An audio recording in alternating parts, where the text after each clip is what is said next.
they came from Italy many years ago. One night he met young Geraldine, a dame from out of town. When Geraldine was dancing, she would bring the ballroom down. Wave those paws in the air, spin around like Greta Stairs. Slip me fight if we can jive. That's Geraldine's routine. Lift those puppies off the ground, swing those hips and shake them down. It's rag, it's razz, it's snazzy jazz. It's Geraldine's routine.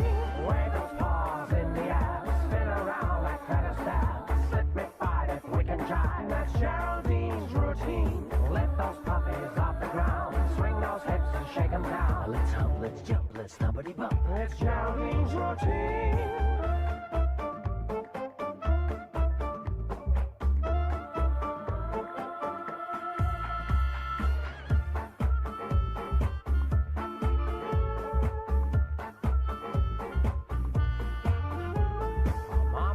A stripper, so was Geraldine. She learned to strip on Mardi Gras way down in New Orleans. Now Romeo was wacky, he was dizzy for this dame. He learned to dance and got the chance to be Geraldine's new flame. Wave those paws in the air, spin around like Greta Stairs. Slip me fight if we can jive. That's Geraldine's routine. Lift those puppies off the ground, swing those hips and shake them down. It's rag, it's razz, it's snazzy jazz. It's Geraldine's routine. Wave those paws in the air, spin around like Greta Stairs. Slip me fight if we can jive. That's Geraldine's routine. Lift those puppies off the ground, swing those hips and shake them down. Let's hop, let's jump, let's stumpity bump. It's Geraldine's routine.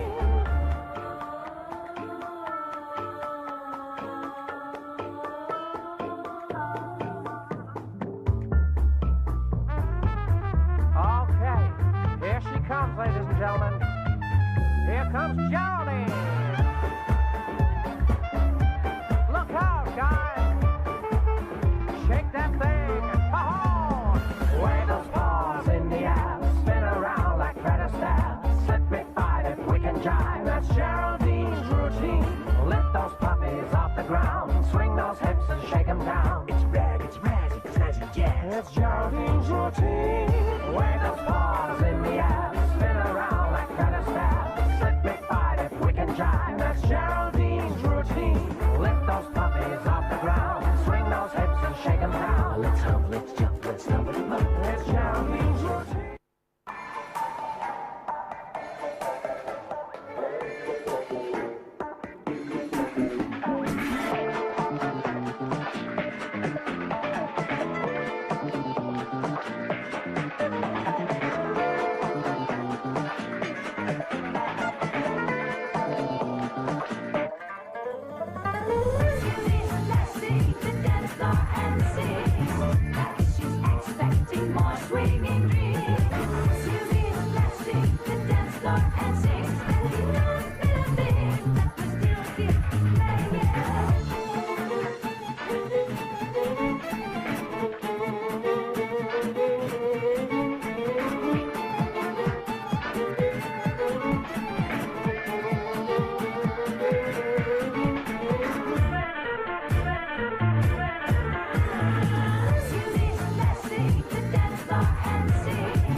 'cause I cannot say. I only knew I wanted to stay. Together we spent night and day. We used to fly through summer trees. The air was full of blossom breeze. Sleeping howlers, tasty smell. How many stories does it tell? Hey, my little honeybee. Honeybee, you're far away, that's hurting me. Hurting me, I miss you, darling, far away. You won't sweet smell this summer day.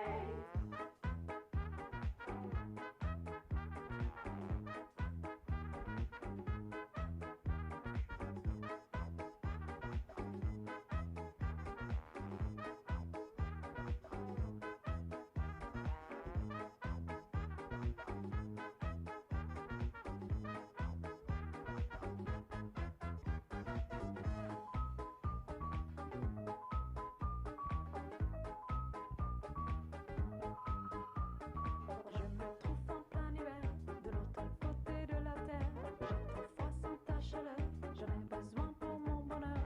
En pleurant, je compte les jours comme tu me manques, mon amour. Bientôt on fera des voyages dans le ciel sur les nuages.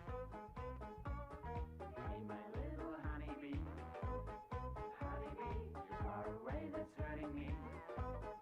Hurting me, I miss you, darling, far away. You won't sweet smell this summer day.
Time to leave to say goodbye. Please, oh darling, don't ask why.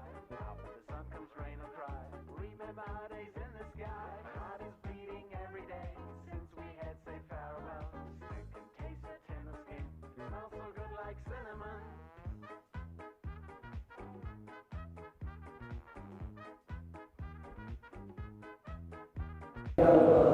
Sometimes we need to modify things on the go, and also working with me is a little crazy sometimes. I have 40 songs and I just tell them what song I feel like at the time.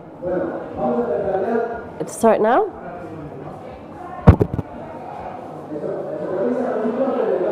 The lifeguard. You do everything. I thought you were the owner. Let's give a round of applause for the lifeguard. He saved several lives yesterday. Oh, you sing well. Ooh, let's see.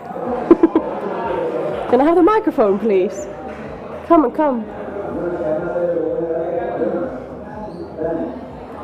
This is Danny.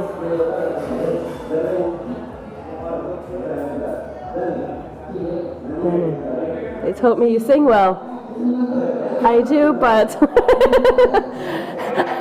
I'm not sure I want to sing.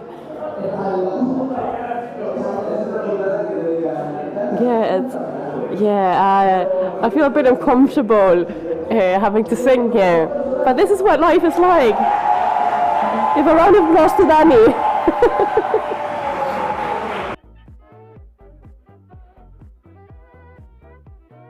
I'm going to sing India Martinez's song. I'm quite nervous. I'll be here beside you.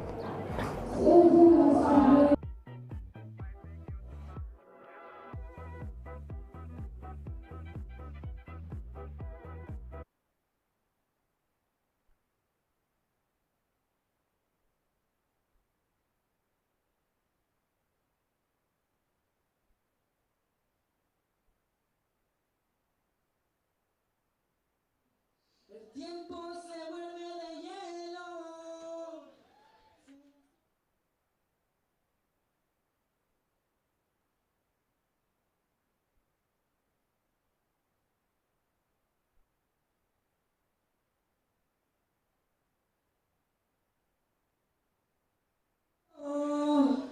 Ay Dios, si ella supiera lo que hacemos tú y yo, si ella supiera que estando contigo desaparece todo lo prohibido, si ella supiera que pueden amarse lo desconocido.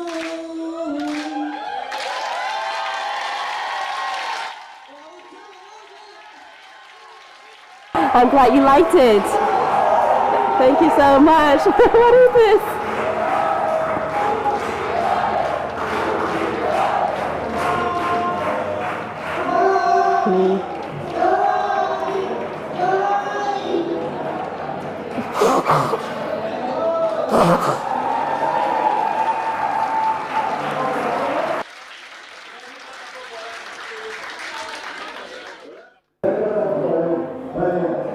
Wow, he sings really well. He will give a concert later in the swimming pool if you like.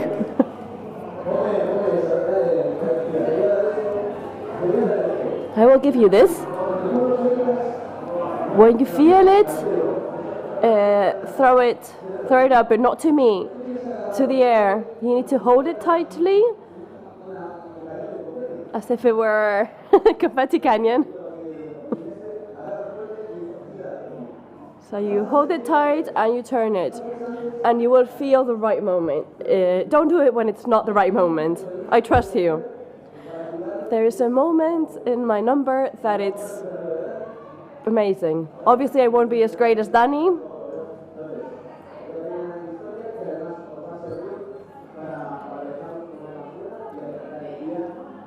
And we will do something that will help you forget all your problems and just think about here and now.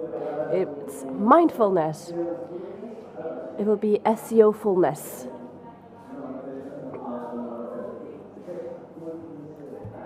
Well, I might need to think of a better name, but it's fine. Are you on the beach?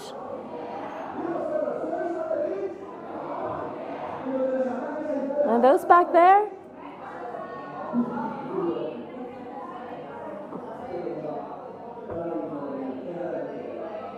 Music, please.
So I'm glad you loved my number.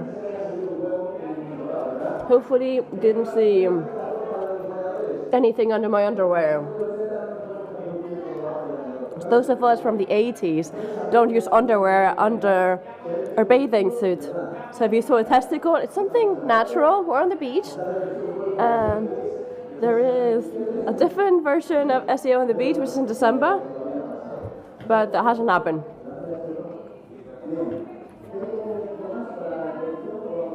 I still have 1 minute for the introduction. I need to recover.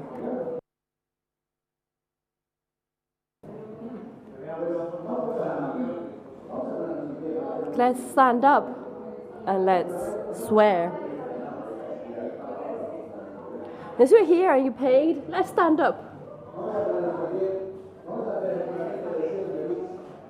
We're going to do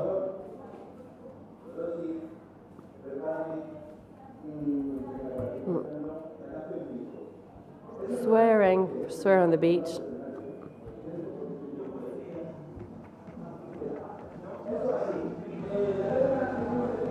The lyrics are very simple.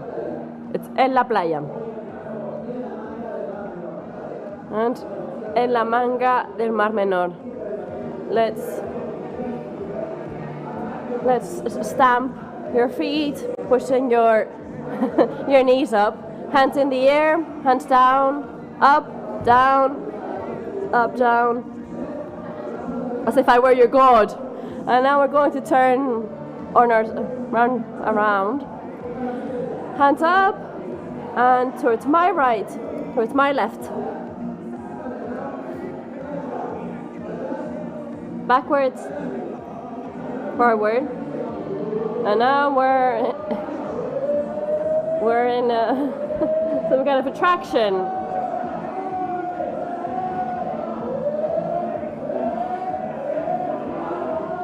Wave. The wave is coming. Send it to me. Now let's high five people around us. Now people behind us. Let's hold hands. And now we're going to pass the current.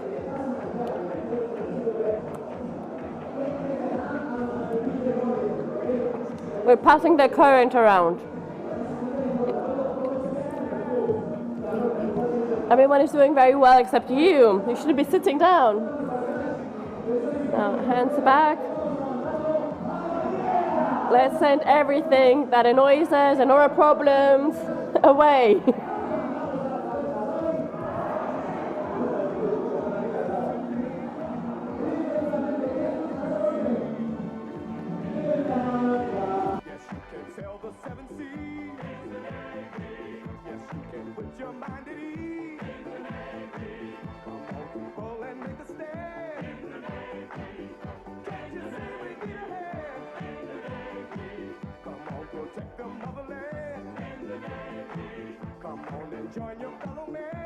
Now let's do this. Round of applause for everyone.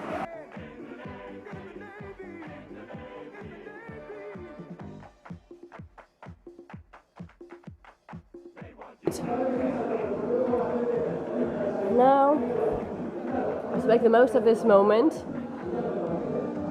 We will start very soon. I will say these are friends from SEO on the beach and people get naked. Do you agree? We'll take a little video. Just hello from our friends from SEO on the beach 2023.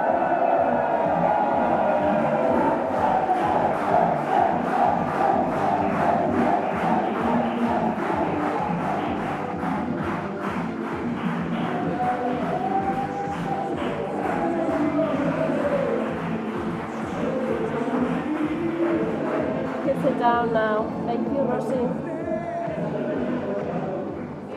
Thank you, Rosie. You can turn it off. How you now feel? Well woken up.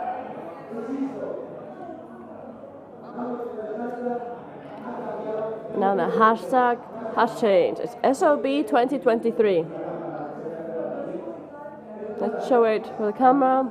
Free ticket to the most person that tweets it the most and for the most original picture in SEO on the Beach. SOB 2023. We will remind you later about it too.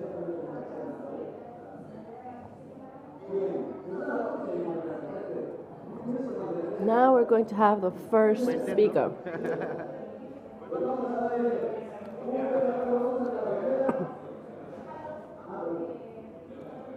Oh, sorry. Do you want to say it something, Siko? Do we have something from the sponsor first? Round of applause, please.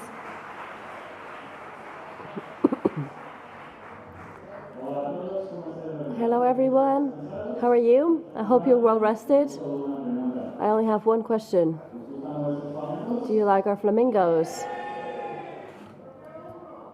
I want one. Me too. Me too. Would you like to take one home? Oh, it's very simple.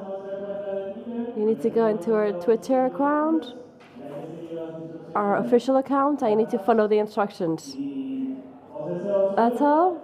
I wish you good luck. There is no limit time. This is very improvised. We weren't thinking of of giving off one, but since we see people are liking it, we decided to gift one. Go to the official account and and you might win one. Enjoy the event. Thank you very much.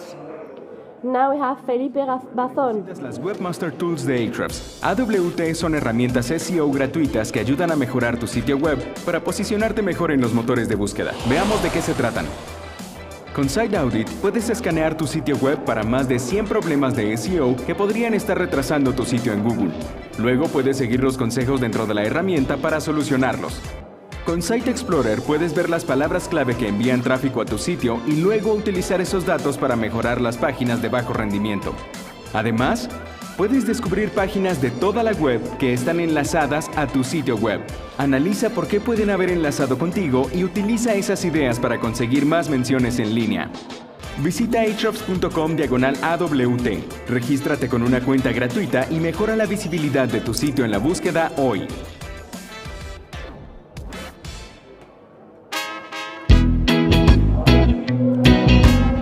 Now let's give a round of applause to Felipe Bazón.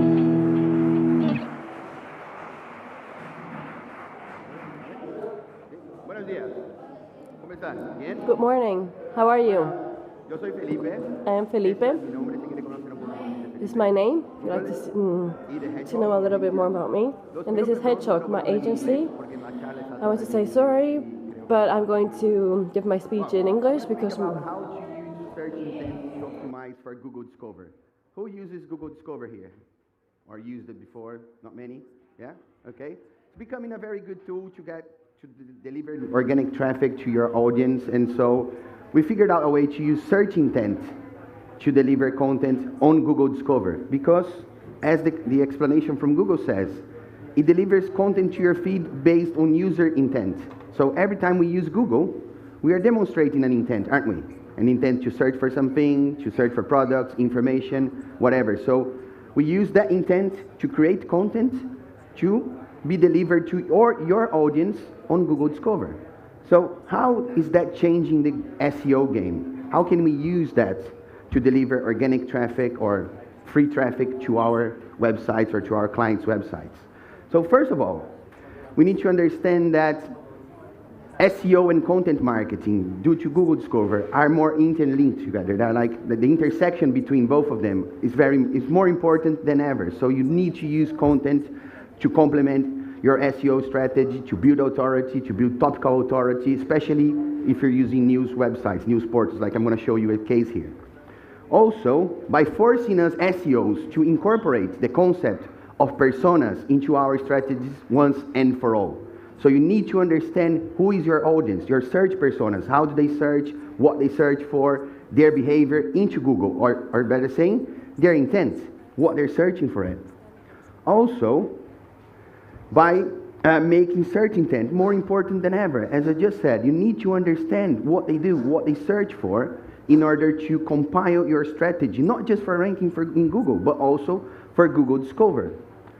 And also by generating a unique type of engagement between brands and consumers, because you can follow a brand there, you can search, save some searches and receive that content.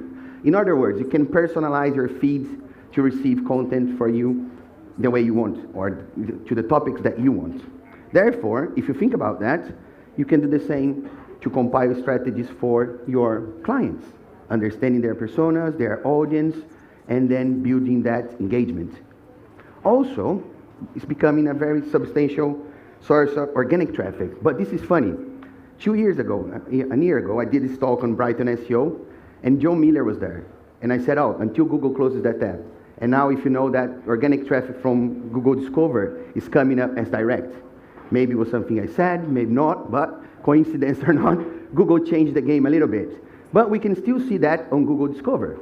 And this is how I'm going to talk to you guys, how to optimize for Google Discover. So, as good SEOs, what we do, we go and research for it, what the experts are doing for, like Lily Ray, Aleida, Gianluca. All these guys, they post things that are ahead of us. When we study what they post, we try to incorporate in our strategies. We do the research, as we do. We study, we try to replicate what they do, but we read what Google tells us as well. But sometimes that is not very successful, is it? We do everything they say, and results are not good, right? ¿Cuántos de vosotros han hecho eso? Todo lo que lo dicen y resultados malos, ¿no? Bueno. Entonces, what we do, we go back to the drawing board. We study again. So reading all the documentation from Google, one thing stood out. Provide content that's timely for current interest, tells a story, or provides unique insights. Then, light bulb moments. So I had an idea, hang on. Going back to it, tells a story. So, hang on. For me to ranking, or not rank, for my content to be successful into Google Discover, it needs to tell a story. Then, this thing was out a few years ago. Web stories. How many of you use these in your strategy? None? Yeah, next year I'm going to come here, Siko, I want to come and speak here again, and I want to ask the same question, because what I'm going to show you here, it's the key, not the only thing, but very successful in delivering content in Google Discover using these guys, web stories. There's a source here. It's a type of content, you know? Let's say this one first. Stories on Instagram or LinkedIn or, you know, Facebook, it's the same. So instead of creating just one post per minute, you can create a whole story, a sequence of posts that works exactly like Instagram, but you can tell a story, or you can tell a content, you can explain something, provide unique insights, going back to that, with a story. So it's a format of content that's, well, very SEO friendly, very mobile friendly. You can use on desktop as well, works well, you can embed in your content, and it's very user friendly. So it's very engaging, and the engagement levels on it is very high because people need to scroll through it and they need to pass through it. So we had tested that previously, a few years ago, 2021. Yeah, but you know, we couldn't figure out where the traffic was coming from. We could see on analytics, but I couldn't see because it wasn't that source from it until Google helped us figure that out with performance on Google Discover. How many of you look at that in your Google Search Console? Good. Is it good? Más o menos? Okay. It's going to improve next year, or you tweet me or LinkedIn to see that. So when Google showed that report to us on Google Search Console, we started to see those peaks, and it correlated to every time we posted a web story, boom. Look at that. This is just for one client, I think 6 months, for 3 months. Everything from Google Discover was web stories. And look at this, 47,000 clicks, 600,000 impressions. It's your content in front of people that is your audience 600,000 times. I don't know if it's unique. I need to ask Google that, but 47,000 clicks. How many of you have an article that generated 47,000 clicks or visits to your website? Oh, yeah. Well done. Is it web stories? Well, this is what we figured out. So we started creating, like going back to what SEOs do. If they tell you that link's good, what do? You build a lot of links. If you figure out that web story is good, what do?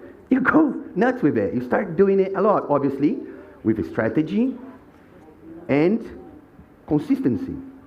So this is what we figured out. Using web stories, the delivery on Google Discover was massive. Every time we posted it, we saw peaks of traffic. So we replicated that throughout our strategy. So it was like 6 months, every week or every other day, we had a story being posted by our client on their blog. So WordPress blogs, easy to do that. On WordPress, you have an official plugin from Google that you can integrate into your WordPress websites.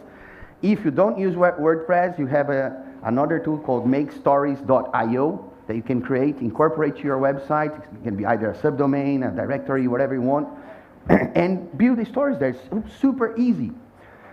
So this is a 6-month strategy for one of our clients that is like a big state agent here in Spain, like Rightmove in the UK or Zillow, equivalent of that in Brazil.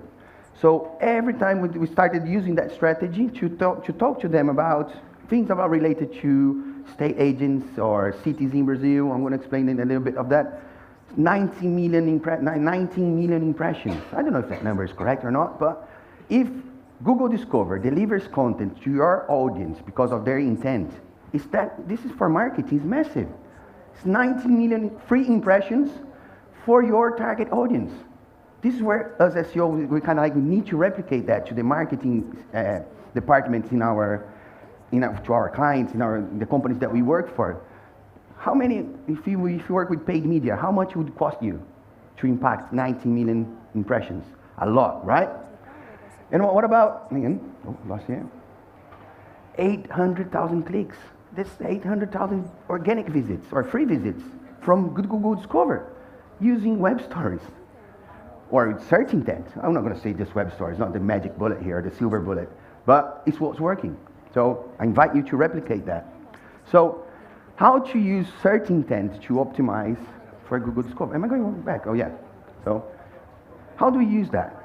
Back in Brazil, we team up with SEMrush and they help us provide, and you can ask them just because we have any special relationship with them, but I ask them, I annoy them to provide us some insights about how is it's in Portuguese, but I think I can translate here, about the search intent, informational content, so they can provide us. This is from that state of search research that they posted recently.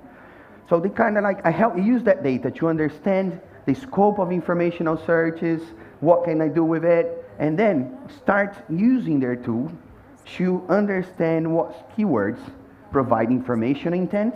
It's quite good in their research tool, the keyword magic. This is not keyword magic, this is a research one.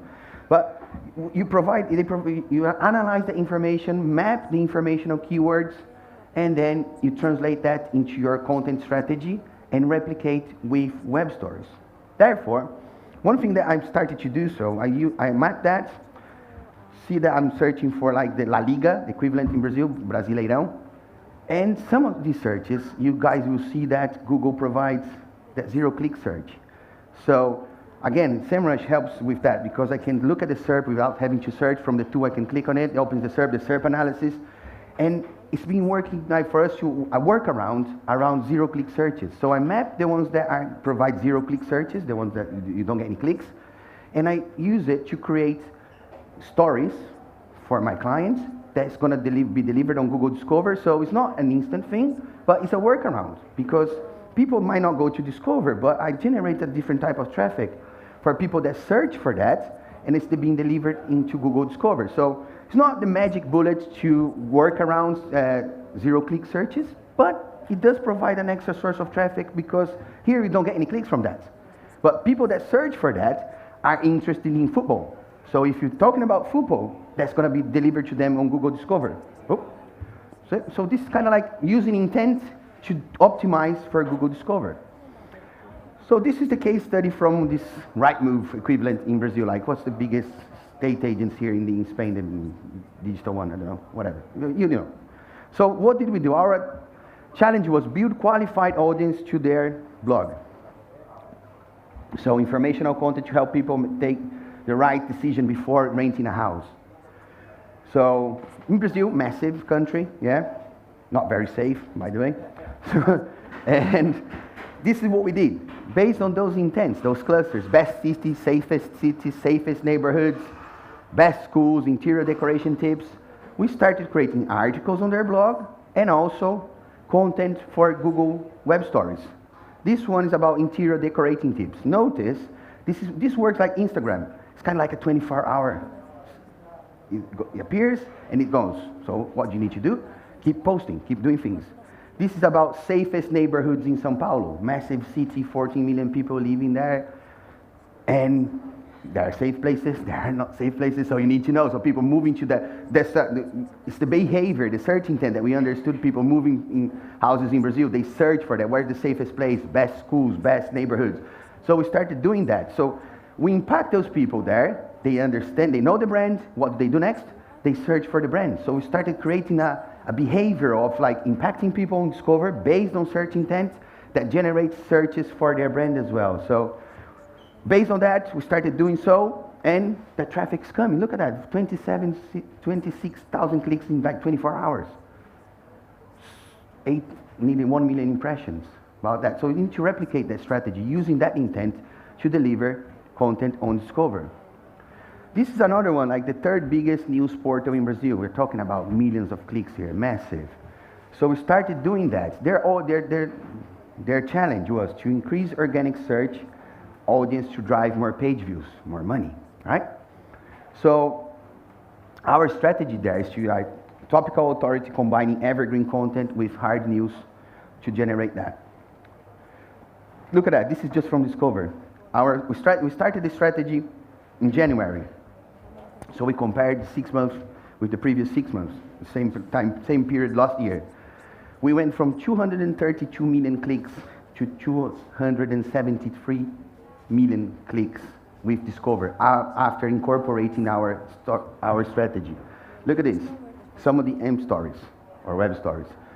2 million clicks, 1 million click with a web story using that same concept. We use that to complement their hard news in order to deliver that content into Google Discover, therefore generate that engagement that we want in, generating the visibility that our client needs.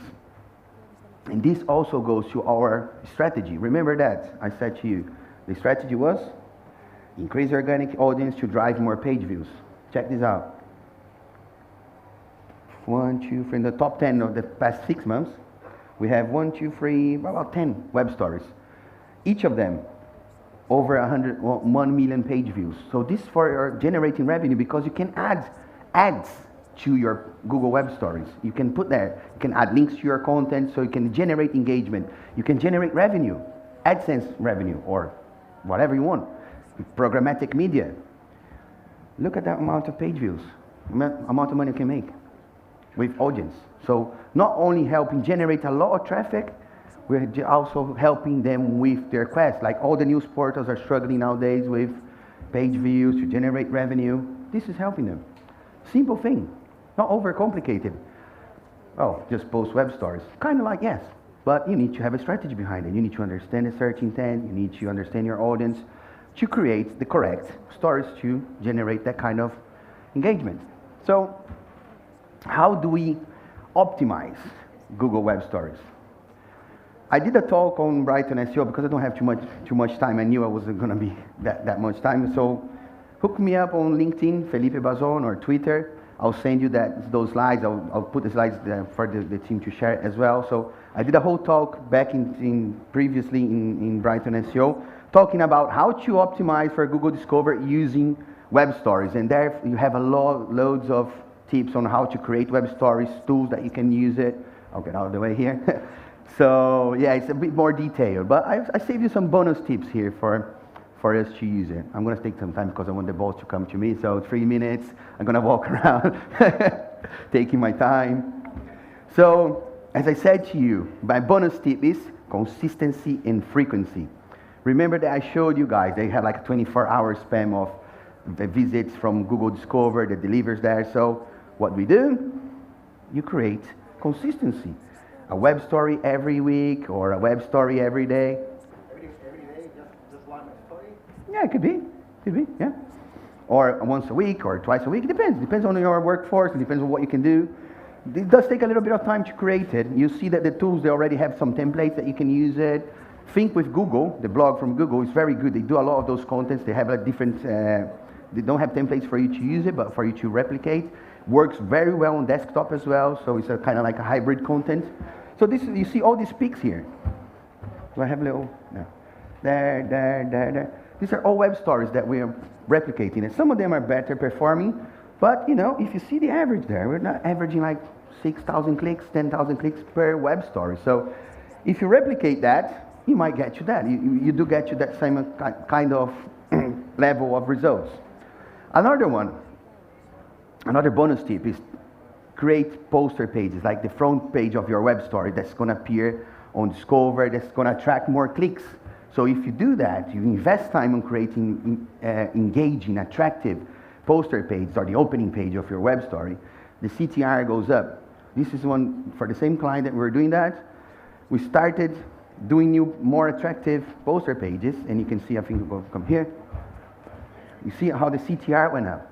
So again, invest a little time because this is going to be the front door, the first point of contact with your audience when you scroll in there, because you need to attract the attention. So an attractive poster page generates more CTR, so invest time on that.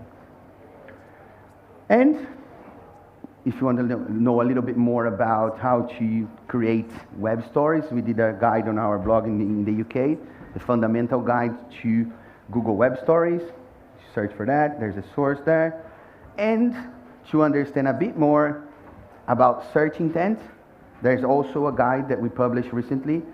Search intent, you just Google it, search intent optimization with S, not Z, or Z. I'm British, Judith. And there's our guide there. I don't know what I'm going to talk about now because there's 40 seconds. I want to hear it. Oh, God. So, well, yeah, that's it, guys. Muchas gracias. Thank you very much. Throw the ball. Go on.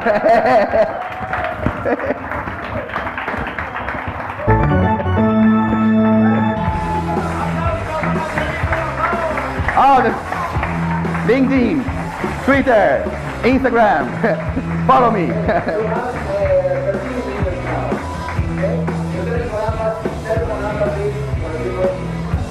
What? No. WhatsApp. Twitter. No, Twitter no, but Tinder.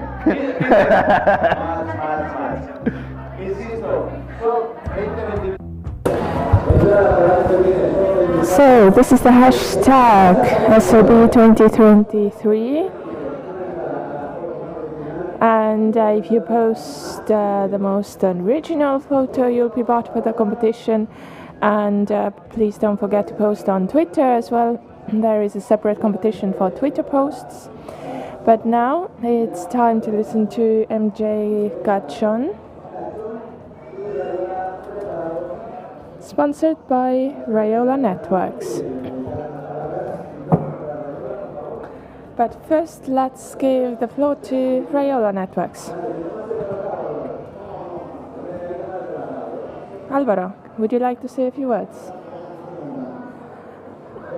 I'm struggling a bit, but let me try. My head is not doing very well today.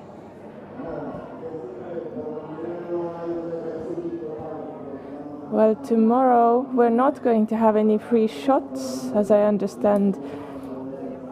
Yes, so we have to drink all the shots today because tomorrow we need to be calm already.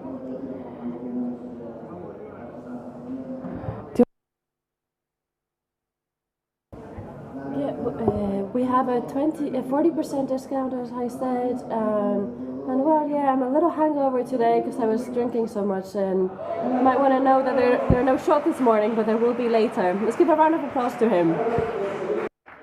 A lot of from Sevilla, right?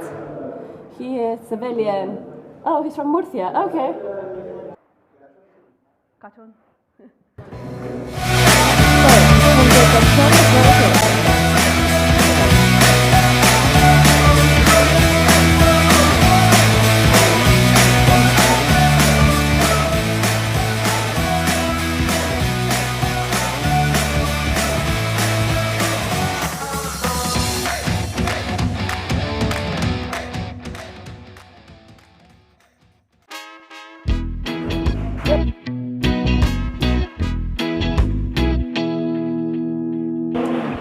Round of applause for MJ Gachon.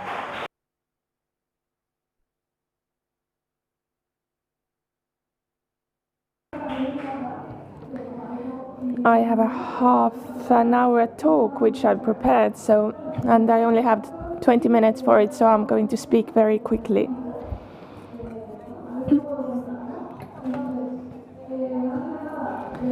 First of all, I want to say my thanks to the organizers of this wonderful event. This is the biggest growing event in our sector, so round of applause to SECO and our sponsors, and to you as well for coming here every year and for making history. I am going to talk about migrations today. I'm sure that in the world of SEO you're also seeing migrations all the time. In 2019 I started doing some migrations as well on different threads, and this happens every year, and I thought that if this is happening every year anyway, perhaps I should do a little study on that. So last year I decided to do a study about what people in the sector think about migrations, and based on the results of the study we could think about what we could improve. So the survey, what does the sector think about migrations? I sent this survey out, and I hope all of you responded. This is very, very useful, but this kind of studies. There were 168 participants, and I analyzed all the answers. We had open and closed questions, and I also put together some perceptions and advice. So firstly, the question was, what are the factors that guarantee success in a migration? There were different factors that affect it. Secondly, do you consider that there are migrations that are more risky than others? And 98% thought that this was the case. Are there any types of migration that you consider more risky? And these are the types of migration that people consider more risky. So these were the perceptions. At the sector level, there are a lot of people who associate sectors like the health sector with higher risks than some others. So there are some sectors where people think that the risk is more acceptable than in others. And there was a lot of anonymity to some migrations.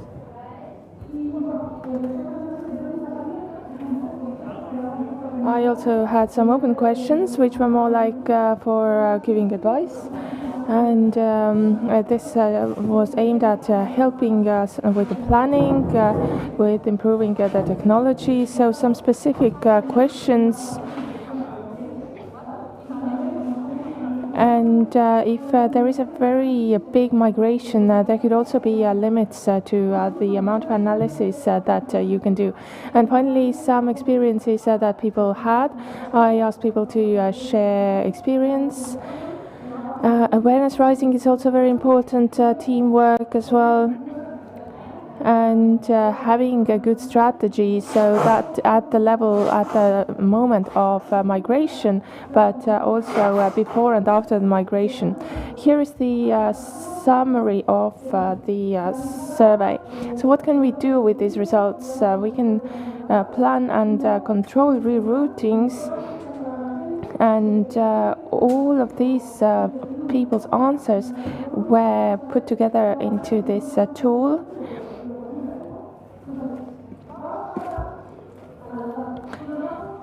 So let's move on to the data about migrations. What do I do with this data? First,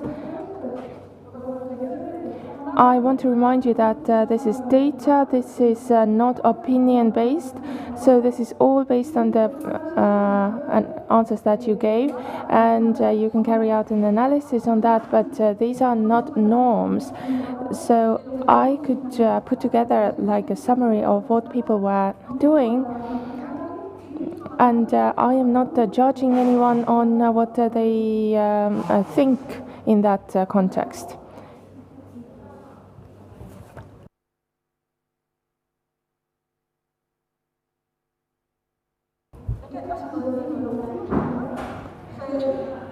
So let's move on the presentation pros for a moment. So basically I was able to use tools like Systrix and Ahrefs to analyze this data. So these helped to make the analysis a lot more agile. I made a repository of 85 migrations. This was my methodology, and the number of migrations is increasing. I took the Systrix index of visibility, and I looked at data before and after migration. There's a variation percentage between 3, 6, and 12 months, which I analyzed. So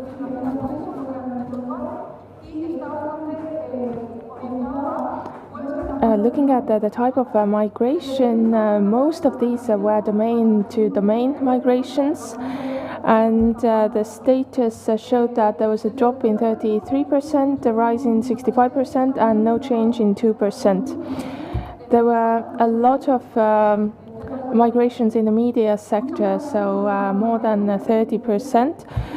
Looking at the year, most of the migrations took place in 2020.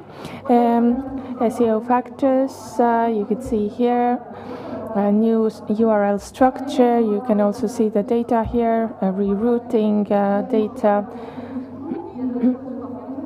So I have shown everything that had the percentage of more than 1%, and you can see that it went well in more than 60% of cases.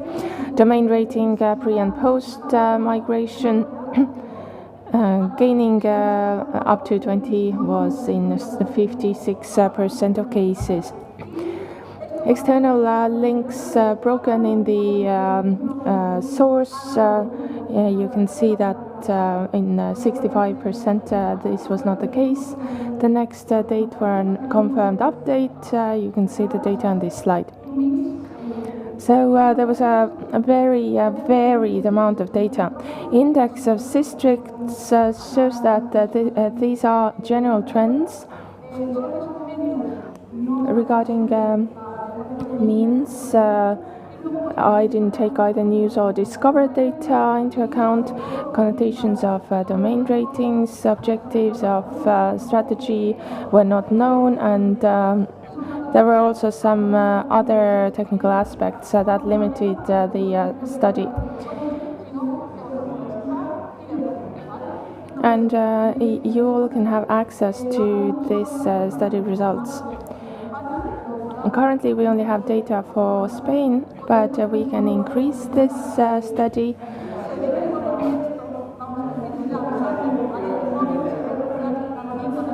I can say that the tool that I developed looks better on the website than in the mobile phone, and this is what it looks like. You can have the filters here where you can choose what you want to look at. The filters are general filters like the type, industry, year, age, status, but also the structure, type, redirections.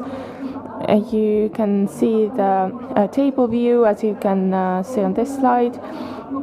It's also possible to have a visualization based on trends.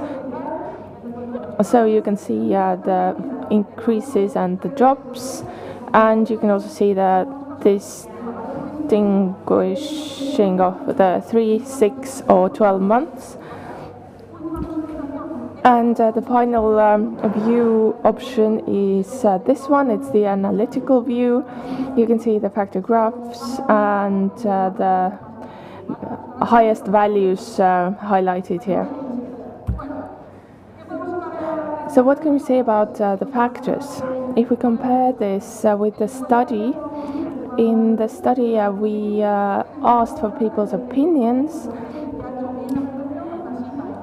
and we saw that 35% of people who thought the migration went well actually still had a drop, but we also looked at other criteria such as the loss of authorship and so on. So it looks like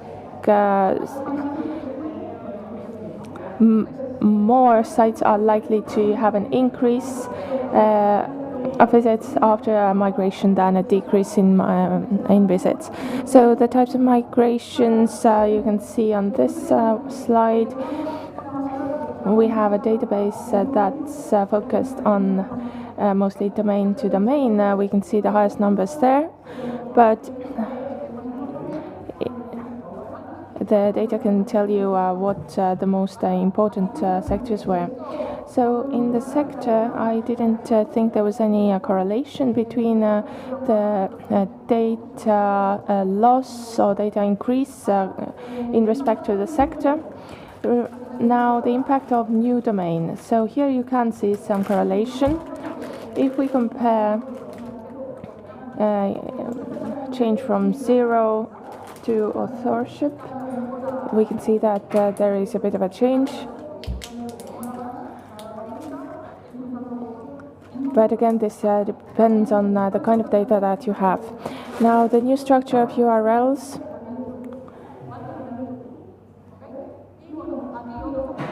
And also other factors to take into account. Unfortunately, I didn't include some things in the study that I could have, which would have been interesting. But you can see here ratings before and after an update. So usually the rating increases after an update, but the authority change is also a factor that affects it. Here you also have broken links data. Perhaps there is too much correlation even, and this is something that I really like. So 26% of core updates were after an increase in rating, and 13% of product reviews, as you can see on this graph. So what does this all tell us? What can we learn from it?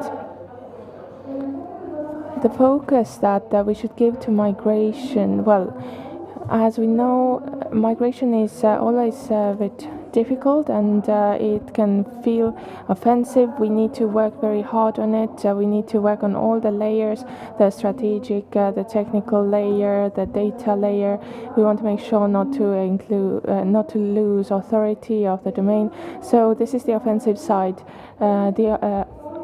The offensive side. The defensive way of doing it is to maintain the architecture, maintain content, to have a painless transition, and you can see that work is perhaps a bit more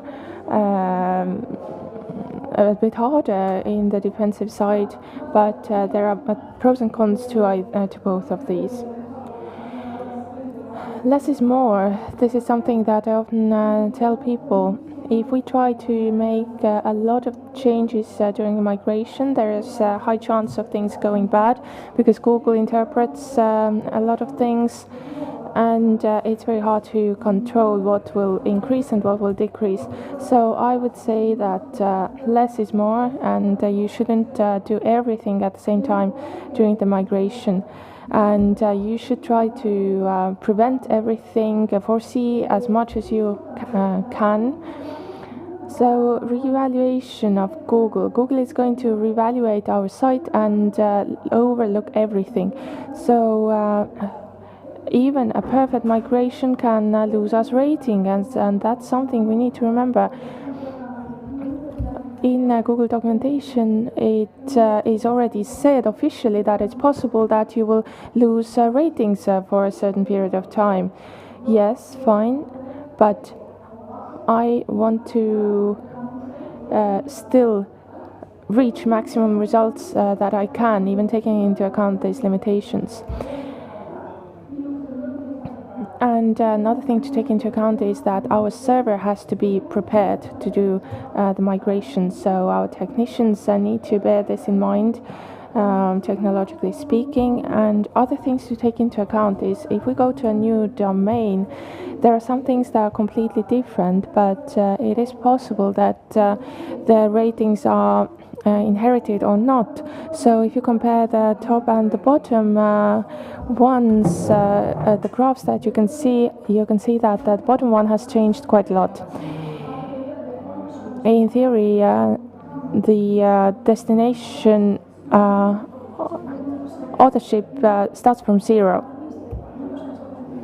Sometimes it's possible to have a lot of fluctuations in the original domain, but they decrease in the second one, in the new one. Also, if we go and migrate to places to domains that already exist, we need to take into account what has happened in those domains beforehand. So there is a lot of mathematics included here. We need to understand how these different layers can work together. And at the bottom you can see that there's been a sudden leap after a migration, so that's a positive situation. And we need to take into account both the integration itself as well as the external factors. And the question is which has more impact, the source location or the destination location? Well, this depends on the situation, and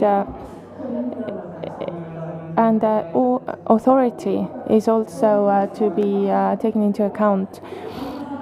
During the migration, the team needs to be engaged. Should this be done on a Friday? Well, hopefully not. Will there be an update? We know that updates can happen at very different times. You can see here when all the updates since 2018 have taken place, and the core updates are here in red because these are the ones that have affected us the most. If we look here at June, June seems to be quite empty.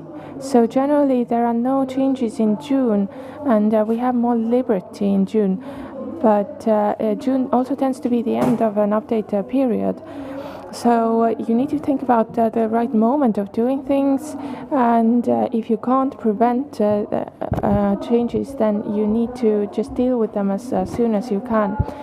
And you may have to deal with changes after a deployed update.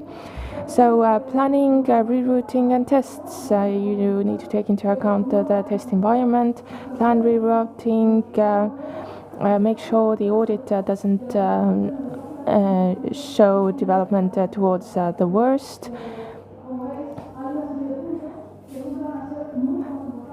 There are always some requirements that are more important than others. So there are things which are must-have requirements, and then there are things that are nice to have. And testing is the most important thing. The Control Z option is also good to have. Having the backup copy just in case anything goes bad, and you need to do a rollback. So in conclusion, I would say that rerouting is important. The server needs to be ready for the migration. It needs to be at supersonic speed. And if you want to help me continue this study, which only has 850 members at the moment, participants, I would like to include more in different languages, and I'd like to continue in analyzing this tool with more data. So if you do want to participate, please just contact me. And this is not going to be just a tool, but it's going to be an annual study published every year. So, well, thank you very much for your participation, and I hope that next year I will have more things to share with you. And in the newsletter, I will also have a lot of new information about this. Thank you.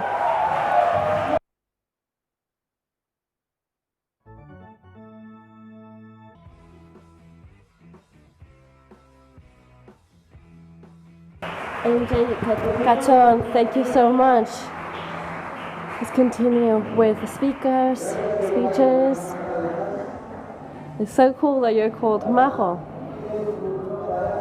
Now it's Carlos Ortega's turn. And he's coming with white press. Carlos Ortega, let's get ready with our balls.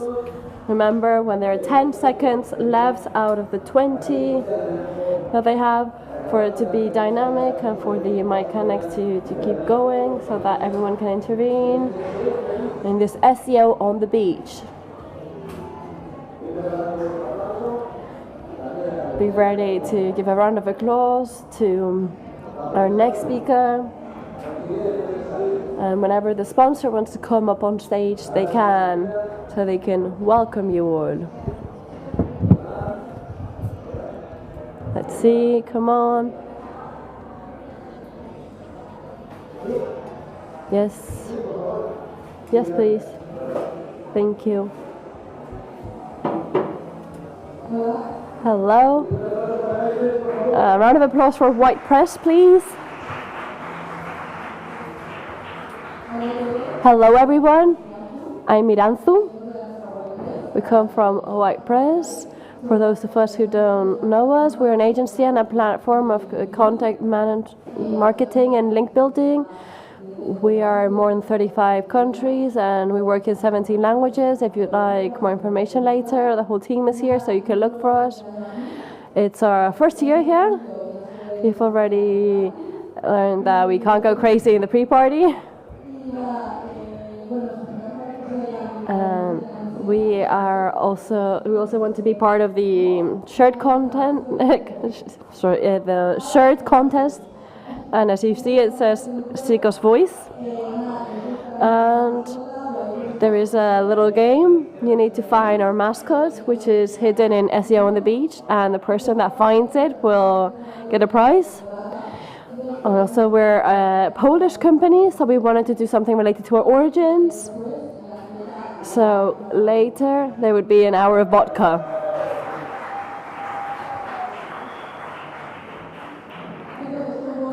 So let's be careful, everyone, with the alcohol, but enjoy yourself and listen to Carlos, and of course look for our mascot. Thank you very much.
A round of applause to Carlos Ortegas.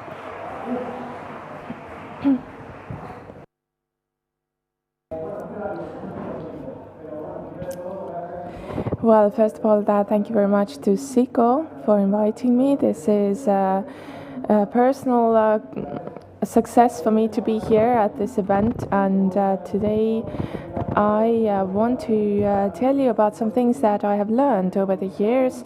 I want to talk about useful audit. I am going to tell you about what I look at in audits and why. So I'm not going to talk about much on strategies, but about the reasons of why I do what I do. So first of all, why are useful audits good to use instead of automatic audits?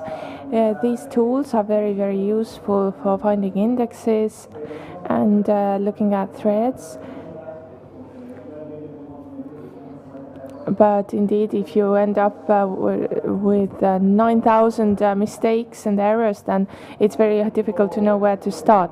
This is typical Excel sheet you might send to your client with tens of thousands of corrections needed. So these are the kinds of things that I see in my life. So how do you get this kind of document? We must remember that clients are not SEO specialists, so they don't tend to understand what our documents are all about. So we have to explain them to them. First of all, the index of content. We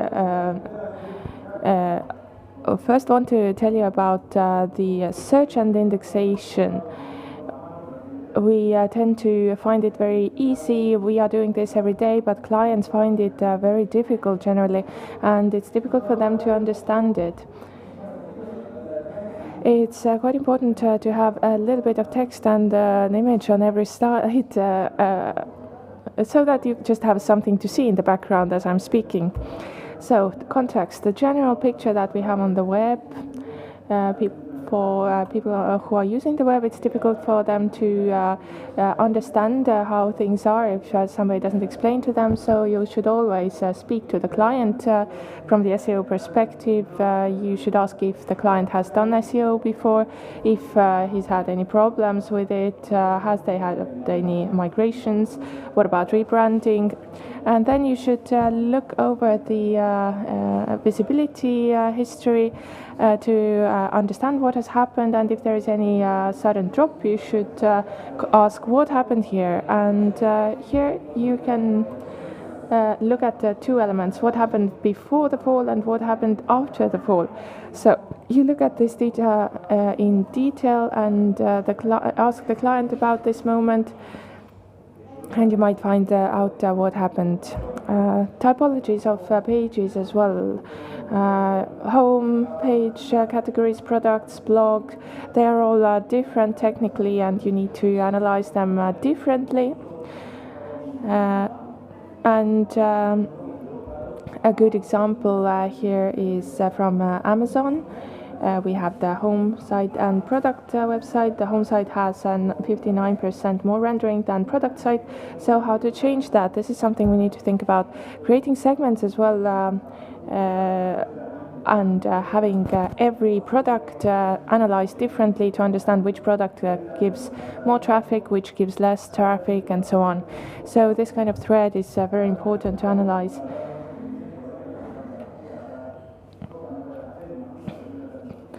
Of course, there are different ways of doing that, probably better ways than doing it than I do, but that's what I do, so I'll show you my work structure.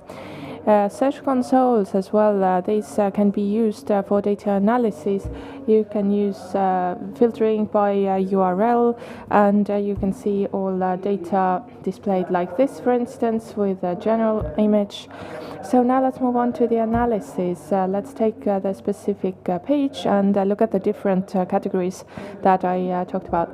So Googlebot.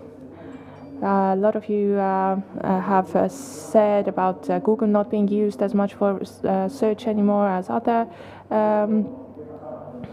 pages. Well, there is of course Googlebot and Bingbot, and you need to see if you have direct access to the Search Console using Google. If you do, that's great. If not, well, you need to find another way. You can check this on your phone. You can use the optimization test on mobile phone. You can also fetch and render by Merkle. This is a very good option. You can choose your preferred bot to do this study, and you should also look at the pages section in the Search Console. Here, for instance, we have a lot of data. There might be a lot of trash data, so we just need to look at the important ones, and you can see that 120,000 pages have been excluded, so these are just not relevant for our research.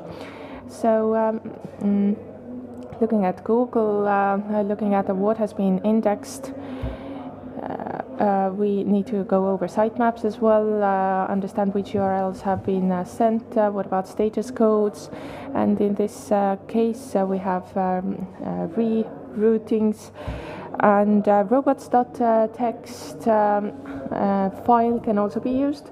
So you can use the bot that you want to use, and this can help you look at things more quickly. In some occasions, if you find something strange, you need to go over the headers and see if there's a problem in the header area. If the page is indexable or not, this can be understood looking at the HTML of the website, and often the problem is in the header. Here, for example, you can see whether Meta Robot status is blocked or allowed, and this already gives us a differentiation. In some cases, you have the index follow on robots as robots tag. So what can happen is that here we have a minus 80% of visibility in just a couple of weeks, and this is because of what I said on the previous slide. So finally, you should also look at search statistics. And the most important thing is what type of pages there are, what the search results are. Sometimes there is only one file that is being searched all these times, and sometimes there are a lot of files, so the number of URLs is important to take into account.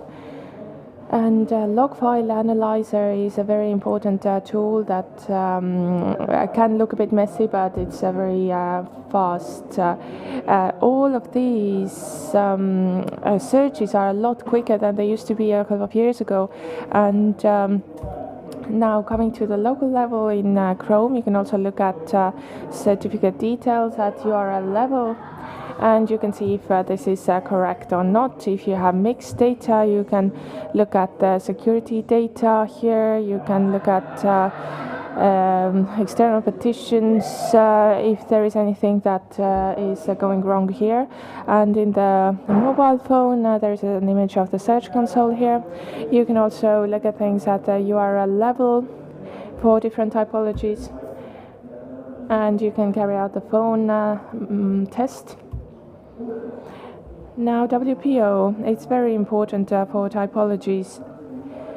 We need to look at this day and night because that is really the most important information. But be careful, don't only look at lab data, but also look at field data. This is about the real users on Google Chrome, so we need to take this into account. Page speed also gives very good information to go over and helps you to improve things. But search more. There are many more tools that you can use, and you don't need to worry about just having to use the ones that you're used to using. I also suggest a couple of others which are not so well known, such as Yellow Lab. And sometimes you have identical data in two URLs, and this can identify that fact for you.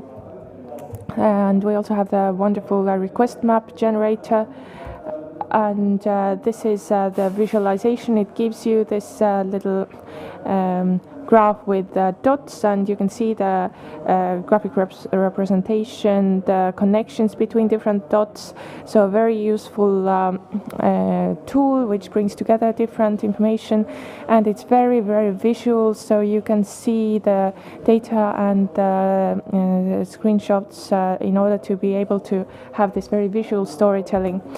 So what about websites in different languages?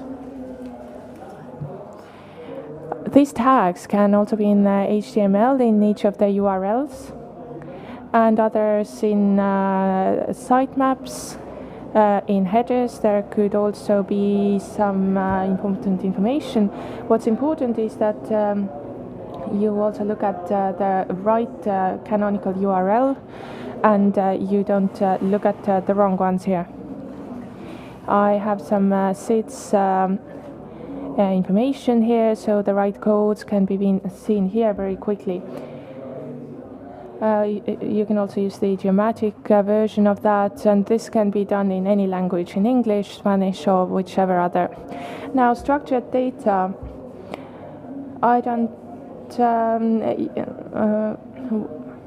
want to be heavy about all of this, but it is true that in all the typologies there is a difference. So how do we analyze all this? the official analysis of Google looks like this.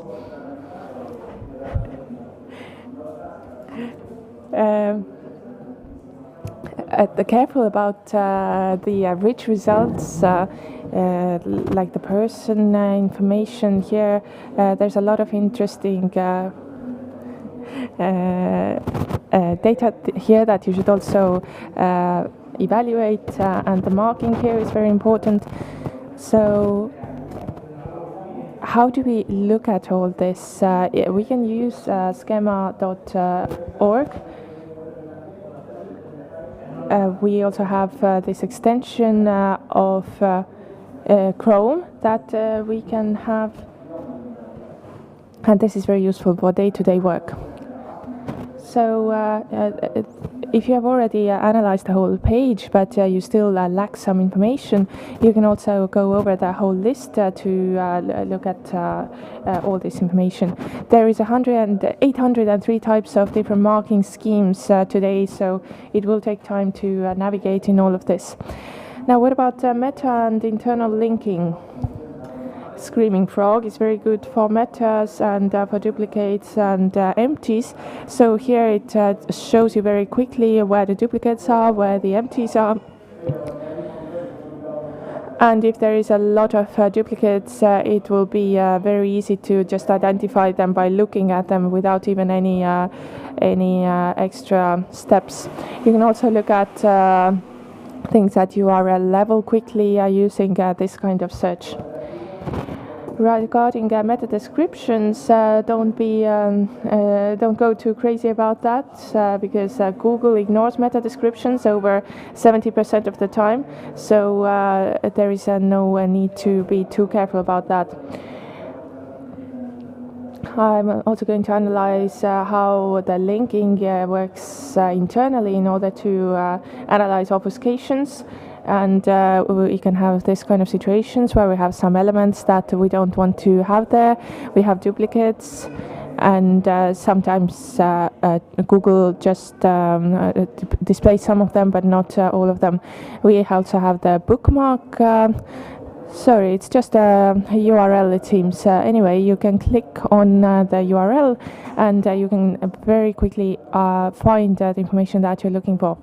So bookmarklet is also important and useful for finding link attributes. With this plugin, you can also find internal keyword searches very quickly. You can analyze URL level information. But take a look at anchors to optimize and avoid cannibalizations. So in Screaming Frog, you can do this. So you can look at how many times a URL has been displayed, and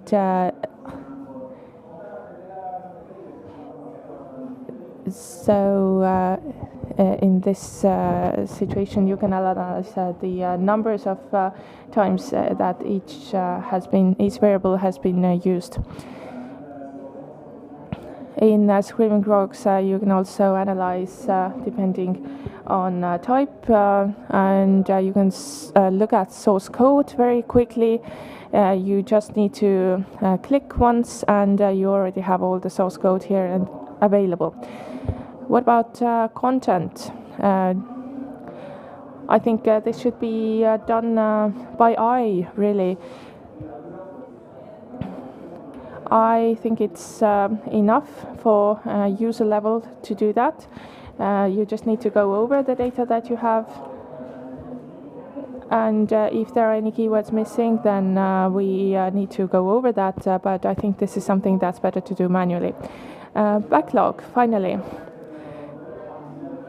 On the last slide, I will have a slide with a link with all the information that I've been talking about. But yes, we can list and prioritize all the actions that we have commented. Whether it is implemented, whether it's pending, we can see the different states here. We can see that in red and green and yellow. And this makes it very easy to look at what's currently happening with each of the tasks.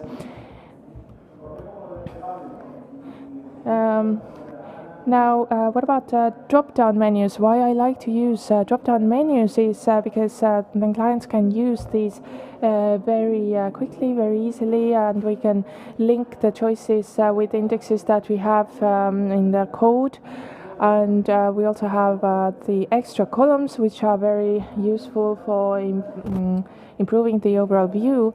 And here you can also see the state. So the final thing I want to tell you is that you should definitely make an account in zapier.com, and you can link the backlog with your tasks. And every time you activate it, you can use this trigger column here with the status chosen. And here you have an example of the body text. Every time you do something, the client has to go over it, and this means that when the client does something, you can also see what has happened. You can be updated about the status of the page at all times. So this will give us all this information. So having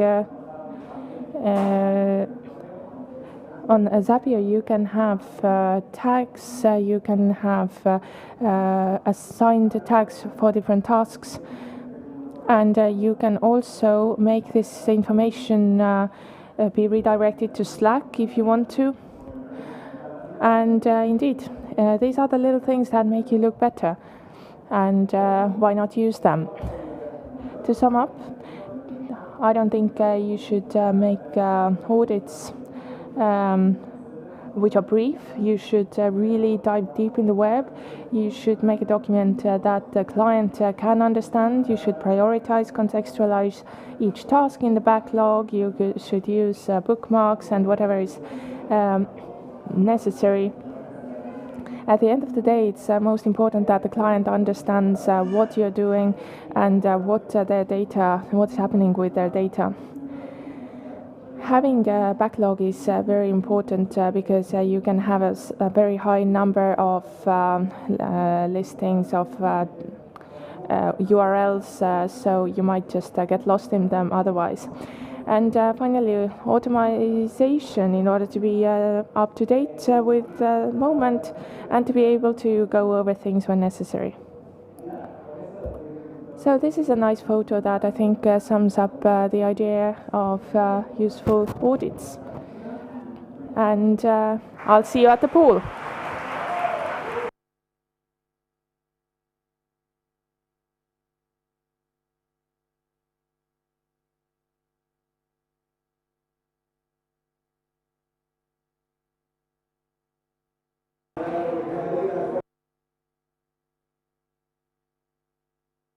Now let's give you back those balls.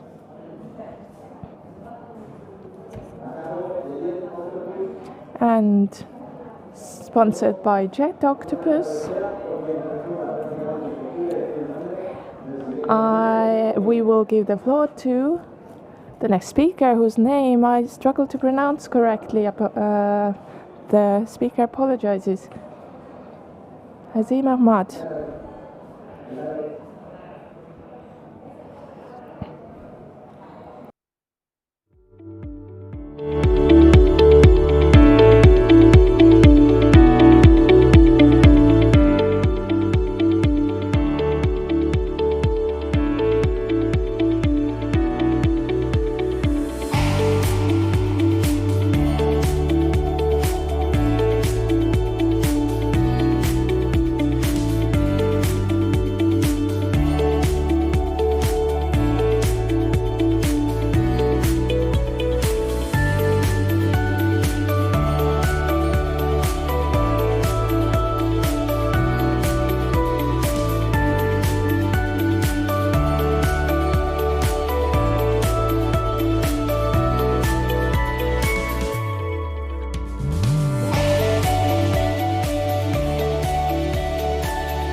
Let's give a round of applause to Jet Octopus. Morning, colleagues. My name is Nikita. You might be already know me.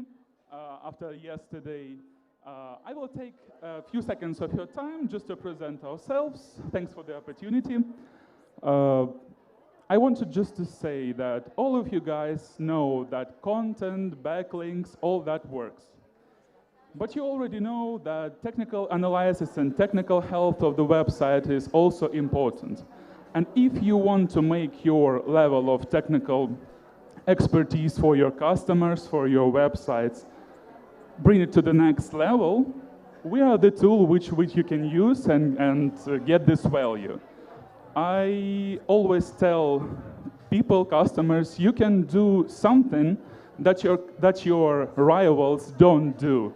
So you can go ahead of them, and that's the way how you can do it.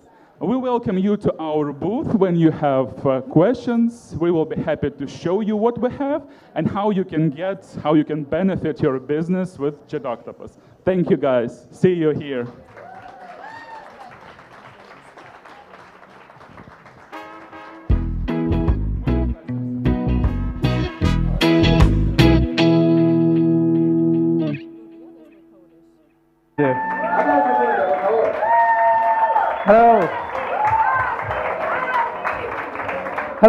Hello everyone. Wow, that is loud. Not gonna lie, my Spanish isn't very good, but I've learned two phrases.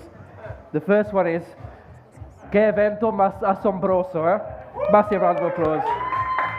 The first one is, what an amazing event. I've had some Red Bull. I'm full of energy. I will give you mine in return if you give me yours. I'll tell you the second phrase in a second, but I know that lots of people are tired, 2 days, it's a long event, lots of alcohol, so I've done something cheeky. Underneath one of your seats, either here or outside, I've hidden a prize, but I'll give you 10 seconds to find it now, so if you look under your seat, you might find the prize, okay? I'll give you 10 seconds, go, start looking. She's looking, 9, 8, 7, even if you're outside, 6, 5, 4, 3, 2, okay, thank you. The second phrase is, soy un mentiroso. There is no prize, but now you're engaged, so thank you very much. I better carry on. Woo! Too quick, thank you. British people, we are very, very modest. We don't talk about our own successes, so I'm going to take 10 seconds to tell you about who I am. This is me, I'm Azim. I've presented at conferences all over the world, but I can still only speak one language because I'm a dumb Englishman. That's me at Brighton SEO in front of 3,000 people. That's me doing the presentation for SEMrush for like 80,000 people. I did an event in Barcelona, and I also was on the most recent edition of Think with Google. Most importantly, I host my own podcast. It's called the Azim Digital Asks Podcast. Please check it out. All these topics that I cover off there. The only topic that I don't cover is why I buy t-shirts that are clearly too small for me. But anyway, let me tell you about why I'm here. We're going to talk about, oh, Jesus, that's massive, what a head. I'm going to talk to you all about how you can use audio and video in your international marketing strategy. So I'm going to go through assumptions, audio, video, and then a few bits and bobs. So here's a few assumptions.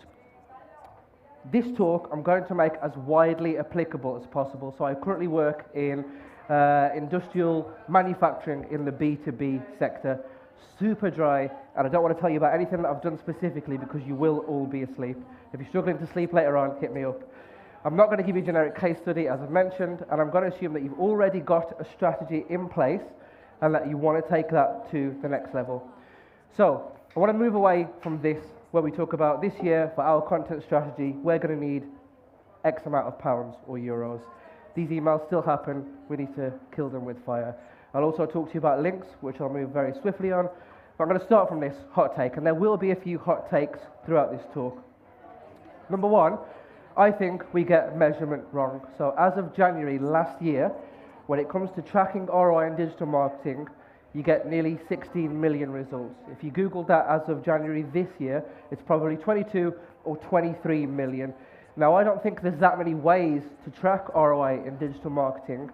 I just think it's so convoluted and so difficult that we just spurn out a lot of articles about it. Here's an example. If your main focus area is brand awareness, there's all these different ways that you can track it, document views, referrals, etc. I'm not going to read them all out to you. That's if you're in brand awareness.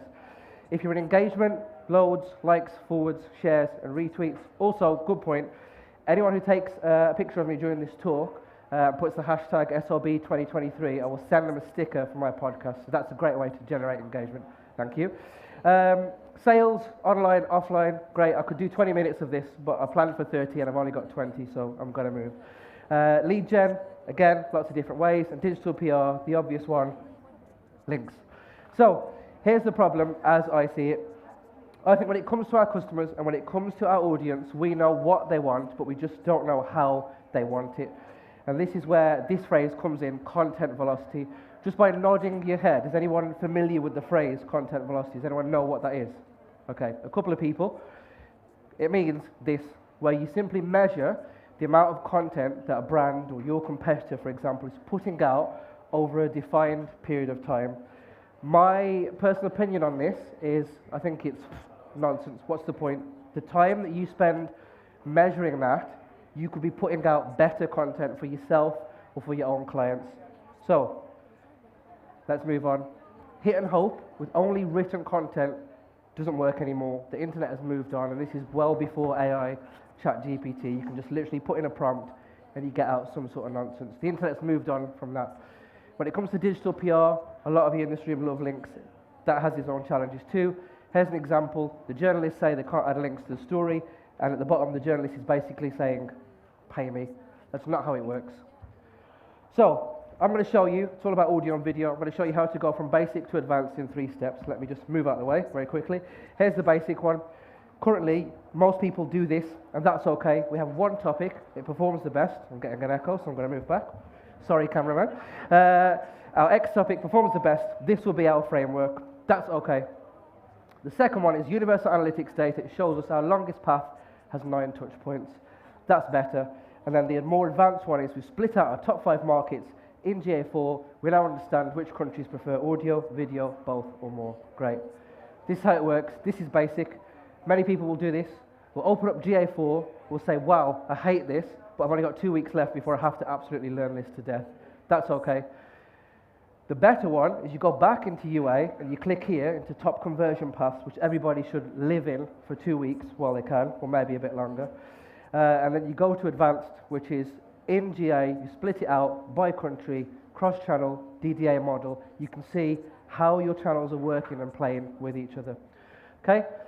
Navigating GA4, I've literally not got enough time to tell you this, but at the moment it's just vibes and this. But you have to turn on this setting key, and I will share the slides, admin, data streams, enhanced measurement, video engagement, okay? When you do that, you get data like this. You can see video progress, start and complete. You can even take it further and break it down into how much of the video people are watching, 10, 25, 50, 75. You can even do it in like 1% increments, but you get too detailed then. I think you don't learn anything by somebody who's watched 65% of a video, then 67. It means nothing to me. You can do the same with scroll depth. You can track how far people scroll down the page. When you put those two together, that is when you are in the gold mine, right? You put those two together, you split them out by country, then you can see, for example, how far users in Italy scroll and how much of your videos they're watching. This is gold, right? And I'll show you how you can use it. If you're struggling at this point to get buy-in from your senior management or your leader or your clients or whatever, use multi-channel funnels in Universal Analytics to convince them. Here's what I mean. It looks like this. Go to your multi-channel funnels, pick the longest path, go from the bottom up, right? And you just get presented like this. I guarantee you someone in the boardroom or your client senior leadership has very rarely seen this. When you're struggling, you go to them and you say, right, if we took out this one here, this referral, how confident are you that the rest of the path will carry on? This is why I need the budget to create the content for this point. Not many people go onto a website, think, oh, I'll buy that, and then buy it. Unless you're in FMCG, which is not the case. Purchase paths are long. When you show the boardroom this, you can take it further and assign monetary values to each one. This PPC ad costs €2. This one costs 4. Add it all up, get a blended cost per sale. The boardroom loves numbers, right? Here's actual examples of how you can use this super quickly. Let's say in France you've got people who don't scroll but they watch video lots. All you've got to do is create longer videos and put them early on in the page. It sounds obvious, but people don't do it. Don't make people exert extra effort that they don't need to do if it's already there. Give it to them as early as possible. Let's say in Spain love to scroll very deep, but they don't watch videos, okay? Give them detailed, super long, detailed content. See where that drop-off occurs with the scroll depth and use RLSA, so remarketing in PPC ads to bring them back to your website. Bonus points if you dedicate a PPC page to boost your conversion rate. Next, let's say in Italy, they average scroll, average video, but they have a high average session duration. I call these people page hoppers, people who are still researching. So quite easily, you build an audience of those people. You can't do anything with them because they won't scroll or they won't watch a video, but put them into one bucket and remarket to them separately. And then finally, let's say Germany, they don't watch your videos, they don't scroll, you're finished basically. Something's wrong, okay? The best thing you can do, instead of giving up and thinking, oh, I'm a bad marketer, give them short videos earlier in the purchase journey. You know their attention span is going to be low, so this is where a 6-second YouTube bumper is perfect. Bonus points if they can't skip it because you have to get their attention.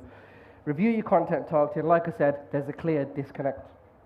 Okay, very quickly, audio. It gives text a voice. That's obvious, okay? Super low on production value and cost.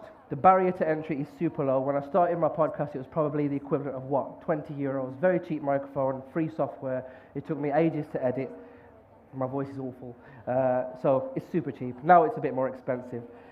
Massive demand for podcasts, audio tweets, and audiograms to drive traffic. You will hear lots that, oh, during COVID, people listen to podcasts, and now the world has opened up again. They don't. How many people jumped on a plane to get here, listen to a podcast, watch the podcast? These things are still very, very popular, okay? Here's an example. This is a podcast that I did, just a headshot of the guest, audio only, and I put a sound wave on there. Didn't pay for anything. I just put a tweet out saying, here's a podcast, here's an image of the guest. I reached, where are we? 700 people, and it didn't cost me anything. So you heard Felipe earlier on a much larger scale talk about 600,000 impressions, 48,000 clicks. That's great if you're a large business. If you're a small business or medium, or if you're solo, 700 people for nothing is massive, okay? At this point, you might be thinking, I hate my accent, nobody wants to hear people who sound like me. I certainly did. I want to show you this. This is a PR study. I don't know who did it, so I can't credit them, but this is the most attractive accents in the British Isles, the UK, mapped. This is the most popular, Southern Irish. Everybody loves Irish. There you go. This is Brummie, Birmingham, which is the least attractive, okay? I was born in an area just outside of Birmingham. My accent is lower than the least attractive, okay? I'm absolutely finished, but I'm stood here. But my point is, if I can do it, anybody else can do it. And if you don't believe me, that's me on the front page of Google with the least attractive accent. Thank you, thank you, thank you. It's possible. If I can do it, anybody can do it. And look at that beautiful shiny face. Anyway, let's move on. Video. Twitter alone, before the new guy breaks it, video views have grown massively, over 200 times in the last year, right? Social video is shared more than text and image content. I know this because I've tested it. I've tried to break my podcast in so many different ways just to bring evidence to talks like this. Landing pages that include video convert better. I will tell you all about those shortly, but we can't carry on without talking about TikTok. We've probably seen this a couple of times. Google are talking about how TikTok is taking over when it comes to audio and video. I think they're genuinely worried about that sort of stuff. There's been massive guides about everything you need to know about TikTok SEO, and shameless plug, I did a podcast with Lydia, sat right there. We talked all about TikTok. She went all through the ranking factors, algorithm, impact on SEO, search behavior. She went away and read all this stuff. She must have been super bored. But we did a podcast about it. It's there. Check it out. You will enjoy it. Let me talk to you about video, super quick then. I did another podcast, this time I brought it back with video, so I recorded audio and video. I stuck it there, again, didn't pay for anything, put some subtitles on, put a link, bit.ly so I can track it. Now, I've reached over 2,500 people, or 1,700 if you want to count uniques, and I didn't pay for anything. This stuff is gold, and it's free, and more people should be doing it. Imagine how much stuff you can do for your own businesses. This point of the talk, you're now thinking, right, he's talked about his own podcast. but I do law. How can I start? Where do I start? I'll give you some examples. This is gold. You have a client or your website is probably sat full, loads of blogs that are just pure text only. They're picking up traffic, it's moving along very slowly, growing, declining, nothing doing, it's just a bit of an average thing. Take that blog, record audio snippets from them, put an image on there, drive people to your website. You might have some very key facts and figures in there that are huge, that are just sitting there waiting for someone to search, see it, get that traffic to your website. It is super, super easy. Once you're done, put that out across multiple platforms. Again, free gold. All it takes is some of your time. When you start off, it will be difficult, not going to lie. It will take some time, but the more you do it, the easier it gets. When you've got video, it's quite easy. Use video to show and tell about your client, product or service. If you're in e-com, I'll talk to you about that in a second, but you can do this in absolutely any sector. I didn't risk adding a video to this presentation, but let's say I mentioned law earlier on. You're working in law. You're thinking, how do I use a video? There are so many different examples of how you can use it, and it doesn't have to be dry. The most famous one is that there's an American law firm. A guy sits down in a full suit, facing the camera. He says, "Hi, I'm Joel Bloggs. This is my law firm. Let me tell you all about us. I wake up at 4 o'clock every day. I'm first to the office, and I'm last out of the office at 8 p.m. All of his staff behind him are laughing their heads off because that's quite simply not true. Already, you've broken the barriers then of how this stuff works, highly regulated industry, can't even speak my own language now, Jesus. And it's fun. It makes it more accessible. If you're in e-com, absolute gold. Why don't people do this? How to demo your products with audio and video and their benefits. The number one challenge in e-com that I've seen in my experience is we don't want to put people in front of the camera who are our staff, because in marketing the average tenure is what, probably 2-3 years. So you know that in a couple of years you're going to have to reuse and repurpose that content. All you need to do is talk to your legal team, get an NDA, sign it in place to say we can use your images for a number of years. But that being said, if you're using the same piece of content and dining out on it for 5 years, you're probably not amazing at what you're doing. You've really got to step up your game. Super simple. If you're really nervous about getting NDAs or anything else, if you've got a product that's physical that you can touch, just put the camera on somebody's hands, use them, show them using the product and the benefits. A simple unboxing video. It doesn't have to be high on production value. Release that across multiple platforms. You're laughing. And then the most pertinent point is this: audio and video testimonials. People buy from people. There's a great company in the UK who, when you buy a product from them, after a number of days, they will send you an email and say, "Thanks for buying our product, Azim. Would you mind giving us a review on video for us to use across our social media? If you say yes, we'll give you 50% off your next purchase." That stuff is gold because you can track the use of that code. You've got a customer then who's going to repeat and come back. And more importantly, you've got user-generated, authentic content about your product. Super simple, super easy, and it's mad cheap to do. And there's one last thing that I'll leave you with, which is this. When you're shopping online, right, I'm giving away a massive secret here. When you're shopping online, and I hope somebody from Under Armour is not in the room because I'm going to use Under Armour as an example. If you're not desperate for the product, right, do what I do, put it in your basket, and then just leave the site, okay? Leave it in your basket, leave the site. I guarantee you, using Under Armour as an example, after like day 1, you'll get, "Hi Azim, you've left these trainers in your basket. Come back, we want you to buy from us." Ignore it, stay strong. After day 3, you'll get another one saying, "Hi Azim, you must have missed our previous email. You've left these trainers in your basket. We'll give you 20% off. Stay strong, my friends." Open that email. Don't click that link, okay? If you manage to hold out to day 7, right, that is when the gold comes in. Azim, this is it. Last chance, Under Armour. We really want you to buy these trainers. We'll give you 40% off. Zing. Open that email, buy those trainers, and rejoice. Trust me, this works across loads of e-com retailers, okay? He's recording it now. He's got it on a tip. But loads of e-com retailers do this, right? It's super simple. This for your own purchase behavior. Don't do it for your clients because you'll be racking out discount codes left, right, and center. Your margins will take a hit. You will say, I saw this guy that looked like a giant chocolate Malteser in Spain telling me about this. He thought it was great and it didn't work. Don't do that. Right, this is where I'm going to leave you.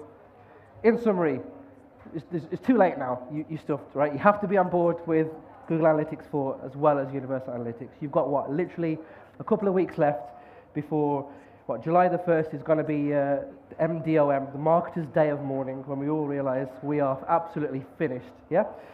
Understand which of your countries want audio, video, none, or both. The barrier to entry is incredibly low. It's super cheap. I told you I started my podcast dead cheap. Just all you got to do is publish that first time.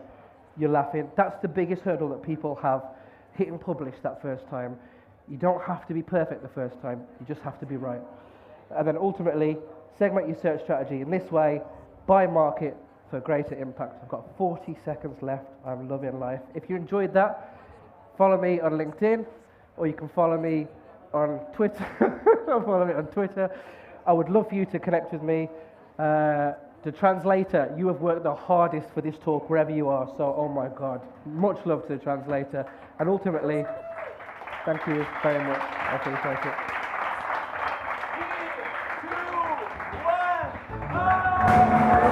Well, someone acknowledged interpreting. Yeah. Thank you very much. I appreciate it. Much love.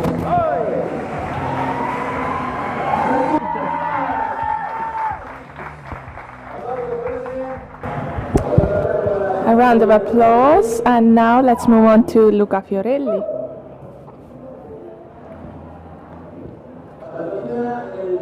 Sponsored by Legado Ibérico El Pozo. You can take the floor to give your greetings to Gianluca Fiorelli. Let's give the balls back to you.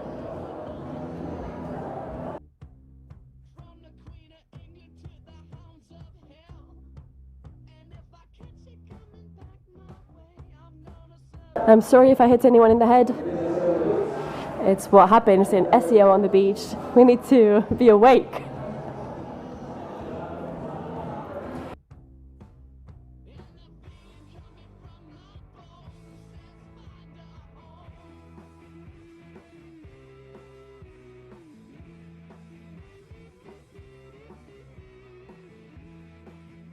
Remember, you can use the hashtag SOB2023. You get a free ticket for next year to most original picture, and free ticket for the one that tweets the most. Let's give a round of applause to the representative of El Pozo, and they're cutting some jamon out there. It's amazing jamon. You'll see later. Jamon for. Well, he did a spoiler. It's a pleasure for us to be here. We are representing Iberian El Pozo charcuterie. First of all, we want to say thank you to SECO and of course to all the Desorganización. It's a pleasure to be here.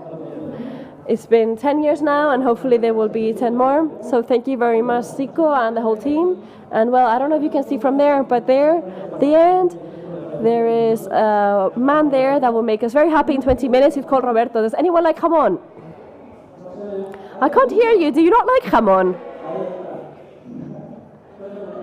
So I would like to give a round of applause for Roberto, who has been cutting jamon for the past 20 minutes. Roberto cuts it really well. He's cutting it really, really well. He's cutting it really thin, so there is enough for everyone. So enjoy the speech and then enjoy jamón. Buscamos excusas para juntarnos. ¿Será un legado? Que tengo un buen día, picoteo en casa. Que tienes un mal día, nos vemos en la tuya y a resolver el mundo. Al mínimo rayo de sol, buscamos al de la barbacoa. Y el típico llevo a un amigo, capaz de movilizar a todo tu grupo. No es un secreto. Un legado sabe mejor cuando lo compartes.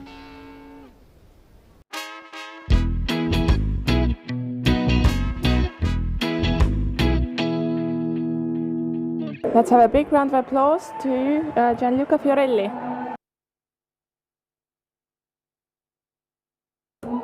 It's a pleasure to be back here to speak along with these other wonderful speakers.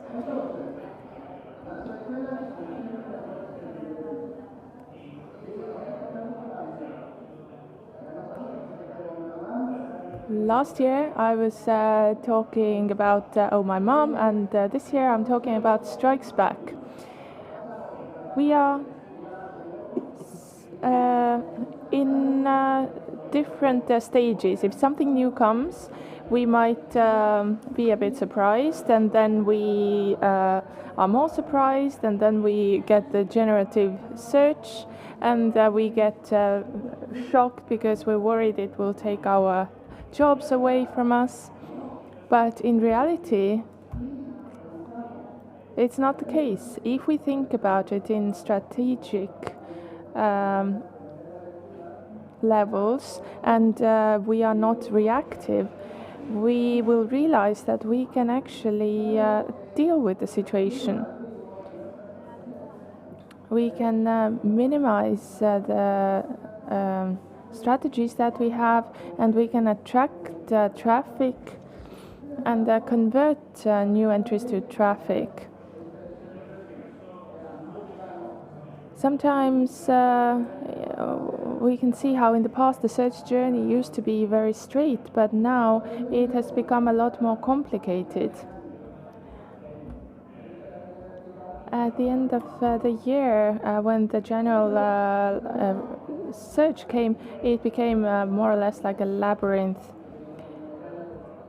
In Italian, we talk about gattopartism, which is a word that comes from Italian literature. What it means is changing everything in order not to change anything. What does it mean in Google? It means that generative search is about retaining users within Google to make sure that they can reach the final destination, which can be the result of a website. Having said that, in this case we have an advantage here, because these models can be used by us as well.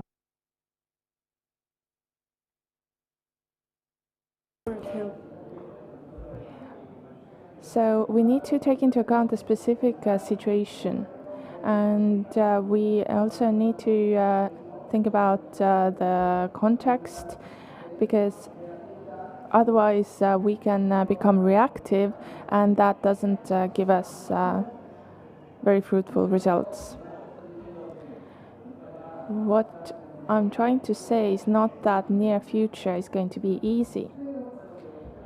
But what I'm trying to say is that everything that we're living now has already happened before, and all of this will happen again in the future. Nothing is going to change. Of course, the context is going to change, and we need to learn to adapt to the situation, to the context.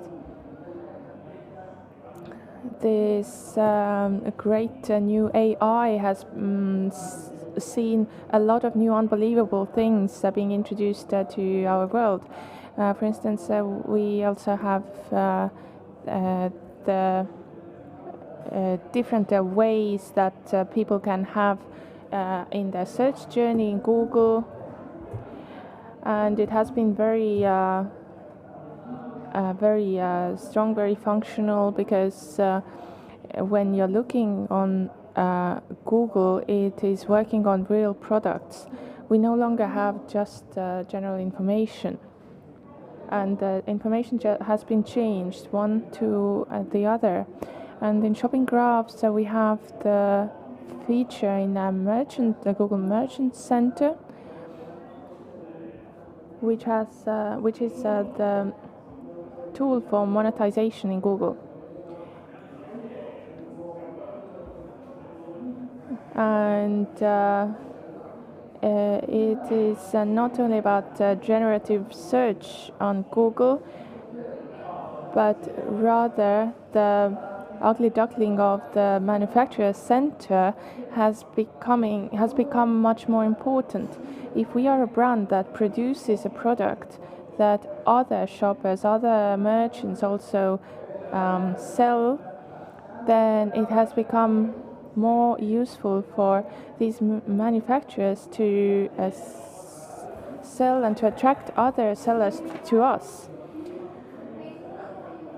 But what we see is that the description that we have for manufacturer is considered canonical by Google. That means other merchants do things on their feed which is in canon with what we are doing as manufacturer.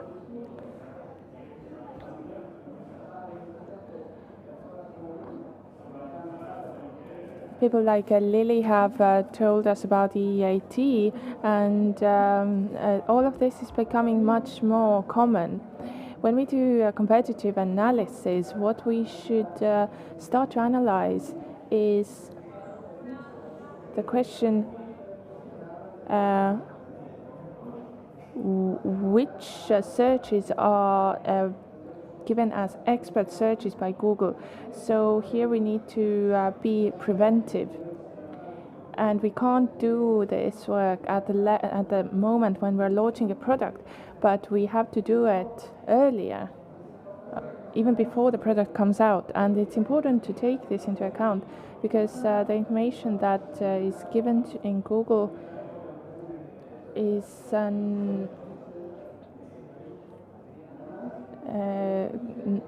conditioned by QDF.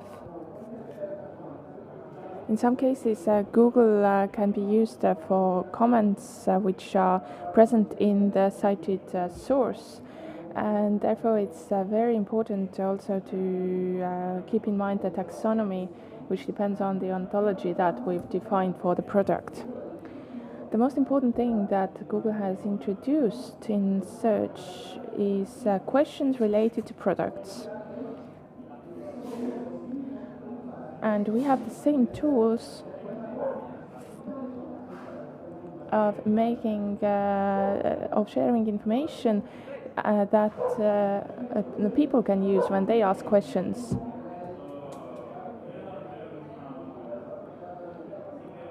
And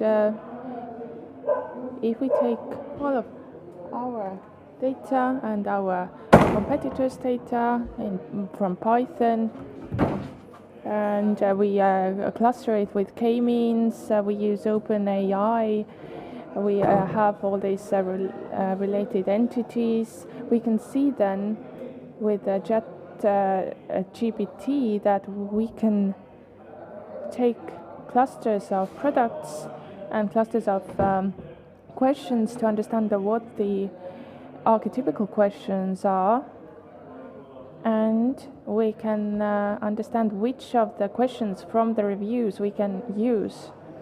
So at web level, we can create new useful data, and we will also understand what kind of questions will be asked by Google in order to navigate its search. There is also a lot of talk about YouTube when it comes to content, but there is not a lot of talk about the importance behind the marketing of YouTube. It is important to bear in mind that SERPs can also be used to present shorts. And if we have a competitive analysis of outreach, competitors' data can also be targeted. So it's good to analyze what competitors are saying and use this as source of information at expert level. On YouTube, you are presented with videos that you may be interested in, and this is all based on what you have clicked on before and your general interests, what you have Googled before. As SEOs, we are starting to really understand how this works. And we must remember that 45% of users are watching YouTube on TV, and this is US data. So for marketing, YouTube has to take into account also the factors of visualization on TV screens. But the real battlefield is going to be generative search. 90% of search results that Google gives us is a pile of rubbish. But we need to still analyze it. So what do we have here? We have the response generated by Google. We have the sources used to create this response. And if it's something that can be related to products, again, we can see again the organic shopping graph. And it's very important to keep this in mind, the shopping graph. The most beautiful thing I want to tell you about is the related conversations. They have nothing to do actually with what people might actually ask, but they are related, so to say. So we need to understand what source Google is using, and if the query is a question, then in organic results, Google also provides the response. So the possible responses can be used up here as well. This is why creating a good product portfolio is very important, and product sheets are crucial. Let's move forward to generative AI and semantics. Every dad thinks that child is beautiful, but actually the child might look like something like that. We also have these images here. A lot of websites have this unstructured build-up, not a structured one. In web, it's very important to bear in mind taxonomy. Taxonomy is a method of organizing data, and this is crucial for generative searches, because to look for structured and non-structured information, to then enter structures, add structures to unstructured data, is very important to be able to provide responses. Here's a good example from a data bank from Star Wars, and another example here where we can have locations from Star Wars. Another good example, IMDb here, topics. Probably the ugliest example here is the Tolkien Gateway, which, however, still has quite good classification by categories. These are examples where the taxonomy is taken into account, and it means that these websites cannot be used by Google like some others can.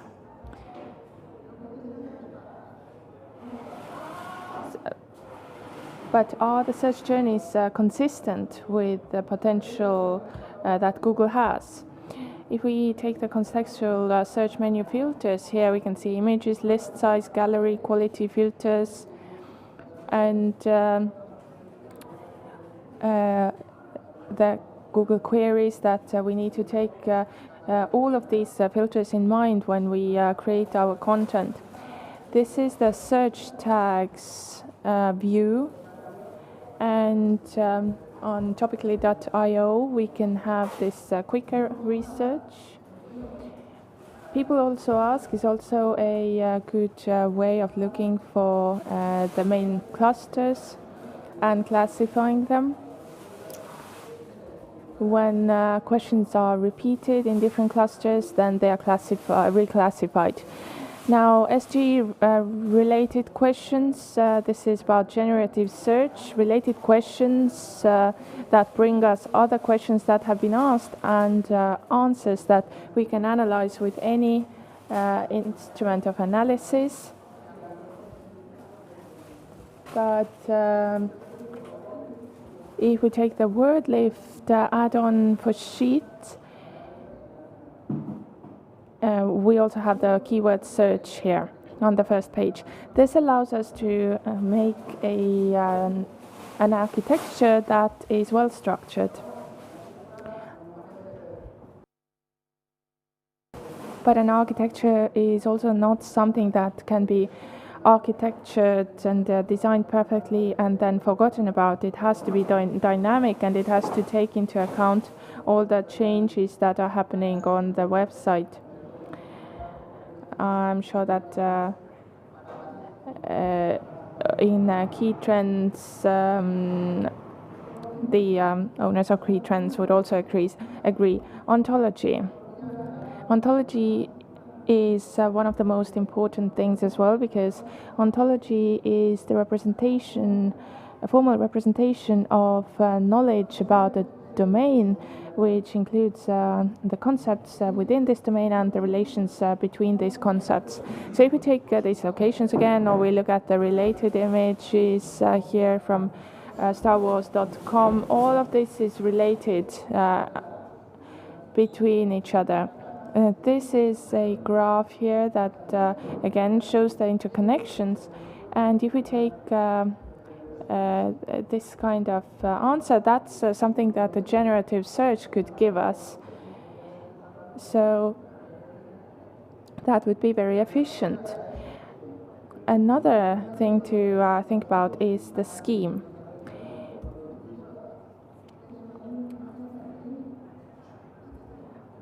Schema is made up of lots of different elements.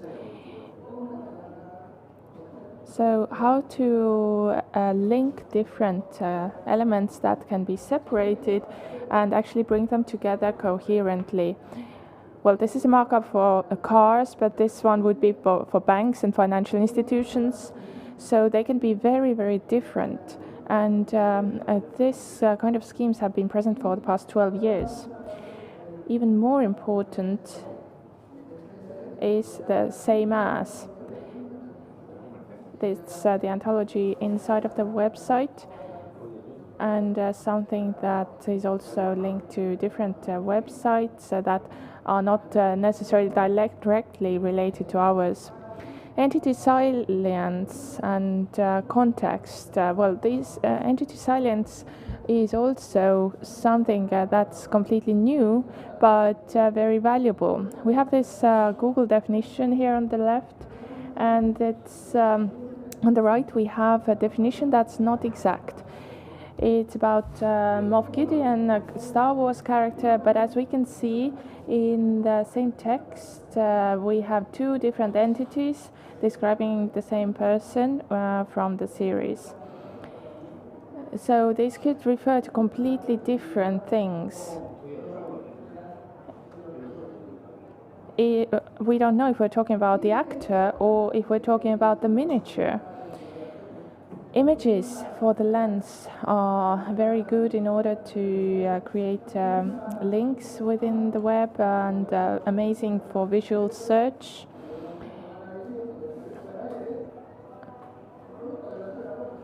A related product could be a suitcase. So we need to analyze to understand what things could be related to that first product. This would help us to create more conversions. Well, this attribute is also possible multi-search. Yes, I can use multi-fusion and use this product with the characteristics that we choose.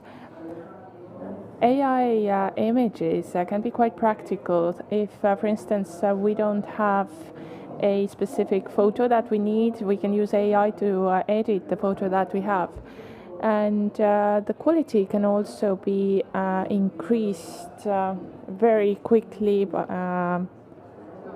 using AI. But making image prompts is not about saying that please paint this for me.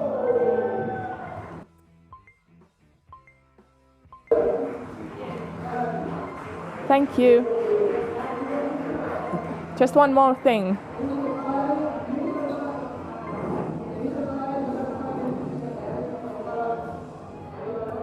These slides are uploaded and you can have access to them. If you want ask any questions, please ask me during the break. But now it's time for a quick snack, and at 1 o'clock sharp we will continue with the 7-minute presentations. This will be at 1 o'clock, but now enjoy the snack, or continue enjoying the snack rather.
¿No? ¿No se escucha?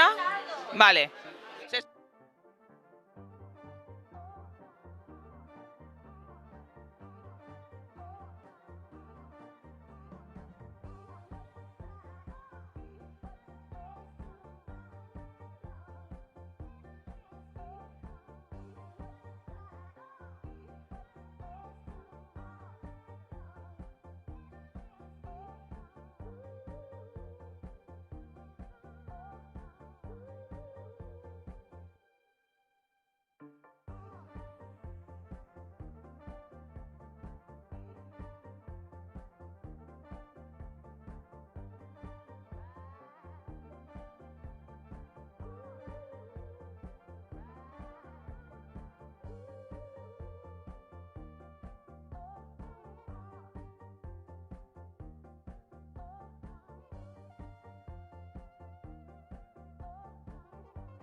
aquí estamos en el segundo día del SEonthebeach y está toda la gente, vosotros ahora no lo veis, pero os lo voy a enseñar, toda la gente ahí apelotonada comiendo jamón, así que como el jamón gusta, ahora no pasaremos por ahí que nos dice. Pero vamos a pillar por banda a la desorganización del evento. Hola, buenos días, ¿qué tal? Desorganización. Bueno, Eva, ¿qué tal? Yo muy bien, sin voz. Pues entonces no te vamos a dar mucho la tabarra, pero ¿todo bien? Genial, todo genial. Mejor de lo que esperábamos, la verdad. Estamos muy contentos. Con ganas de repetir para él. Desorganización, desorganización, desorganización, desorganización, desorganízate. Siempre con ganas de otro año más. Y mejor. Estás enhorabuena todo el sector. Hoy al marketing. Aquí tenemos a la gran Isabel Romero. Isabel Romero, ¿qué tal estás? Muy bien. Además de formar parte de la desorganización, ¿qué eres? Cuéntanos tú que lo explicamos. Uy, pero yo trabajo en Metricool, pero soy Global Head of Marketing, que suena muy bien, pero al final nada, trabajo en el equipo de Metricool, que es una maravilla. Yo no sé si habrá alguien que no conozca Metricool, pero si hubiese alguien en el mundo que no conoce Metricool, ¿qué hace Metricool y cómo puede ayudarnos? Pues así, en resumen, es la navaja suiza para todo el mundo que trabaja en redes sociales, para hacer todo en redes sociales, sobre todo automatizar, ganar tiempo, básicamente. Pues mira, te voy a hacer una postilla que no estoy de acuerdo que sea para todo el mundo de redes sociales. Justifica tu respuesta. Yo soy SEO y la utilizo para trabajar. Bueno, claro, sí, pero los SEOs también tenemos que trabajar con redes sociales, porque al final son señales que aparecen en las SERPs, o sea, para todo el mundo relacionado con el marketing digital. Una de las cosas que me gusta muchísimo de Metricool es el tema de las autolistas y que se pueda automatizar desde el feed de una página web, desde el feed de YouTube. Sí, eso es una pasada y de hecho yo creo que es como una funcionalidad que no todo el mundo usa y al final tú puedes poner 500 contenidos evergreen y planificarlos para que tus redes sociales siempre estén trabajando cuando tú no estás. Entonces al final en redes sociales lo que queremos es impactar el principio de familiaridad, impactar en la gente, o sea, es una pasada porque tú vas a crear insights de forma automática para que la gente sepa que estás ahí, entonces es una maravilla. A ti de todas las funcionalidades que te da Metricool, ¿con cuál te quedas? A mí me gusta mucho el informe de competidores, que también es como una funcionalidad que la gente sabe que está ahí, pero no le saca todo el partido, porque es como si tú entras a la reunión de tu competencia para ver qué están haciendo en redes sociales, qué les funciona y qué no. Y yo creo que ahí esa funcionalidad hay que exprimirla. Y una de las cosas ya a nivel personal que me gusta muchísimo de ti es que tienes una capacidad de comunicación maravillosa, lo haces con mucha alma, con un storytelling súper trabajado, eres capaz de mezclar temas totalmente dispares.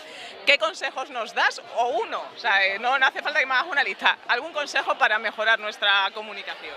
Pues habla para que te entiendan, como si se lo estuvieras contando a tu madre o una persona que no entiendes. Y sobre todo, cuando vas a hablar, piensa en el público que te está escuchando, porque muchas veces es ponente y es como, ay, quiero quedar bien, ay. No, al final tienes que aportar a la gente que ha venido a verte, entonces piensa cuál es su nivel, qué es lo que quieren saber y un poquito de hilo conductor. Pues muchísimas gracias, Isabel, te dejamos disfrutar. Gracias. Y nos vemos luego. Chao. Pues vamos a seguir por aquí. Vamos a ver. Luego vamos a dejarles que piensen a los de Linkaffinity y después nos pasaremos por ahí. Ayer no querían hablar y ahora me lo están pidiendo, ¿eh? Claro. Buenas, ¿qué tal? ¿Quién eres? Alberto, ingeniero SEO. Muy buenas. Yo ayer conocí a este señor y me dice, soy Alberto. Y digo, pues muy bien, yo soy Lucía. Muy educado, primero el nombre y ya luego ya lo aprendemos. Una de las cosas que mola mucho del SEonthebeach es que desvirtualiza. Él en Twitter es ingeniero SEO. Y aquí Alberto, al SEO. Y bueno, te vamos a dejar que disfrutes un poquito. Vamos a ver a quién tenemos más por aquí. Porque está todo el mundo aquí comiendo jamoncito. Buenos días, ¿os lo estáis pasando bien? Pues estamos pasando genial. Estamos disfrutando mucho. Estamos disfrutando mucho. No, el mejor evento al que he ido en mi vida. Sí, estamos muy contentos en general con la organización y con los contenidos que estamos aprendiendo. ¿Es vuestra primera vez? Sí. Ay, la mía también. ¿Vais a repetir? Creemos que sí. ¿Cómo que creemos? O sea, perdona. Queremos que sí. Queremos repetir seguro, vaya. Estamos disfrutando muchísimo. ¿Nos vemos entonces al año que viene? Seguro. Genial, muchas gracias. Vamos para aquí. A ver, ¿a quién más nos encontramos? ¡Ah, mira! ¡Me encanta! Aquí tenemos a Guanatop. ¿Tenemos hoy el himno? El jefe. ¿Tenemos hoy himno? ¿Quién? A ver, ¿qué es? Alberto, ¿vas a hablar conmigo? Sí, pero necesito palmas para hacer el himno. Venga, vamos, chicos. Joder, es que estoy... Hacedme hueco, por favor. A ver. Infraestructuras a lo bestia, podríamos llamar esta entrevista. Bueno, vamos a cantar un himno de Guanatop, ¿no? Sí. Pero primero, ¿qué es Guanatop? Somos una herramienta de venta de enlaces. Puedes comparar varios portales de enlaces y comprar el que esté a mejor precio. A veces tienen una diferencia hasta 700 euros del mismo medio entre un enlace y otro. ¿Cuánto me has dicho? Hasta 700 euros. Eso es mucho, ¿no? Ya tú sabes. Tú me estás entendiendo, ¿no? Una mina. Sin ánimo de lucro. ¿Tú qué prefieres? ¿Una pizza o una tortilla? Yo últimamente estoy en modo real food. Ya me entiendes. Bueno, ¿qué tal el SEonthebeach? Muy bien. Llevamos muchos años viniendo, hacemos camisetas. Por cierto, es la única camiseta que lleva a los patrocinadores. Bueno, la única, no la mejor. Y venimos a ganar el concurso. Estáis muy confiados. Sí.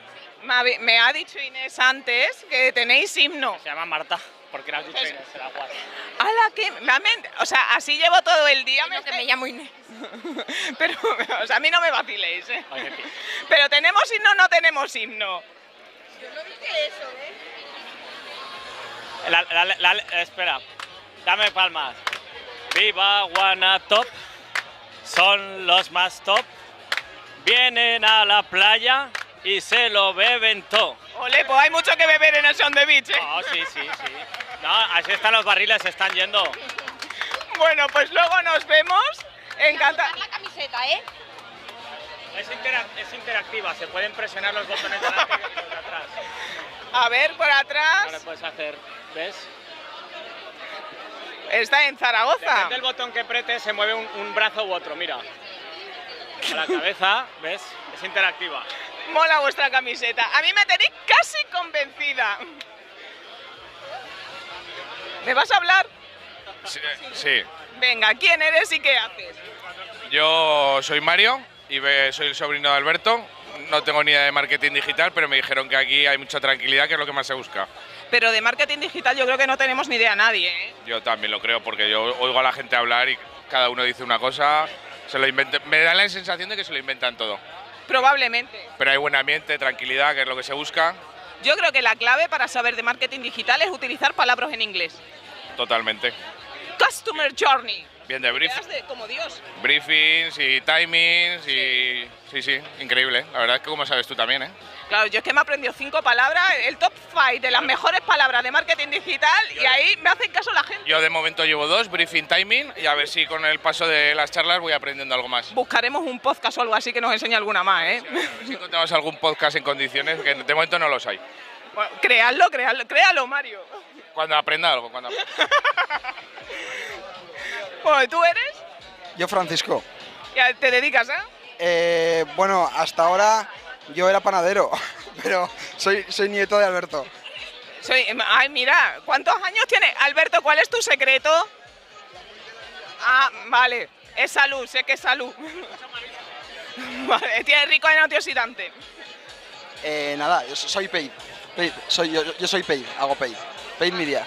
Vale. Pero bueno, estoy aquí de infiltrado. ¿Pero te está gustando la experiencia? Sí, la verdad que muy bien. Cerveza, piscina, de todo. La Santísima Trinidad. ¿Volverías al año que viene? 100%. Me alegro.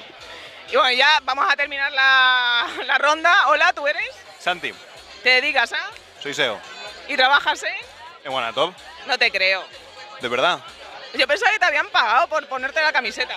A ver, me habéis pillado, ¿vale? Realmente me anuncio en Fiverr, tengo un prom bastante bueno y por unos 10 euros vengo y hago de bulto para que parezca que realmente somos más personas. Yo creo que te vendes barato. Sí, pero es que el mercado está muy mal. Ya, y es que con esto de la crisis, la inflación y todo esto... Está fastidiado, no hay otra. Para el año que viene a 20, ¿eh? Habrá que hacer un keyword research antes para ver cuánto se busca, si hay alguna palabra clave relacionada. Venga, pues muchas gracias, nos vemos. Chao. A ver, que nos hemos trabado. Eso es. Vamos a volver por aquí. Yo tengo muchas ganas de hablar con Eric y no lo termino de encontrar. Así que vamos a dar una vuelta por aquí. ¡Ay, mira, Carlos Esteve! ¡Ven para acá, amigo mío!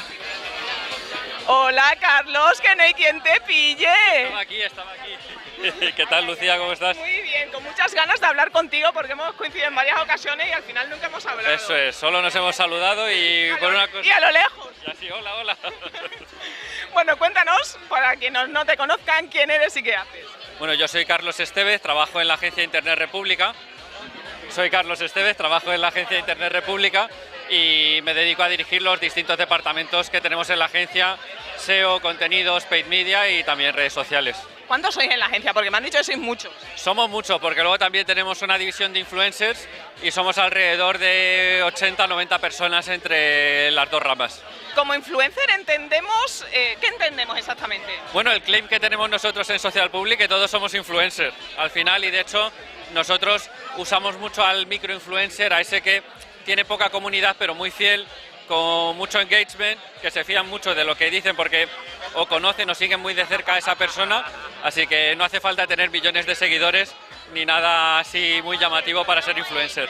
Me parece muy interesante porque como cada vez estamos más digitalizados tanto a nivel corporativo como individual, para el trabajo de marca personal me parece muy guay ese departamento. No, sin duda, y además respecto a la marca personal, una de las tendencias ahora es que las marcas se quieren humanizar y para eso necesitan personas creadores de contenido, porque ya ese contenido prefabricado, rodaje de actores muy bien rodado y demás, cada vez funciona menos, y ver a una persona real dando a la cámara un contenido funciona mucho mejor. Y ya por hilar fino, está muy relacionado con este término que tanto hablamos últimamente del EEAT. Sí, es que un poco parece que también Google, aunque no hable mucho de influencers, pero tiene su parte de influencers, que lo podemos coger a la raíz de la palabra de influenciadores y decir, oye, tú puedes hablar en un medio de comunicación, en una web con mucha credibilidad, pero si tú no sabes de ese tema, también necesitamos que tú tengas experiencia en lo que estás contando, que seas de verdad. Y creo que un poco toda la tendencia digital, tanto en Google como en redes sociales, va a esa parte de realidad, de verdad. Me parece muy interesante y, por cierto, me gustó muchísimo ayer tu ponencia, y como no te he visto, no he tenido oportunidad de decírtelo, SEO en TikTok, así que venlo en el canal de YouTube. Muchas gracias, Carlos, y vamos a seguir la ruta. Muchas gracias, Lucía. Luego nos vemos. Chao. Vamos a ver si encontramos... Como está haciendo cola, Gianluca, vamos a hacer que salude. Hola. Hola a todos, hola a todos. ¿Quién eres y qué haces? Soy Gianluca Fiorelli. A lo mejor me conocéis en Twitter como gfiorelli1.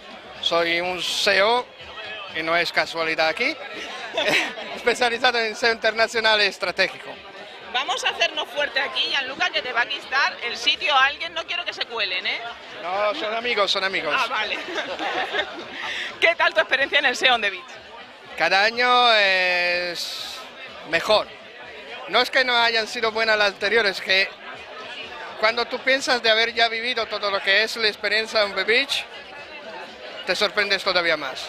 Nueva gente y los viejos carcas como yo que vuelven y nada. Además, está llegando a ser, y soy muy alegre de eso, también un evento con proyección internacional. No solamente como ponentes, sino también como gente que viene como espectadora. A mí es una de las cosas que más me ha gustado, de cómo se entremezclan los idiomas, las culturas, sí. Todos estamos relacionando. Sí, y además yo, como otros que ya tenemos mucha más relación con la comunidad internacional, nosotros intentamos de hacer un poco de guías a nivel cultural, sobre todo, por lo cual en un mundo donde ofenderse puede ser bastante fácil, explicarle que lo que van a ver aquí no lo van a ver en ningún sitio del mundo, y que a lo mejor puede parecer muy raro, en realidad es muy común, porque aquí somos en España, somos españoles, y somos todos amigos y también podemos dirnos burradas si somos amigos. Y para eso tenemos que tener la mente abierta y dejarnos fluir, porque muchas veces venimos a los eventos y estamos como cerraditos. Exacto, exacto. Aquí estamos para compartir. No es solamente escuchar charlas, porque, y esto lo digo, sé que muchos lo estáis viendo a punto en streaming, pero el streaming puede ser perfecto porque no todo el mundo puede venir aquí por circunstancias personales, pero por lo menos, como se dice de italiano, por lo menos una vez en Roma tiene que visitarla, por lo menos una vez al SEonthebeach tiene que estar en persona. Muy de acuerdo, Gianluca, pues te dejamos para coger jamón, porque si no nos lo quitan. Es mi sponsor, espero que me tengan algo. Si no, se la verán con nosotros, Gianluca. Muchas gracias. Vamos a ver por aquí. Vale, estoy buscando a Eric, que le he dicho yo que estuviera por aquí. Vamos a dar una vuelta por aquí dentro, si logramos entrar. ¿Nos dejáis pasar, por favor? Creo que está allí. Vamos a abordarlo. ¡Seoito! ¿Qué tal? Estoy estupendo, estaba fatal, pero ahora estoy... Estabas. Sí, pero esa es a primera hora, porque a primera hora todo cuesta. sí, a mí me ha costado un huevo hoy, ¿eh? Sí, debe ser la edad, debe ser la edad. Bueno, han sido 2 días intensos de carga emocional. Ayer me decía un compañero, dice, tío, que nos queda mañana. Digo, ¿pero qué día soy? No, si es viernes. Digo, ¿Y qué tal? estupendo, yo creo que la gente está muy contenta. Nosotros estamos aquí. Yo como tengo lo de las cervezas, lo tengo enfrente de la pantalla, estoy viendo las ponencias y me parecen muy buenas, ¿eh? Son muy top. Yo estoy muy convencido. Y luego, como se está grabando, me las comeré cuando esté en condiciones de procesar la información. Claro. Pues vamos a dar una vueltecilla, Seoito. Venga. Ay, ya sé.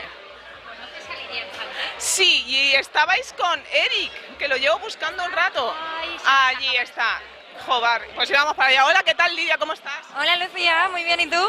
Pues aquí, trabajando, fíjate, para lo que hemos quedado. Cuéntame quién eres y qué haces. Soy Lidia Infante, trabajo como Senior SEO Manager en Sanity, que es un CMS, aunque decimos que no lo somos, pero bueno, como no hablan español os lo digo. Es un CMS headless y he venido aquí a hablar de cómo hacer headless SEO y a conectar con el mundo del SEO en español, porque yo estoy mucho por fuera, pero aquí no. ¿Y qué tal? ¿Es tu primer SEonthebeach? Es mi primer SEonthebeach. Ese es un evento diferente, ¿no? Es mi primer SEonthebeach. ¿Es tu primero?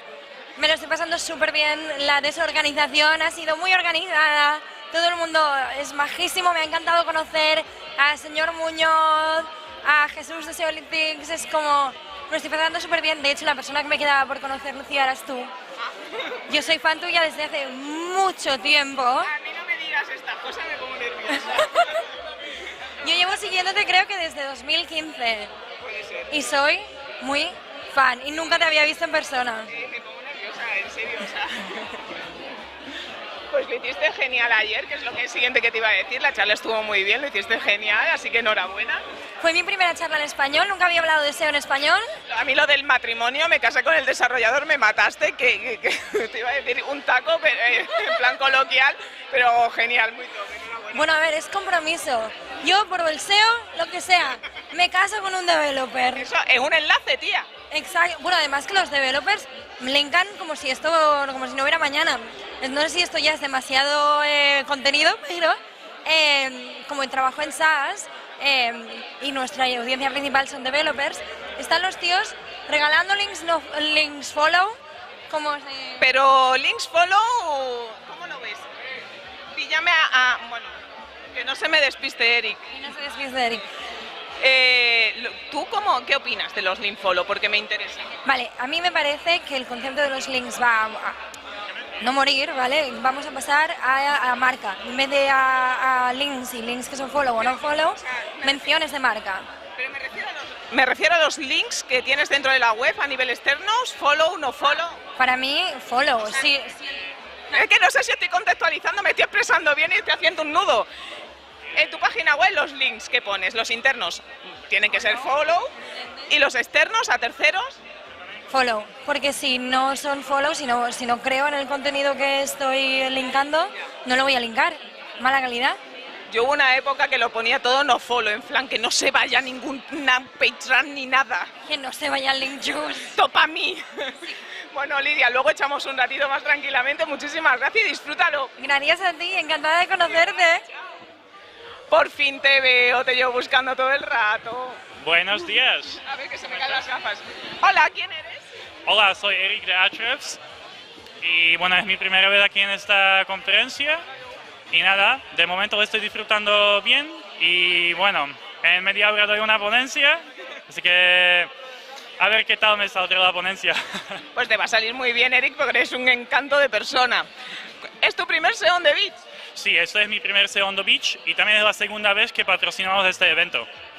¿Qué patrocinio habéis hecho? ¿Cómo habéis aportado? ¿Cómo? ¿Qué habéis aportado al SEO on the Beach? Porque esto me encanta. Pues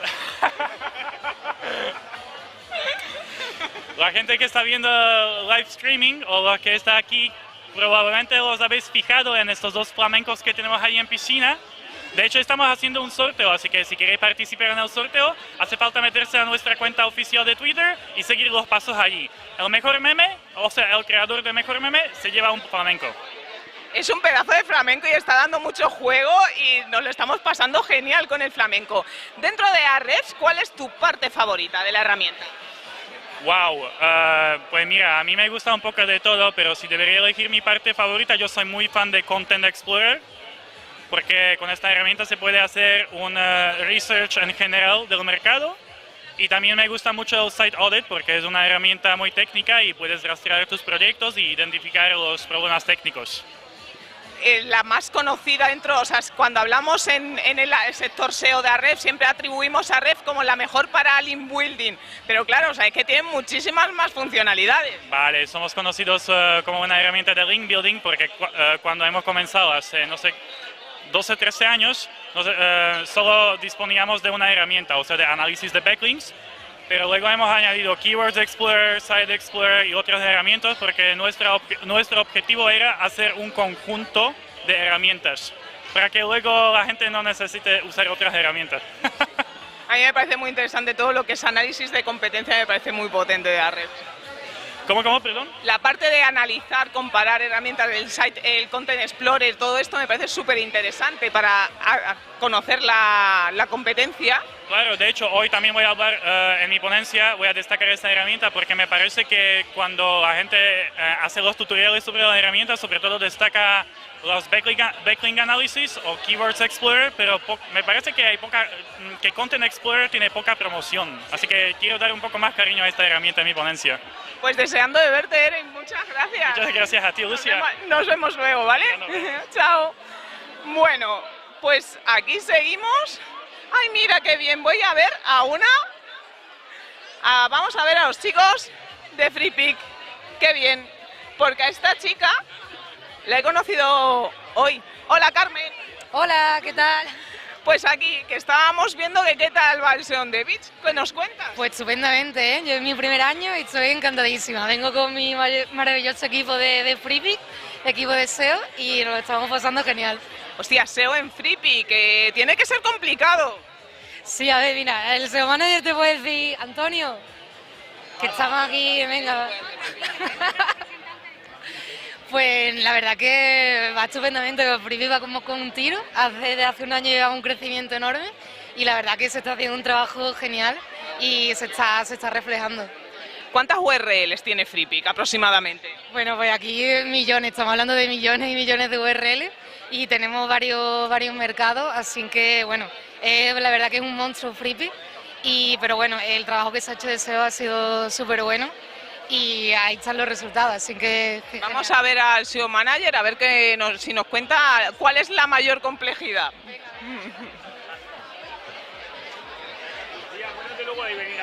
Sí.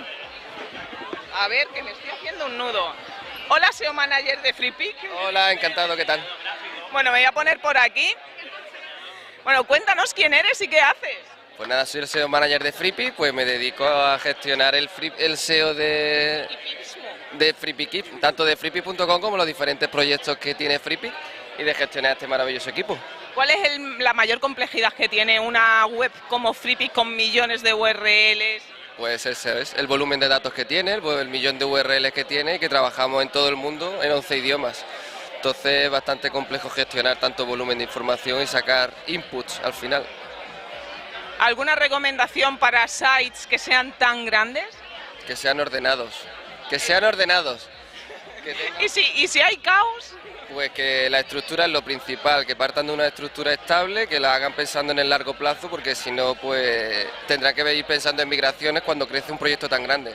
Al principio puedes pensarlo de una forma y si sigue creciendo, lo que habías pensado al inicio ya no te va a valer y te va a generar un poco más de caos. ¿Qué es más difícil, llevar el SEO en FreePic o gestionar un equipo de personas? Bueno, creo que gestionar un equipo de personas, pero he tenido mucha suerte, tengo un gran equipo, la verdad. Bueno, pues te dejamos que sigas disfrutando. Muchísimas gracias, chao. Vamos a ver qué hora es, porque tenemos a la 1, seguimos con las charlas. Vamos a pasar por aquí, que tenemos a José B. Moreno. Hola. Vamos para allá. ¿Hace ese ruido? Sí, por eso. Este no es buen sitio. No, vamos para acá, porfa. Vale, ¿puedo pedir un favor? Depende cuál sea. Sí. ¿Puedes pixelarme la cara porque mi mujer no sabe que estoy aquí? Vale. Vamos para allá para que se Es que se nos acopla el sonido. Si quieres que nos vayamos a otro sitio, vamos, tú para un lado y yo para otro, digo. Cuéntanos quién eres y qué haces. ¿Cómo? Es que no escucho.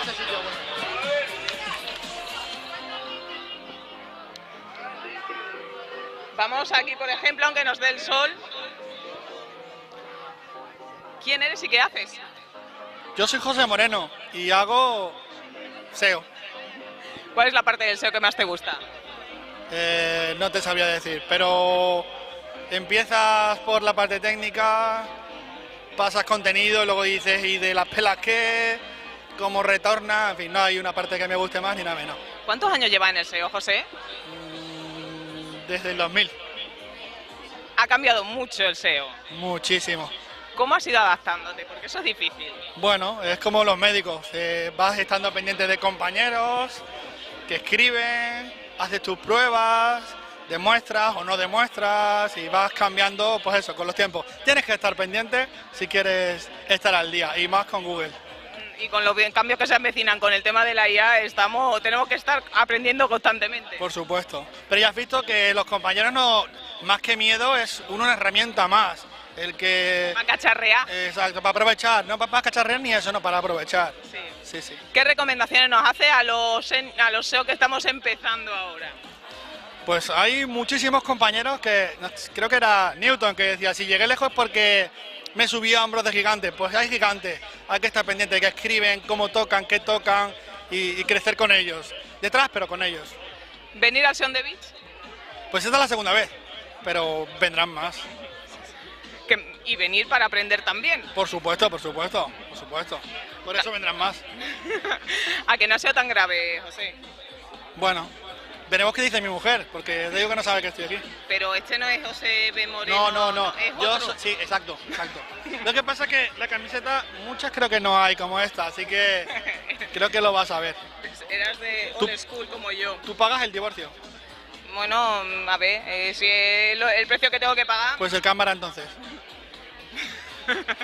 Esto está grabado, no pasa nada. Bueno, José, nos vemos luego. Y ya sin cámara, que esté más tranquilo. ¿Pixeladme la cara? Sí. ¿Vale? Tranquilo. Vamos a quitarnos porque veo que a nuestro cámara le estamos haciendo sufrir, lo siento. Vamos a ver qué nos encontramos. Aquí veo un grupo que no he hablado con ellos. Hola, chicos de Senras. Hola, ¿qué tal? ¿Cómo llevamos el SEonthebeach? Muy bien, siempre con, bueno, iba a decir con cervecita en mano, pero justo me ha pillado que me la acabo de terminar. Ya sin la más, creo que está abierta, Grifo. No, vamos para allá, ahora estamos atentos ya a las siguientes charlas, pero vamos, sí, hacemos refill. Ellos que creo que no he hablado con ellos. Ah, por ellos. Venga, gracias, chao. Buenos días. Buenos días. Cuéntanos quién es y qué haces. Bueno, pues yo soy Guillermo González y soy Content Manager en Esquimoz. Content Manager en Esquimoz. ¿Y qué tal? ¿Es tu primer SEO blog? No, SEO on the beach. Sí, sí, sí. Y la verdad que me lo estoy pasando de puta madre. Para repetir. Sí, sí, sí, sí. ¿Qué es lo que más te está gustando? Bueno, pues aparte de las charlas, la organización, cómo lo habéis montado todo de tal manera que puedes estar disfrutando de todas las estancias y a la vez escuchando todas las ponencias. Todo genial, la verdad. Iros para allá, que hay más gente, hombre. Es que estamos tomando un tentempié y necesitamos una mesa para apoyar todas las cosas que... Bueno, pues luego nos vemos por allí con la gente, ¿eh? Hay que relacionarse. Sí, sí, yo no tengo ningún problema. Ayer conté un chiste y me tiraron a la piscina. Pues no sería muy bueno. Era malo, era malo. Bueno, pues muchas gracias, nos vemos luego. Chao.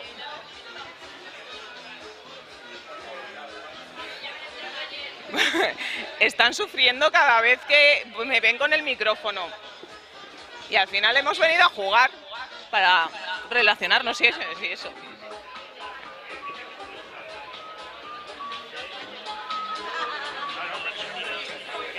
Y efectivamente aquí vienen los de Senras con la cerveza. Vamos por aquí que vamos a ver a David.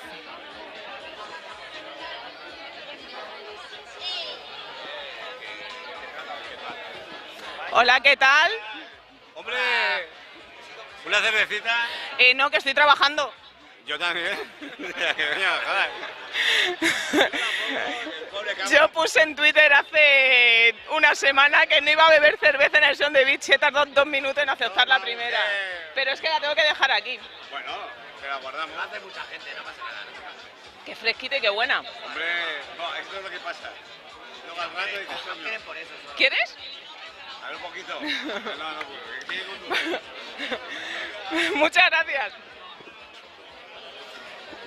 Buenos días. Buenos días, ¿qué tal? Ahora hablo contigo, pero es que con Nico no hemos hablado. Hola, Nico. Hola, ¿qué tal, Lucía? ¿Qué tal el evento? ¿Todo bien? Cuéntanos quién eres y qué haces. Soy Nicolás Eudemar, acá Nico SEOCM en Twitter y ayudo a empresas españolas a vender a Francia y al revés. También tengo una agencia que se llama holaquetal.es y hago inbound marketing en alemán, en español, en inglés y en francés. Por cierto, soy francés, por eso que hablo con un acento un poco raro. Es una pasada, o sea, yo con el inglés me estoy peleando, o sea, a mí me parece una pasada que hables tantos idiomas. Bueno, en realidad domino pocos, pero lo mínimo para contratar a la gente y ser feliz, os deseo felicidad, la verdad. Espero que lo paséis muy bien hoy, como todos, bueno, los veo, y... ¿Qué tal la experiencia SEonthebeach? ¿Es tu primer SEonthebeach? Es mi segundo SEonthebeach, la experiencia es muy buena, o sea, hay buen rollismo, ¿no? Como es debido. Y de hecho, Lucía, muchas gracias por todo el tiempo que pasas con todas las personas. Muchas gracias. Gracias a vosotros por dejarme pasarme tiempo con vosotros. O sea, yo creo que los eventos son para socializar, venir, abrirnos, fluir y conocer gente, porque es hablando, como vemos, lo que tiene toda la gente en lo que está trabajando, cosas súper interesantes. Hay que hablar con la gente y socializar. Sí, totalmente. Y de hecho, como llega como en fin de temporada en junio, es como la despedida antes de las vacaciones de todos los SEOs y bueno, está genial. Bueno, Nico, luego nos vemos. Muchas gracias. Chao. A Natalia tampoco he hablado con ella, creo, ¿verdad, Natalia? Aún no hemos hablado, no. Buenos días. Bueno, cuéntanos quién eres y qué haces. Soy Natalia, no sé si decir el apellido o pasarme porque es difícil. Natalia Witczyk, soy polaca, o lo que me gusta decir, soy doble polaca porque vivo en Barcelona. Y soy SEO internacional. Eres la SEO de la eterna sonrisa, cosa que me encanta porque es mirarte, tío, y es que siempre estás feliz y yo es una cosa que valoro mucho. Así que muchas gracias por contagiar esa alegría, Natalia. Me alegro que es contagioso, esa es mi idea. Cuéntanos cuál es el mayor reto que se encuentran las empresas al internacionalizar. Muy buena pregunta. Yo diría que muchas empresas quieren hacer SEO internacional sin ser internacionales, que vienen con la idea que me voy a traducir la web, pero realmente no tienen oferta internacional. Y ahí SEO puede hacer la base, pero no va de repente a internacionalizar toda la empresa solo por tener la web hecha y optimizada. O sea, hay que tener un elemento más por dentro. O sea, tendría que trabajar la parte de modelo de negocio dentro de la empresa antes siquiera de adaptar la web a la internacionalización. Exacto, y también creo que cosas como estudios de mercado, que realmente entender que hay mercado para su producto en este país y todo detrás, que luego ayuda a la hora de SEO, porque ya si las cosas están hechas preparadas. Bueno, pues vamos a despedirnos con David, que ayer le hablamos un poquito, y nos vamos a ir despidiendo ya. Bueno, David, ¿qué tal? Muy bien, ¿tú qué tal? Yo genial, o sea, me lo estoy pasando pipa. ¿Y tú que ya estás más suelto, más relajado con el SEonthebeach? Sí, ya llevo un tiempo aquí, sí, ya estoy más relajado. ¿Te lo estás pasando bien para repetir? Bien. ¿Para repetir? Sí, me traeré tuppers, pero sí. Bueno, ¿por algún motivo eres alérgico o algo? No, por elección, simplemente. Pero ya está, todo bien. Bueno, ¿alguna charla que te haya gustado más por el momento? Charlar con Natalia, por ejemplo. Bueno, vale, pues nos vamos para allá. Vamos a ver a Link Affinity y ya vamos a ir cerrando porque vienen las charlas y tenemos que atender y aprender mucho. Perdón, permiso. Hola, buenos días. Buenos días, ¿qué tal? Hola, buenos días. ¿Qué tal? ¿Todo muy bien? ¿Nosotros por aquí? ¿Tú qué tal? Yo muy bien. Cuéntanos quién eres y qué haces. Pues soy Paula, de Link Affinity, la Global Account Manager, y nada, cuento qué hacemos, cómo lo hacemos y lo bien que lo hacemos. Bueno, pues vayamos por partes. ¿Qué hacéis? Somos una herramienta todo en uno para gestionar campañas de relaciones con medios, ya sea link building, relaciones públicas digitales o incluso estrategias de marca, reputación, etcétera. Cualquier cosa que sea entrar en contacto con medios, ver si son medios con calidad, afines a tu contenido y conseguir una colaboración con ellos, todo eso lo puedes hacer desde Link Affinity. ¿Y cuál dirías que es el punto fuerte de Link Affinity? Yo creo que combinamos muchas cosas que son necesarias para llevar a cabo este tipo de campañas y lo hacemos de una manera muy optimizada, aparte de que llevamos varios pasos por delante del mercado, por así decirlo, y con la inteligencia artificial estamos consiguiendo no solo hacer este tipo de estrategias de link building o de relaciones públicas, sino también mejorar la autoridad temática de nuestros clientes, posicionando su experiencia y su conocimiento, que eso es algo que no creo que haya ninguna otra herramienta que a día de hoy combine todas estas cosas en una. A mí una de las cosas que más me gusta de Link Affinity es que, bueno, para empezar es el curso de psico para aprender a usarla. El curso de psico es maravilloso. Y tanto, es genial y muy completo. Y sobre todo es la parte que una vez que configuras la herramienta te va pasando los diferentes filtros. ¿Cuáles son esos filtros para hacernos una idea? Exacto, pues mira, primero empezaríamos en esa fase de búsqueda, ¿no?, que ya conoces, donde haríamos una investigación de qué oportunidades tenemos y luego pasarían por un filtro de spam para deshacernos de todos aquellos sitios que tengan un nivel de spam muy alto. Y aquellos que hayan cumplido con esos requisitos de spam pasarían a la siguiente fase para ver su nivel de riesgo, qué riesgo supone enlazar con ese medio, y luego también la afinidad semántica, que eso es un análisis semántico, no solo matemático como hemos visto con otros indicadores, sino esta vez sí que analizaríamos el contenido para ver si es afín al nuestro. Lo que hacemos es scrollear hasta 10.000 URLs de cada uno de los medios, extrayendo todo el contenido, etiquetado, descriptions, y luego hacemos el mismo scrolleado con el dominio con el que estamos trabajando. Procesamos todo el lenguaje natural y vemos en qué clústeres o en qué temáticas específicas tienen una mayor afinidad. Eso parece como muy laborioso, o sea, ese análisis se suele tardar unas horitas. ¿Cuánto tarda Link Affinity en procesar todo eso? A ver, en hacer ese último cálculo de la afinidad semántica tarda, dependiendo de la cola que haya, pues unas horas más o menos, pero la cosa sería que tú entres en la herramienta, te configures tu proyecto, lances esas búsquedas y luego ya esa misma tarde o al día siguiente encontrarás en gestión todos esos sitios que cumplen con tus requisitos. Realmente no hace falta invertir tanto tiempo en ella para conseguir resultados. Yo te lo preguntaba porque cuando hacemos un análisis para establecer la estrategia de link building vas dominio a dominio, enlace a enlace en un Excel, copia, pega. Pestañas de una herramienta de la otra para ver esto, para ver lo otro, claro. Y en Link Affinity eso no es necesario, te lo hace de manera automática, cómoda, o sea, solo tienes que configurar bien la herramienta y para eso está el curso de psico, que me parece maravilloso. tía, o sea, entra, ven al stand, ven al stand. La recomiendo siempre, de hecho, en la agencia en la que trabajo, que por cierto, un saludo, SEOvide, les he pasado para que sean partners del Incafinite, porque me parece una pedazo de herramienta, para mí la mejor que hay a nivel del link building, con el tema de la mezcla de inteligencia artificial me parece brutal. La parte de afinidad semántica, ¿esa manuquela o cómo lo hacéis?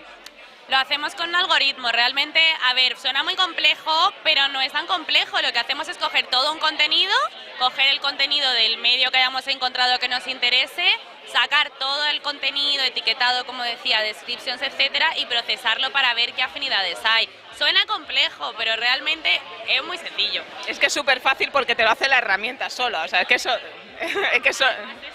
No, que no tienes que hacer nada, ni mucho menos entrar en el medio para ver de qué habla este medio, qué categorías tiene, ya te lo daría la herramienta ya. Que es otra cosa que me gusta mucho a la hora de conseguir enlaces, te dais siempre dos opciones, o bien nos ponemos en contacto nosotros a nivel individual con el medio, o bien manda... Equipo, claro, de hecho Veda forma parte de ese equipo de negociación con los medios y se encargaría de hacer ese contacto con el medio y conseguir condiciones. Y también lo bueno de eso es que no hay unas condiciones establecidas, sino que puedes conseguir la colaboración que quieras. O sea, si quieres un backlink, pues negocia ese backlink, pero si quieres a lo mejor que entrevisten a tu cliente o a tu jefe porque es súper experto en un tema, o si quieres mandar un producto, una nota de prensa, todo lo que quieras se puede hacer, no estás cerrado a el enlace, ¿no?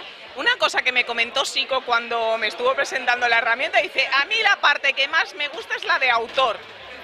¿Cómo funciona eso? Explícanos. Bueno, sí, la parte de los expertos y de esa integración con GPT. Lo que estamos haciendo ahí es identificar los expertos que trabajen... ¡Ay! Pues creo que nos tenemos que ir, pues muchísimas gracias. Espero verte luego. Luego hablamos.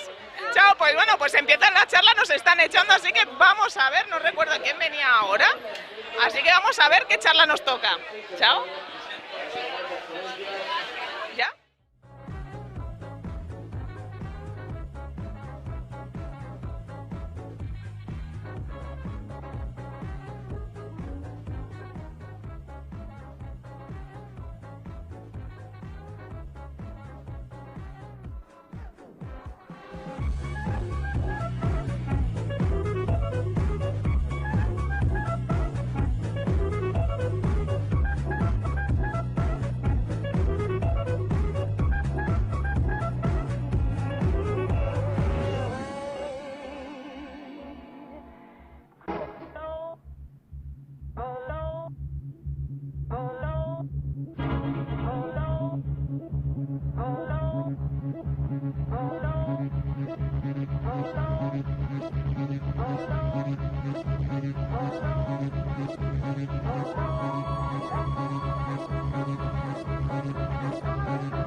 hope everyone has found a seat. If not, we have a few places here at the front. Make sure you have the balls.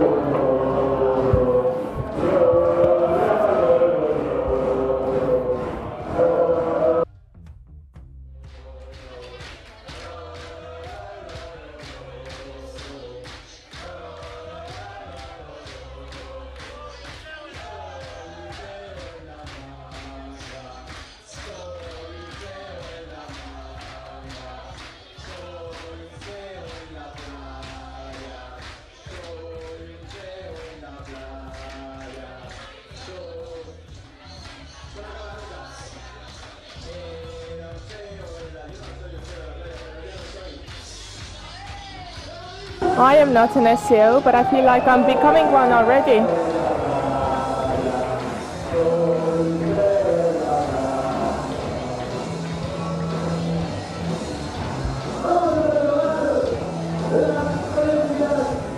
Let us get on to our next speeches.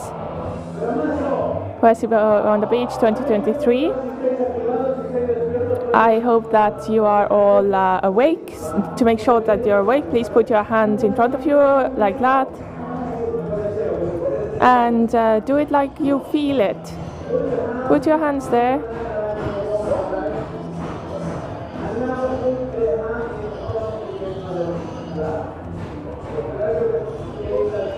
Pon tus manos así. Now cross your fingers with thumbs at the bottom. And now let's turn. 1, 2, 3.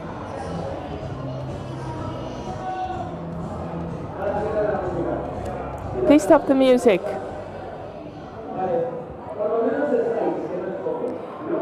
At least you're here. That's the main thing. I want to tell you that now we still have 7 speeches. No, 5 speeches, which are each 7 minutes long. Let's have some silence on the beach. 5 speeches, each 7 minutes. These are by Ahrefs, Link Affinity, Jet Octopus, Expertomy, and SEMrush.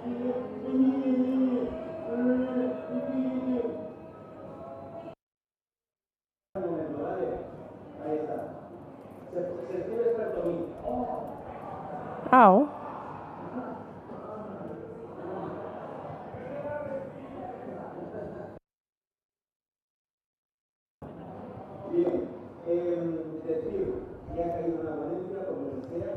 One of the speeches is not going to be given. Carrie Rose is not coming this afternoon. Carrie is not coming. What happened to her? We don't know. Do we know? Can you give Sicko the microphone? She told us 3 days ago that she had loads of work and there was something else on the same day, so she couldn't come and it was too late to replace her with anybody else. But that's fine. That's fine, because breaks are also enjoyable, aren't they?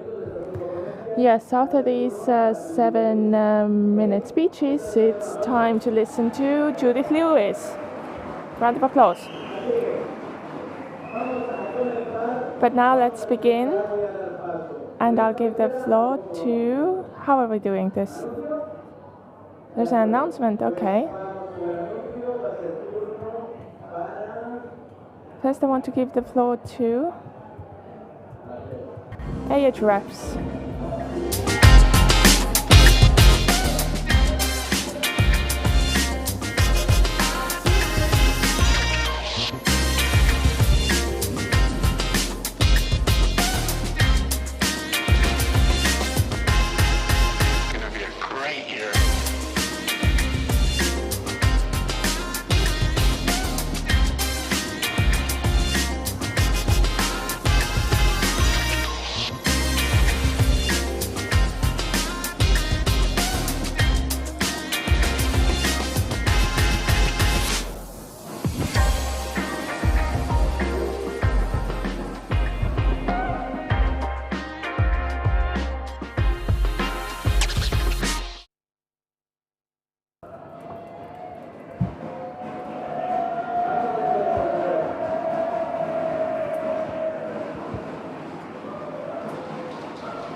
There we go.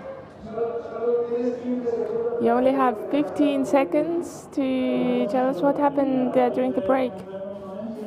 Well, before I start with my speech, I want to say that we made a mistake in Twitter, and the right picture on Twitter should be with 2 flamingos.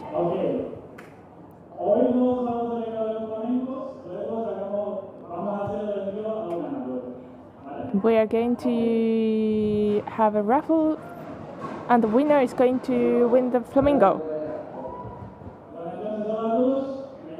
So, my name is Erik Sariski.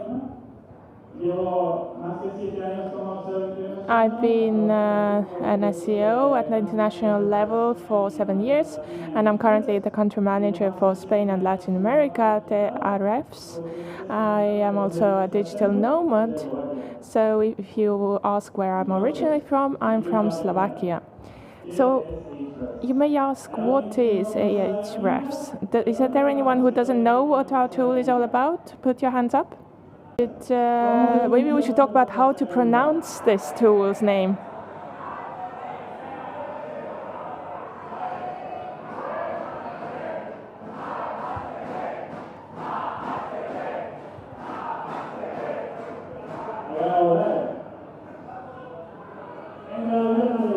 Actually, nobody knows how to pronounce this.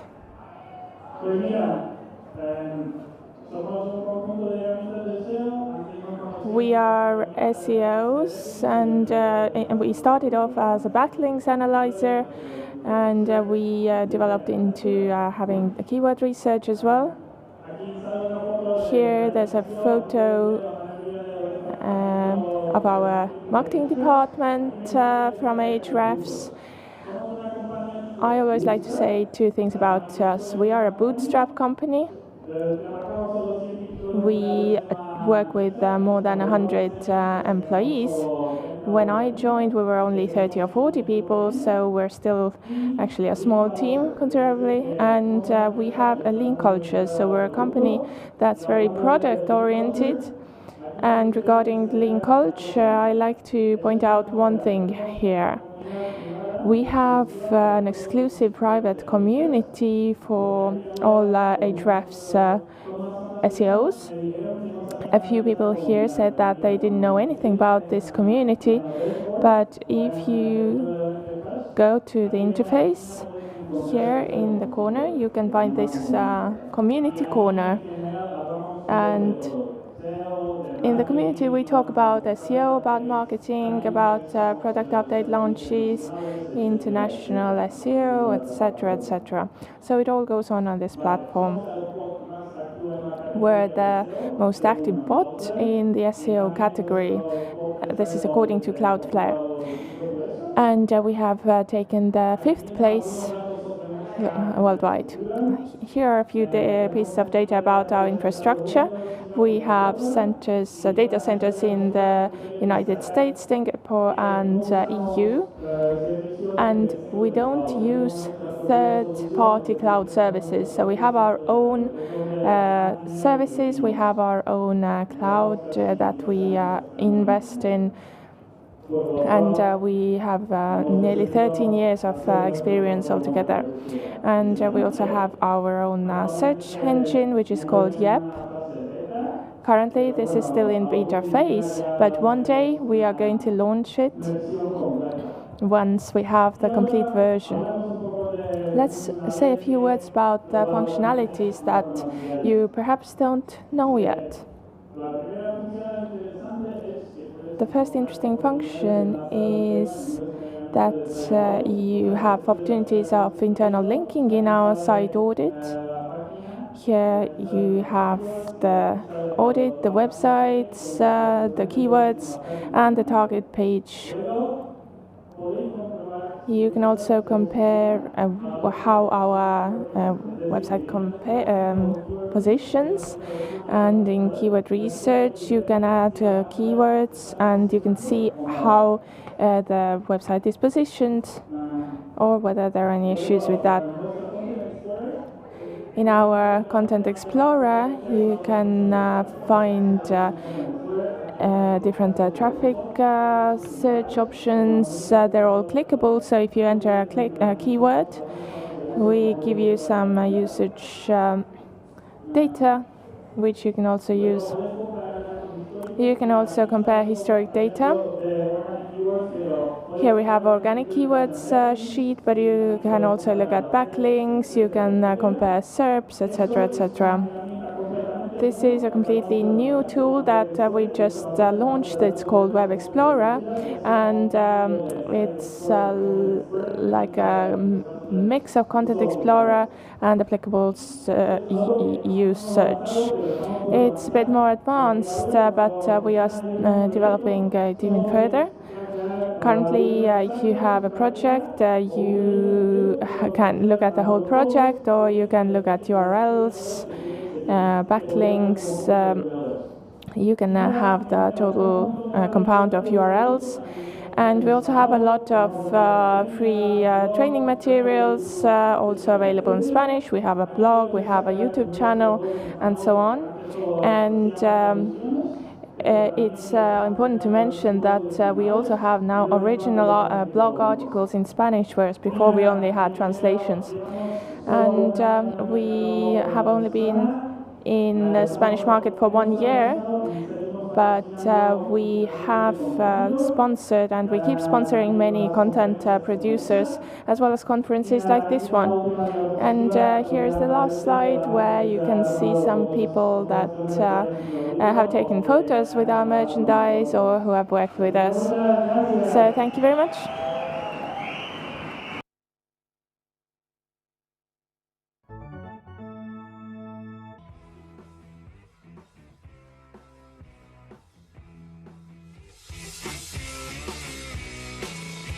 Thank you very much, dear friends.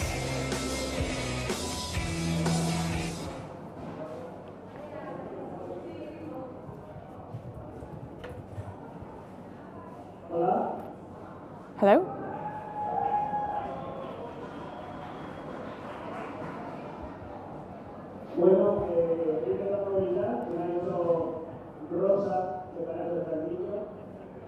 Well, Rosa said that there might be some microphone issues. I'll try to speak loud enough for everyone to hear.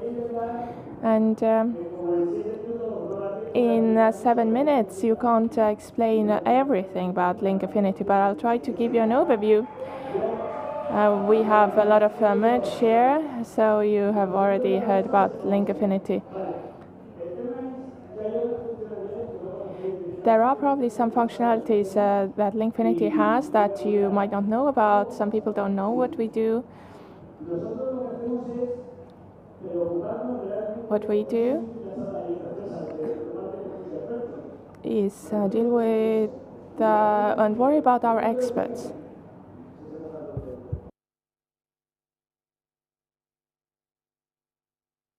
There are two people speaking at the same time for some reason. So what we do is we focus on our clients, and you as agency, you can find your clients and register them in the tool. And there are... Is it working now? The slides are not working.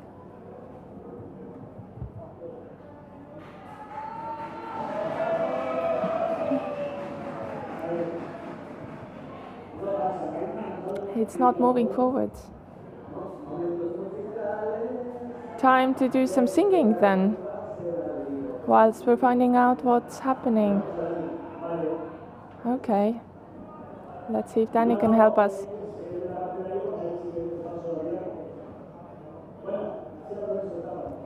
Well, so what we do is, like Cesar has been explaining, we're a tool for agencies that can use to find clients and make correlations and authorship directly. And just like GPT, we are looking for ways of cooperation with experts, and we send requests for collaboration.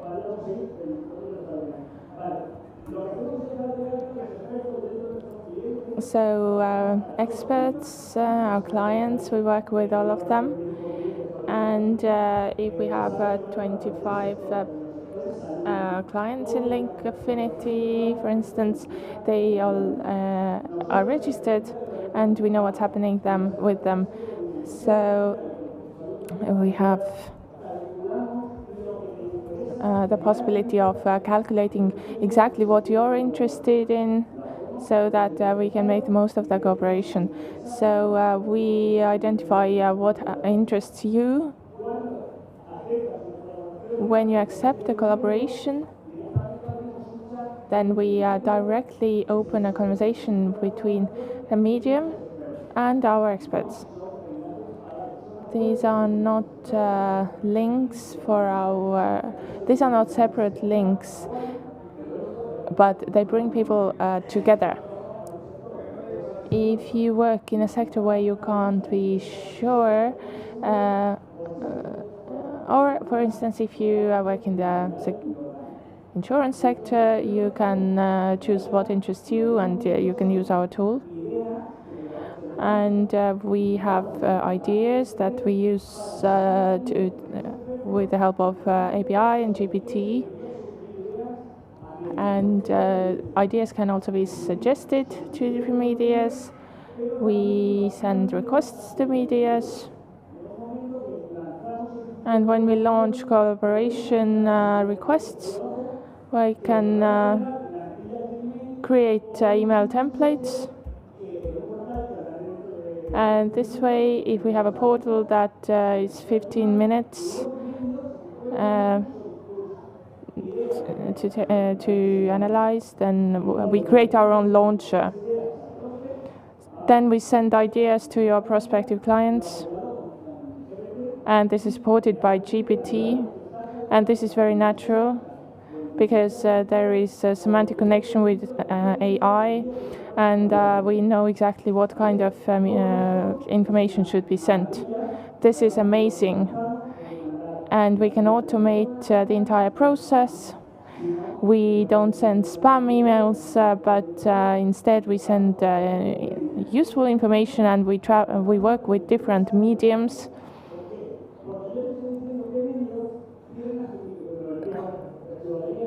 So you might ask what mediums this category has. What is the semantic connection here? How I can send my press notes. And this is a very difficult task to do, but we create it automatically. And all this information can be sent to each of the clients. This gets back to you. And the medium network is AI expert, and we have the expert YouTube channel. So what you can do is make sure that your ideas are propagated in this AI created page, and you can create a collaboration with different experts. This is like marketplace for ideas by experts, and this is all bi-directional. One side requests them, the media outlets request them, experts give ideas and create their copies. So this is a great formula. So what is in a social network as well? If there's an idea that you're looking for about cycling, then we work with AI to give you an idea. Expert can support this idea, and it's like social networks. It shows you how many experts are available for developing this article for you that you need. And when you want to approve this collaboration, you can click on chase this idea, and then you can connect with the experts, and so these people get the request, and you can have collaboration, which is for free. It's not paid. And this is to make sure that people can request data they can share their ideas. For instance, if you have a magazine, sometimes you get asked 3 things, and you might be given a link if you just give basic information. This is link building. This is the new type of link building, which is very carefully developed. Link building is much more than just being a database. In Link Affinity, this process of calculations is at the core of our activities. We calculate links. We look at patterns, and everything is carefully calculated from our side. And this is just one of the options out of all of these options that I do not have time to tell you about in these 7 minutes. So you can see all of the possibilities that we offer. So for instance, you can have an Airbus and you can connect it to Link Affinity. If you have the certificate that we have for agencies and you learn to use it, and we have different congresses, then we can bring people together. This is a wonderful opportunity for Link Affinity.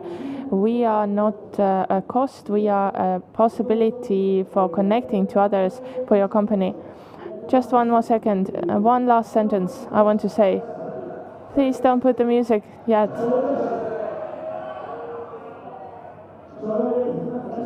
I just wanted to say one sentence, but now I'm too nervous to say it. Recently we had a very large company that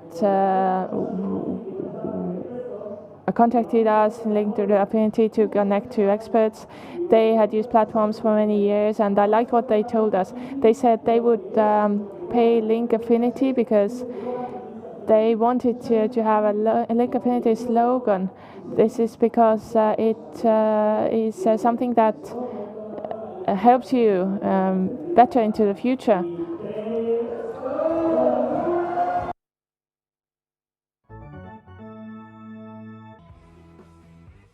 Thank you very much. Later I will tell you more. This was Rico de Andres. Thank you very much. He was shouting to the microphone.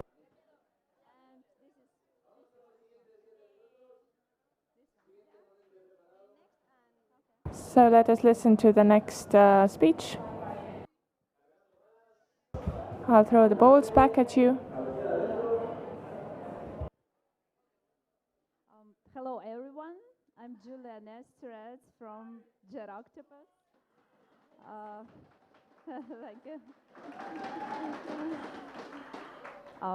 JetOctopus, it is a technical SEO platform all-in-one, which is crawler, log analyzer, Google Search Console on steroids, Google Analytics, alerts model.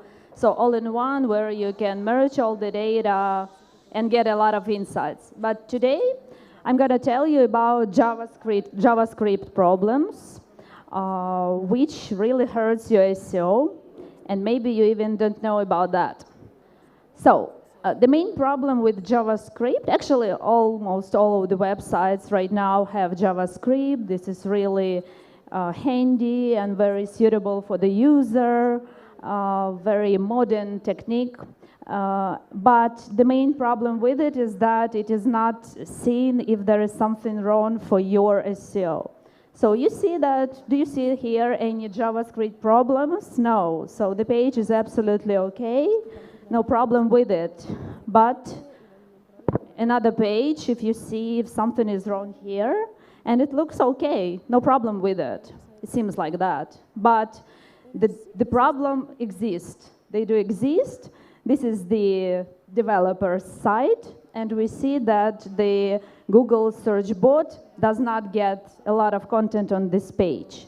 And the same thing for the second page. So a lot of problems here. you think everything is okay, but it is not okay, and your SEO really gets problems. Do you see any pagination here? We definitely see. There is a pagination, but we see that it is disallowed by JS for the Google bot. So Google bot comes and he doesn't see any pagination.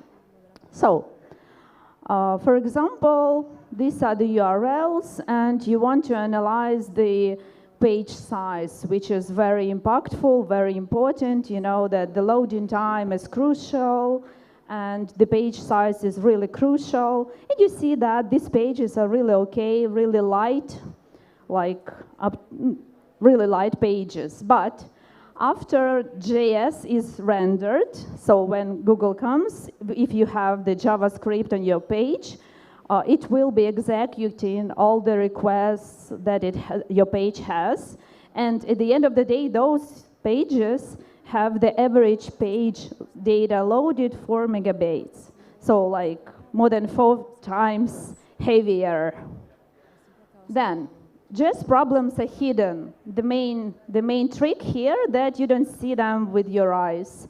And it is tough for an SEO specialist to do something with it, because it is all about developers, for them to fix that. How to find them and what to do with it? Yes, you can use the Chrome developer tools, or you can use the JetOctopus JS tools. So you have to be the JS developer. You are not, so you have to be friends with your JavaScript developers. And you do have to understand that if you work on a big website, you cannot do anything manually. You will have no result there. So let me introduce JavaScript tools at JetOctopus. So this is the mode where you start your crawling your website. You just enable a lot of specific settings for it. So to render JS on your website and to get true data if you have problems or not, and I will show you how it looks. So then you got different dashboards where, for example, you see average content difference. What it means that JS can change the content on your page. It can change your titles. It can change the exact content. It can not show the section with the internal links, which is very impactful, you know. And here you see the breakdown of this content change. So the red is really bad. For more than 60%, it changed your content. So the Google bot gets absolutely different page that you see at the end of the day. Then you have the opportunity to compare your non-JS page to JS rendered page. And we see what is changing. So, for example, the loading time is like almost 4 seconds, which is absolutely critical. And here you don't have any problems. So the loading time is good. Or we see the page size, which is critical as well. And you can check it, each URL. Then, for example, this is more techy thing, and this is a very good, handy thing for you guys as SEOs, because it is very techy for you. It is tough to understand what to do with all that. But these tools and the next one give you opportunity. Just take it, give it to your developers, and they will know what to fix, because they will see where exactly the problem is. So here we see like the average number of requests on this page, which make your page load in 4 seconds. And the developers should dive deeper into this thing and optimize if we need all these requests. Maybe we can decline something of that. So it is more techy thing, but it is handy for you to talk with your developers. Actually, here you will have the full list of your problems, and you don't have to understand what it is. You just have to hand it to your developers and just wait for the optimizations and make a new reporting where everything should be like very, very well. This is not the right approach, that I can just check a bunch of pages manually, because that's not enough. no manual job with JetOctopus. Our platform is like for big and huge websites, and we hate any manual. So here you will get a lot of tools inside. Yeah.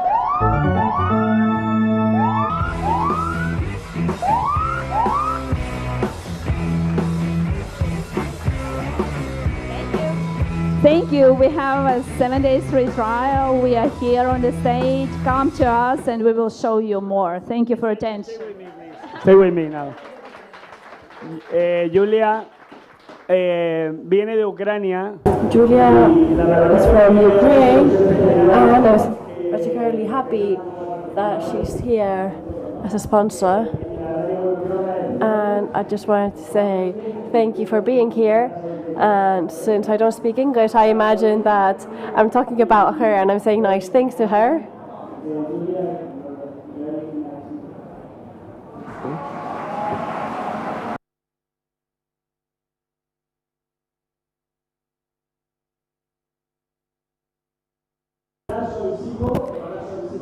So, I am still Siko, but I'm also Siko from Expertomy now. Miles de fuentes especializadas brindando autenticidad a tus publicaciones. Con Expertumai puedes solicitar entrevistas con expertos, obtener respuestas precisas, pedir participación en tus textos o validarlos con profesionales especializados en cada campo. Gracias a Expertumai puedes recibir sugerencias de colaboraciones para nuevas publicaciones con contenido innovador, relevante y actual, siempre de la mano de profesionales con experiencia en su sector. Regístrate totalmente gratis en Expertumai hoy mismo y potencia tu contenido con la ayuda de expertos confiables. As you heard, this is completely free. Can you stop the counter because I haven't started yet? These are pictures of Jesus and Cesar Aparicio here. I put these pictures here because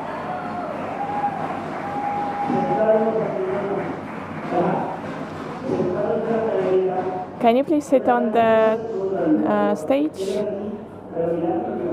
Look at me. Just 1 second of silence, please. I don't know how many beers I've had with you guys in my life. These are uncountable. And I don't know how many times I've tried to tell you about the relation between Expertomai and Link Affinity. When I was with Jesus, it seemed to me that he had understood when I explained it for 20 minutes.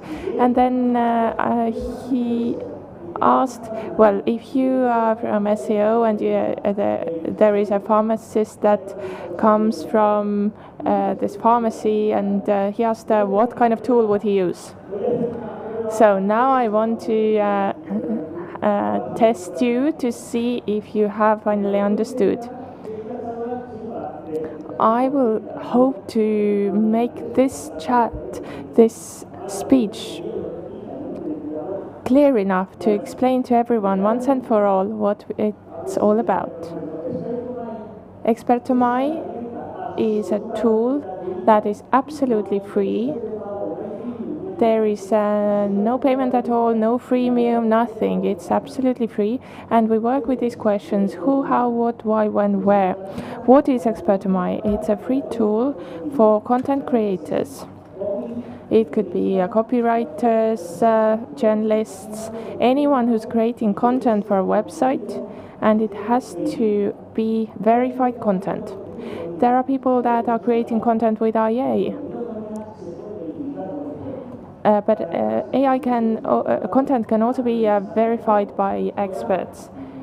Sometimes it says that this article has been revised by Dr. this and that.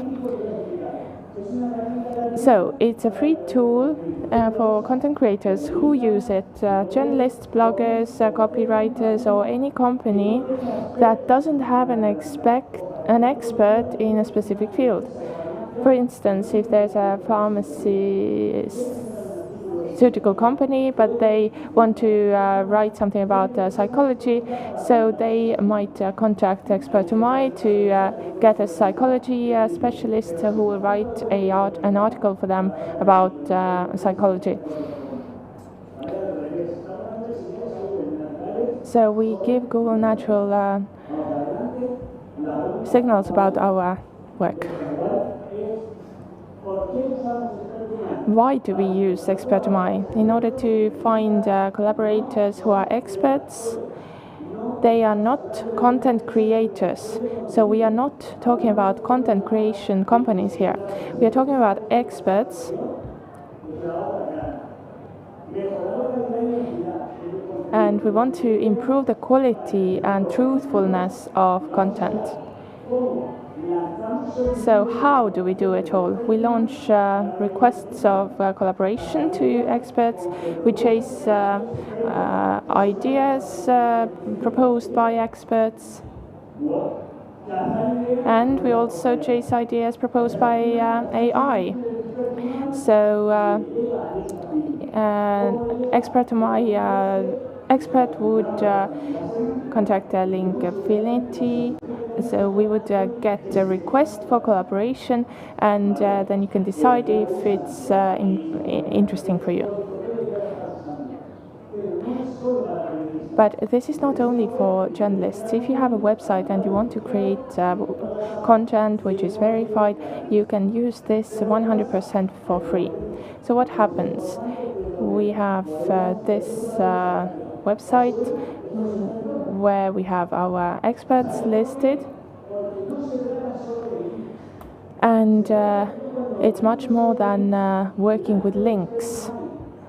When I work with links, I would sometimes launch an idea with Expert2My, and then we would get some experts who have been on Expert2My, and a few of them have asked to speak here at SEonthebeach, so we have invited them. So, what does Vicky use to in her speeches? Yes. Is there someone from Expert2My? Well, that would be Jesus. Vicky is an expert, an SEO expert. She uses link affinity, and I am the intermediary, so I request SEO experts and data experts. So, bringing these people together that need each other. So we can chase proposals by Expert2My, we can exchange information over link affinity, and here you can see that the request reaches the expert. But it's quite detailed, so it's hard to explain how it all works in 7 minutes. But I want to emphasize that it's people that work in link affinity. It's not about AI. We have real experts, and we also have mediums that require experts. Then we propose ideas, and they are brought together. The medium for connecting people is Expert2My. And finally, we also do a social network kind of thing, where you have this view. So for instance, I have a company, let's say,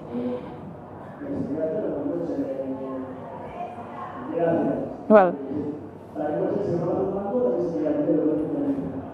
for hair dryers. And okay, so I have a company that works with treatments for alopecia, and let's imagine that I get ideas from experts about this topic, and I don't contract content creators, but instead I work directly with experts. There are thousands of experts that work for link affinity. So I contact these. So please don't look for the actual link, but look for the semantic link, that's the media link that's connected, which is propagated by the work by the expert. So that's what we do. When should you use this option? Expert2My is completely free. So you can go on expert2my.com, you can go on Link Affinity, and you can find the experts that you need. One question, Cesar and Rosa. Give me just 1 second before the balls. I want to ask you a question to see if you understand what I've been saying.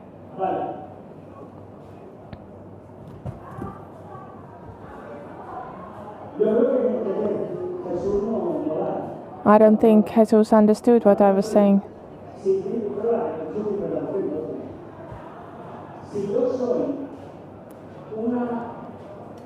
If I was a company, I was an SEO agency, and a client came to me who produced parquet flooring, then I want to know if, well, they want to find a decoration expert, and I want to have media presence.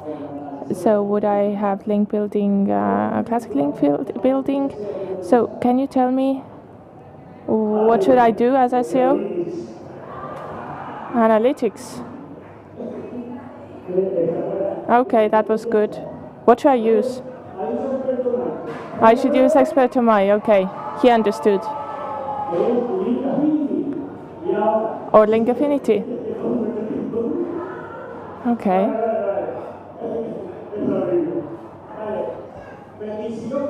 And if I was... Did you understand what we do? Anyway, please throw your balls at me. 3, 2, 1. Thank you very much.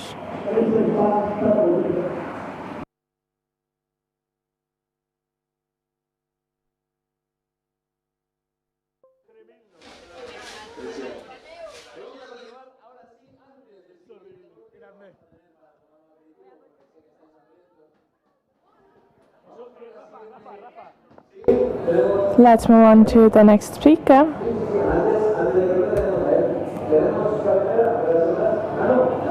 So, SEMrush is the next speaker.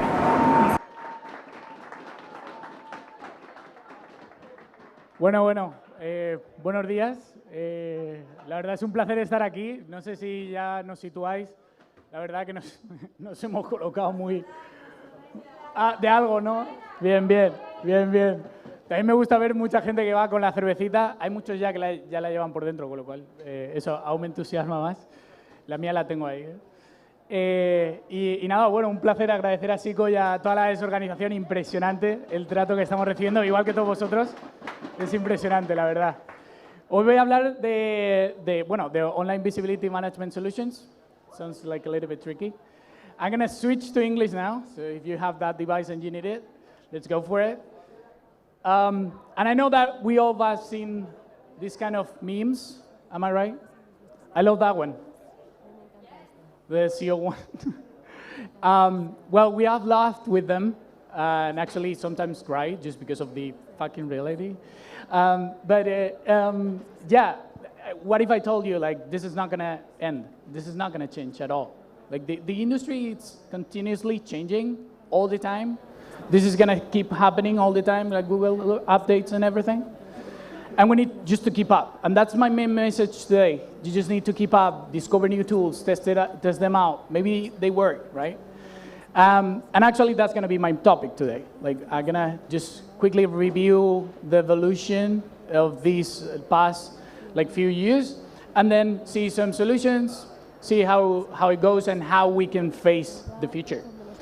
But let's take a look back. Back in 2013, well, we had leaked a bunch of Google updates. Some of you have already mentioned that, like Penguin, Panda, Hummingbird, Fred, Pigeon. I don't know what's going on there with Google, to be honest, with the naming part. That's totally fine. Here we are.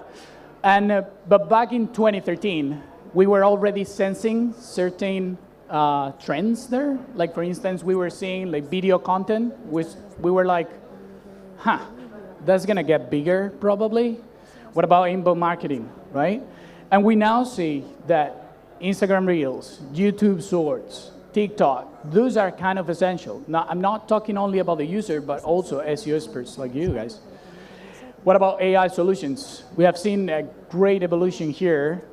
Semrush has some solutions for that, like Content Shake, AI writing assistant, all based in AI solutions. But in that case, the benefit here is clear, like, and just Siko was mentioning earlier. It improves your performance, it improves your productivity, and also decreases the chance of you getting wrong when it comes to a copywriter, for instance, or anything like that. When it comes to mobile, you already know that mobile comes first. There's no news there. And something that I want to share, that's the average for the UK now, the time that the UK, on average, spend by day on their phones. That was like 10 years before it was like 1 hour, between 1 hour and 3. And when it comes to internationalization, it's just the new domestic, especially after COVID. What we have lived is like, we need to reach more people. We need to be customer focused. And that's actually what I'm gonna stay focused today, the active listening. That's what it makes the difference for us. And that's why we're here, to be honest. Like Boost Guru, probably Audience Intelligence, all sort of tools that we have seen all these 2 days. That's gonna be essential, and I'm not gonna spend too much time here. You all know us, like Ahrefs and everything. But the truth is that that's why we're here, to help you out with your customers, to better serve them, to improve those tools. And I want to highlight these 3 different scenarios that you should take into account when it comes to set your strategies and plan ahead them. Because the PPC, obviously, quick results, right? Medium term, social PR, like Linkfinity that we were mentioning, Semrush, Prowly, social media, content for long term. But something to point it out is that constant growth that we want to achieve. Because of the sustainability, at the end of the day, we want to survive. All those changes that I mentioned earlier, we want to survive to them. Something that we notice is that the number of ranking domains has decreased in the last 3 years. But actually, that doesn't mean that the quality has decreased too. And that's because of active listening that I was mentioning. That's why it's so important that you guys, as your experts, agencies, you just keep it up and be open to try new tools, to be like, listen what the customer has to say, right? And here we are, like ourselves, Semrush is there to make it easy for you to grow, right? Break through the noise and then achieve your customers. What Semrush has learned, actually, from events like this, is what they say about us. Like, it's a learning platform. You need, like, if you need support, you're gonna get it. If you need some certain solutions, or you have any troubles with your accounts, you're gonna get it. So feel free to reach out. Like Sebastian and I, we're here basically to help you out with that. I'm not talking only about SEO. I'm talking about advertising, talking about competitive research, social media, and also content, obviously. Content is still the king. And something that I wanted to share with you today is the factors to lead to the success, right? Researching the audience is going to be a key factor. And actually, the main tactics that you can follow to boost your rankings are going to be creating more content, the frequency, and also the quality of that content. And for the quality of that content, you need to research on your audience again. So again, active listening, right? Something that it comes when it comes to developing new solutions, something that I wanted to highlight is the App Center. And for that, there's a software marketplace called the App Center where you can find all sort of solutions. It's classified, so you can see the different solutions depending on your needs and your clients' needs. And some others, like competitive research, okay, we have dot trends for that. Agency growth kit, if I need to get in touch with leads, I'm getting nervous because of the balls, but that's okay. Listing management with the local SEO, and probably with the digital PR, right? The place to go, right? So to enhance your visibility, and serve better your clients. Thank you, guys.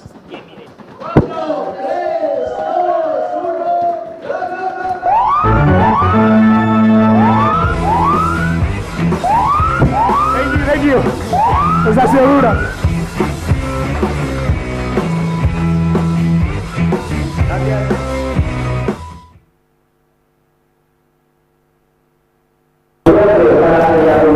Now we are going to have the last speaker before the lunch break.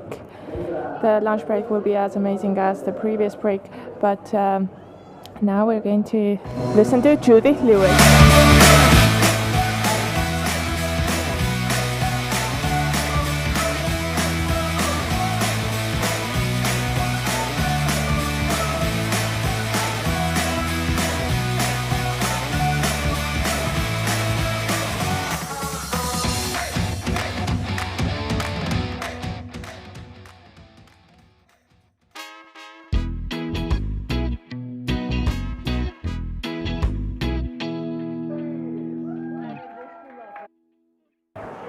Let's give a round of applause to Judith Lewis.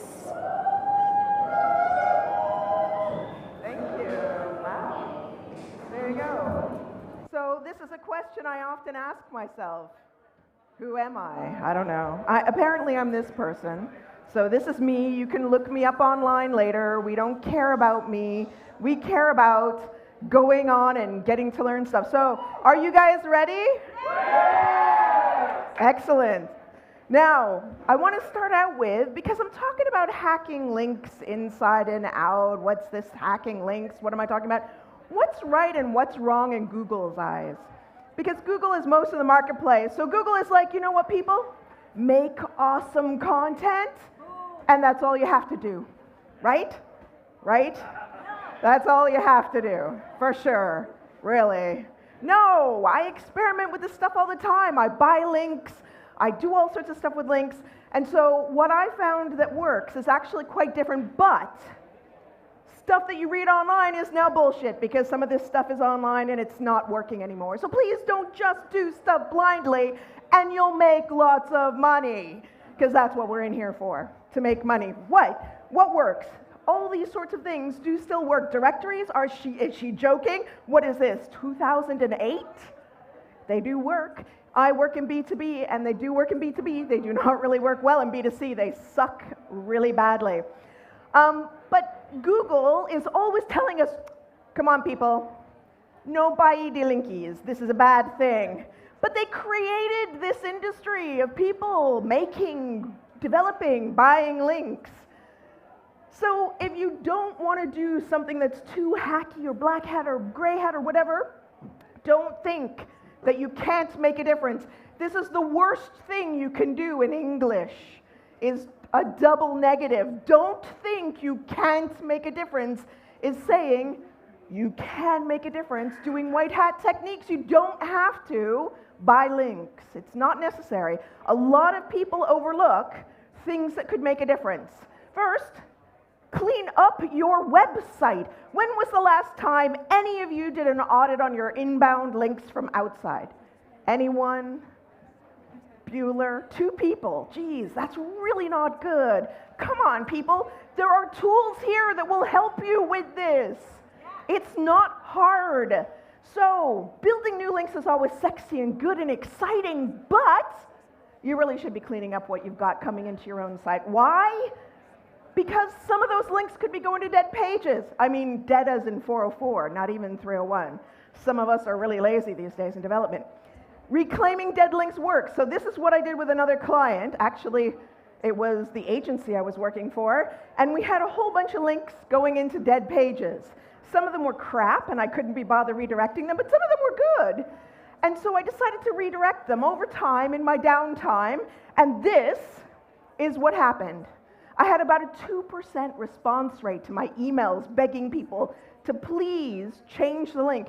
Some links were going through 3 redirects. I don't care if they're 301 or 302. 3 redirects is too much. Too many hops. And look at what we did. For the word beyond, we ended up ranking, I think it was 2nd. So honestly, you can do it. You can honestly do it. It works. It's not black hat. It's just asking people who already linked to you to please link to the real page that actually works now. So, besides that, is there any other white hat techniques? I mean, surely that was it. No, it isn't. There is this example for Atrius. Now, I would caution you, just at this point in time, that sometimes I present things that may or may not be advisable. Now, this is one of those things where I stole this from one of these sponsors of this fine conference, and they were talking about looking at dead links to inbound pages, but they were talking about looking at your competitors' dead links. So, they said that surely, if you're in competition with someone, maybe they haven't done a backlink audit. Hint, hint, you should do this soon. Maybe they haven't. But we don't do that to other people, right? We're going to do this for ourselves, for our own sites. We're going to audit our backlinks. We're going to fix them, right? Right? Everybody's like, no, man, I'm just going to go after the competition. Screw them. It's my game now. But let's see, what else can we talk about that's, you know, white hat, let's say. Not link buying, which I love to do, but not everybody does. So what else can I give you? Well, improve your internal linking. Have any of you checked your internal links lately? Like within the last 18 months? 2 years? 6 years? Anybody ever checked their internal? No. I'm really despondent. I'm really disappointed in you people. We have tools here. It will do it for you. It's like 6 people in the audience have done it. Improve your internal linking by not linking through redirects. I had one client, all of their links, you'll see a case study from them later, all of their links went through 2 redirects. One of them was a 302. And I was like, this is your template. It's not somebody else. You control the links. It's not rocket science. So check your links, people, just in case somebody did something stupid, because you never know. Kevin Indig talked about links from the home page. Again, not a black hat tactic. This is totally legit. Would my dad click that link? Or I don't know how old your parents are. My dad is approaching 90. So if my dad would click the link, excellent link. If my dad would not click the link, no good. So think about your internal linking from your home page as well as all your other templated pages, but don't just do it without asking the SEO first. Because sometimes the CEO says, you know what, it's an ugly home page, I want to change it. I'm going to change it and not tell Judith, is what my client said to himself clearly, because I would have said, no, don't do that. So what did he do? He didn't tell me, and that's what happened. This is why we always ask the SEO before we change things, because life is easier that way. It's okay to make mistakes, right? It's okay to make mistakes. Maybe not. So what is the trick to ranking better? Is it reciprocal links?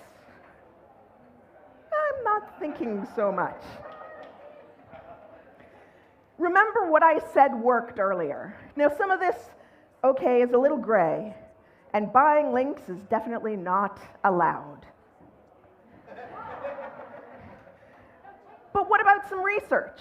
I don't know what's going on with that skull in the bonsai garden there. I'm really confused, but you know, they're on TV, so it made sense. Do some research. Look at this. Somebody once said, but I work with furniture. What can I do in furniture? 17 ways cats changed the design of furniture. Anybody here have a cat? Some people have cats. Those of you without cats, they claw the edge of furniture. 17 ways cats change furniture. Pimp my slippers. If you have a website that sells bedroom slippers, why not have a tool that pimps them up virtually, and then you can buy the new pimped up slippers. There's lots you can do. Do not think that you're in a boring vertical that just doesn't work. It works. If it'll work for weirdest vacuum cleaners through history, it'll work for you. There's nothing harder than that, trust me. Do unique research. Wow. See, even the TV screen is shocked. It's like, whoa. I can't take these knowledge bombs. I'm going to shut this down now because someone's going to stop it. Do some research, original, unique research for your business. It works. It works with this particular tool. Well, this is a service. And what they do is it's cheap as chips to do one question. Multiple answers, but one question. And there you go. You've got unique research that no one else has done. And it works. So, once you've done the research, what might the outcome be?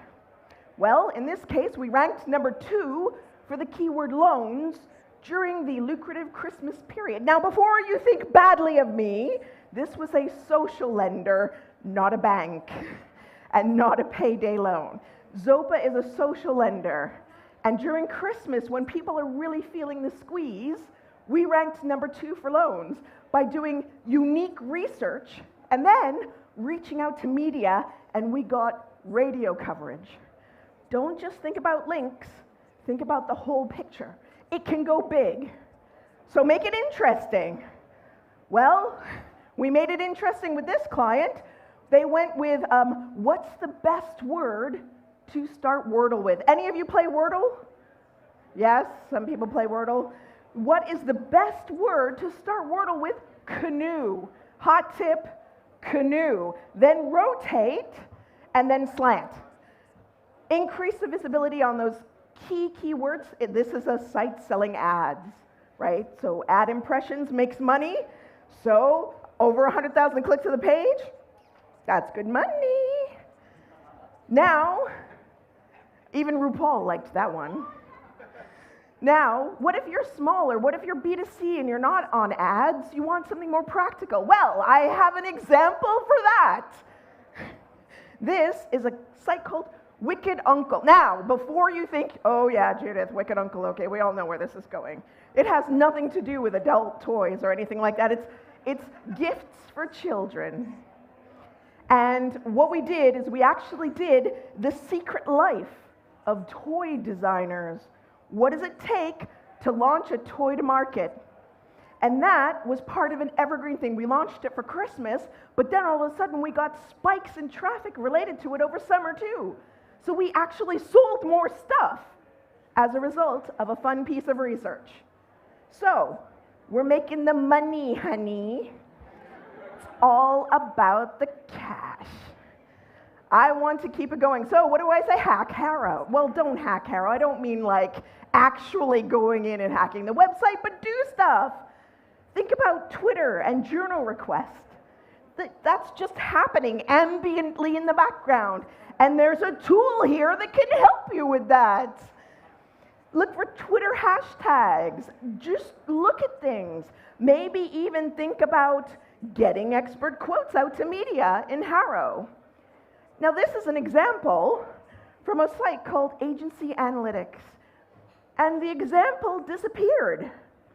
You can't find this example anymore where they're saying, just go out to like Upwork or something, pay people to answer Harrow questions. Maybe it's because they knew they would never be able to compete with link affinity. Maybe?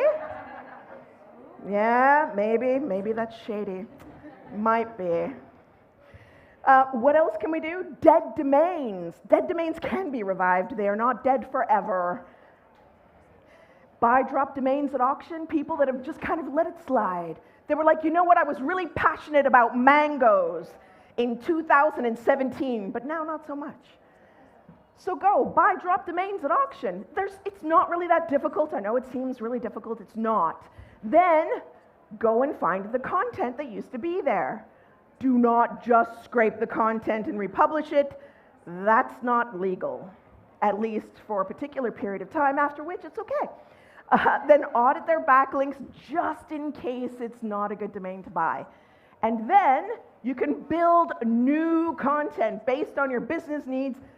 Even if you're selling mangoes, there's going to be something out there that works for you, honestly. And it's very profitable. Honestly, it works. You can also, maybe we don't call it hack the backlink profiles of other. Maybe we just say, use SEMrush to find out who's linking to the competition and not you. Maybe we just call it that. Yeah, slightly. Look at the competitors. What are they doing that you're not? This is a port company. If you ever go to Porto, they have delicious port. This is a port company. Look at the competitors or competitor sites. Who is linking to them? Don't think about the normal tools. Has anybody ever used DOM-I? No, I'm the only black hat in the room, apparently. Well, there you go. So you can use these different tools to see different ways that websites are connected, not just by backlinks. Each tool is going to give you different outputs, so use them all. Because you want to be looking at stuff, then scrape the emails and spam the hell out of them. Or maybe we just use link affinity. Maybe. You can also use infographics. How many of you here use infographics for link building? 3 people. Oh my God. I hope I am converting you to the dark side of actually doing stuff that is fun and sexy, hopefully. Now, let's see. Does it work? Maybe? So if we look at this, the 100 most spoken languages in the world. Anybody interested in that topic? Except the woman laughing who wrote the article. Anyone in the audience interested in what the 100 most spoken language? No, everybody's like, fuck no, man, I don't know. This was an incredibly interesting piece, and you can see that it didn't only gain the immediate links that were deliberately and intentionally led to the page, but it gathered organic links over time. Why? Because it's sexy and interesting, and it's a picture. And pictures are easier than reading stuff, which is hard. So it's a picture. Now, in order to not get in trouble, I've changed the next slide to be wine instead of giving too much away about that particular backlink profile. But you can use Google Lens to find who actually took the picture and put it on their site. Why? Backlinks. Gosh, people. There's gin for questions. If you can, like, get excited. No, he's like, I don't know, I'm just going to stare at you and not smile. You can find who has been linking to your competitors' link building infographics through Google Lens. Be careful about doing paid inclusions. They're not as hot as they seem. So, I know what you're thinking. Hell yeah, I'm just going to buy the link. Don't buy the link. Now, we want to make some money out of this, right? This is all about cash. We want to make money. So, what have I done around links that actually makes us money? She says, looking for Splitty in the audience who's not looking. So, how have I bought links? This is how I've bought links in the past. These are the kind of links I like to buy. When buying links have a standard set of criteria, I've had to blank out, for GDPR reasons, people's email addresses, but I look at how much they're going to charge me, what their stats are like, whether they socially share everything, etc., and then I buy links. And this is an example from a client that has now closed down their B2C operations and have become a lab for testing organics. But that's why I can say, I bought these links, the bought links worked, and here's how we sold more stuff on the back of links we bought. So now what? Honestly, you need to keep checking things. Have you done the basics? I know I was like, we bought these links, we made this money, but have you done the basics? Because if you don't do the basics first, nothing's going to work. Oh, look at that. It's like, oh, we're going to hide it. No more information. Important questions you need to ask before you buy links. And I think that we're going to move the needle on white hat link building, especially if you hook up with link affinity. Yeah, excellent. Now I've given myself 2 minutes because I have gin for questions. Yeah. Does anyone have a question? There's a small bottle of gin in it for you. Actually have gin. There's real gin. Do you hear the clink of bottles? Okay, Bibi, what's the question? What was the hardest link you ever got? What's the hardest link? The hardest link you ever won that you felt like, yeah. The hardest link I ever got where I was really happy about it? I got a link on a website for aviation for a client of mine that's in B2B aviation that got me all of the testing requirements I needed off of one link to do. So it covered everything in one link. Okay, I'm going to reverse engineer what that was. Thank you. And here's your gin. There's more gin. Does anyone else have a question for gin? Everybody's like, no, I wasn't paying attention. I didn't realize there was gin. Wait, what? Anybody else have a question? Questions for gin? Gin for questions? Or I'm just going to drink the gin later on. Oh, we have a question. Whoa. If I throw the gin at you, I might hurt someone. I just want the gin, but how is possible that you have so amazing presentation? Oh, thank you. Yes. You suck up, you get the gin. Can I ask you to give the lovely man some gin? Thank you. And, oh, wait, there's a question. There's still more gin, people. When you try to identify the patterns of links that can be harmful, what are your favorite tools and what are those particular criteria that you will say should be the top ones that we should be looking for? So, toxic links, what do I look for? There was a slide earlier in the deck from OpHive. I don't know if I can get back to it, no. There's a slide in the deck from OpHive, and OpHive is who I would use. I don't know if you noticed there was like a ring chart. There we go. This tool is really good for checking for toxic backlinks. SEMrush, also a sponsor here, does have an excellent tool for identifying some toxic backlinks, but I really like OpHive as well because, like I said earlier, multiple different sources of information is really important to identify toxic backlinks. So if you're going to buy a dead domain, check, but if you're also doing some link building that might not be in my deck, and so Judith approved, if you've done something that is not Judith approved, then you might want to check for toxic backlinks. You want gin?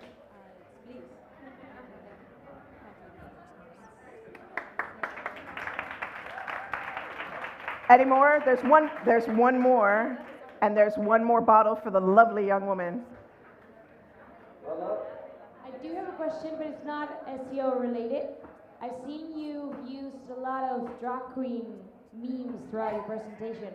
What is your favorite drag queen? Oh, Plastic Tiara. Plastic Tiara is my favorite drag queen, and you should follow her on TikTok because she posts some amazing befores and afters. So, Plastic Tiara. Thank you very much, everyone. 3, 2, 1.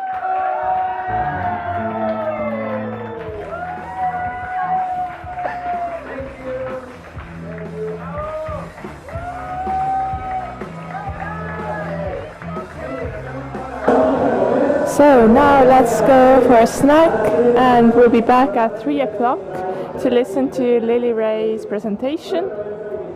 So enjoy the break and enjoy the snacks, and don't forget about the hashtag SOB2023. You can win 2 tickets to next year's event if you have the most original photo. Everyone knows about it. From the Queen of England to the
but you. It's strange what desire will make foolish people do. I never dreamed that I'd meet somebody like you. I never dreamed that I'd lose somebody like you. No, I don't wanna fall in love. No, I don't wanna fall in love with you.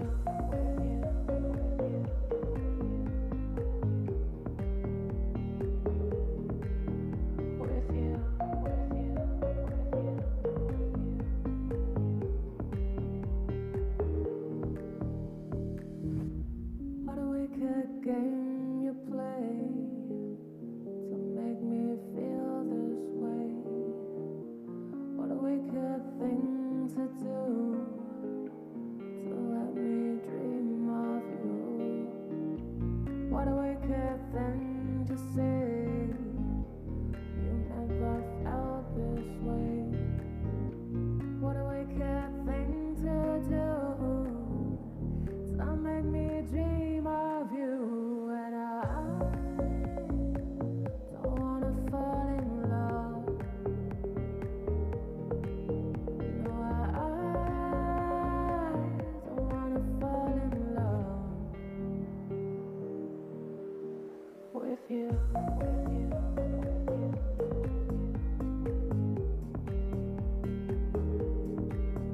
With you.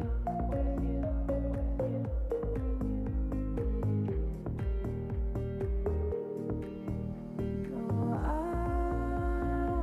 don't wanna fall in love. No, I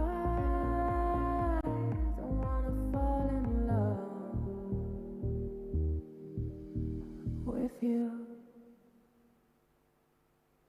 Lately life has been a roller coaster.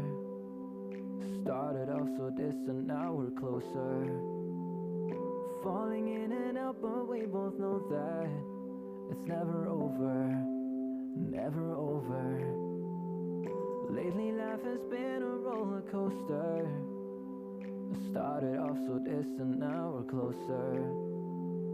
Falling in and out, but we both know that it's never over. It's never over.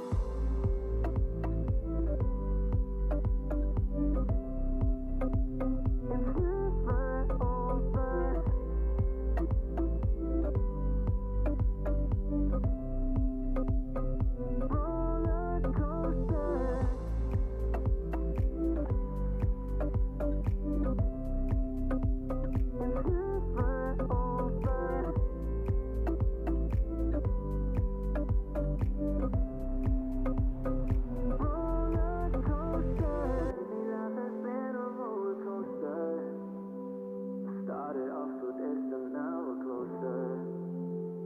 Falling in and out, but we both know that it's never over. It's never over. Lately life has been a roller coaster. Started off so distant, now we're closer. Falling in and out, but we both know that it's never over, never over. Lately life has been a roller coaster. Started off so distant, now we're closer. Falling in and out, but we both know that it's never over. It's never over.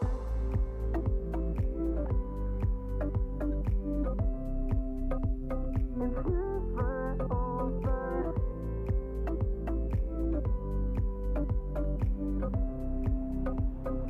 Roller coaster.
to my face, said it straight up. Why did I tell you? You said I will only hurt you if you let me. You should move on and just forget me. And I know how the story goes. Yeah, I watched it play out hundreds of times before, but I thought we worked out. No, you will only hurt me if I let you. I should just move on and just forget you.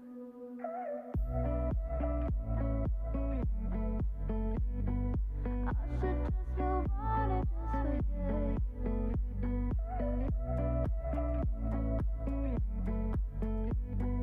I should just move on and just forget you. Second guessing first impressions. Should've learned my lesson by now. Try to please you, but all I hear from you is I'll only hurt you if you let me. So please don't let me, 'cause I don't wanna spend any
is the street.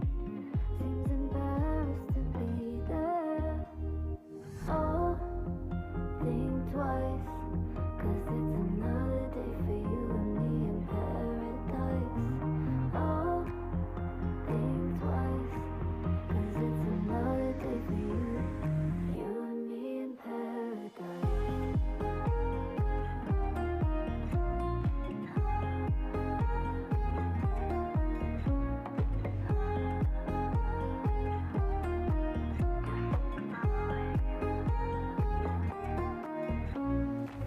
She calls out to the man on the street. He can see she's been crying. She's got blisters on the soles of her feet. She can't walk, but she's trying. Oh, think twice, 'cause it's another day for you and me in paradise. Oh, think twice, 'cause it's another day for you and me in paradise.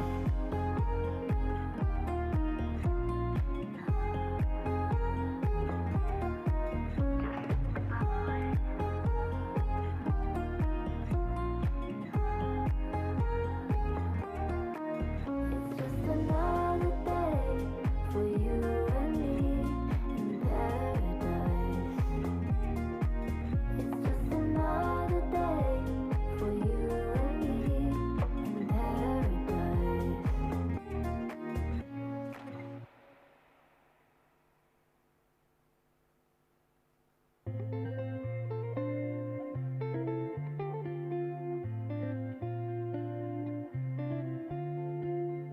Hello, hello, can you see me? I'm trying to look as cool as I can. Hello, hello, can you hold me? I'm drowning in your eyes again. All of this time I told myself I was fine. Danced on my own, the world was mine. Now I see you, and I'm falling for you. I'm falling for you, I'm falling for you.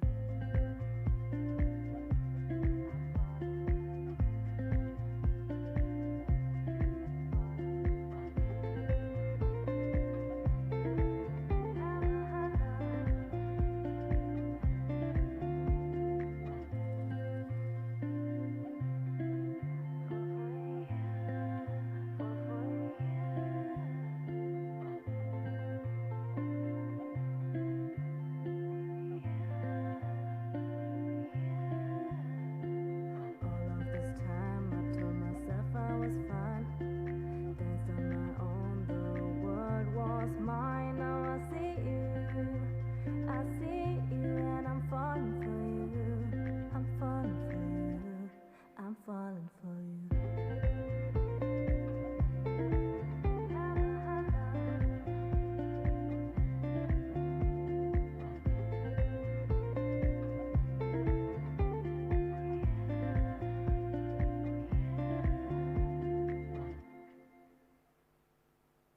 These days, time is rushing by. I'm going under. Only you get me high. My mind is wandering. When I get lost, sometimes you pull me closer, and I know I'll be alright. Nothing compares to the feeling that I get when I'm with you. Under the moon, a pack of cigarettes. No matter where I go, I will find my way back. I'll always be with you before the sunset.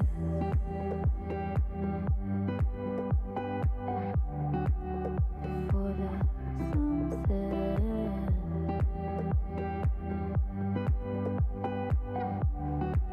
Before the sunset.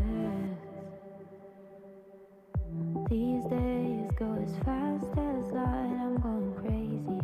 Only you get me high. My mind is running. When I get lost, sometimes you pull me closer, and I know I'll be alright. Nothing compares to the feeling that I get when I'm with you. Under the moon, a pack of cigarettes. No matter where I go, I will find my way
You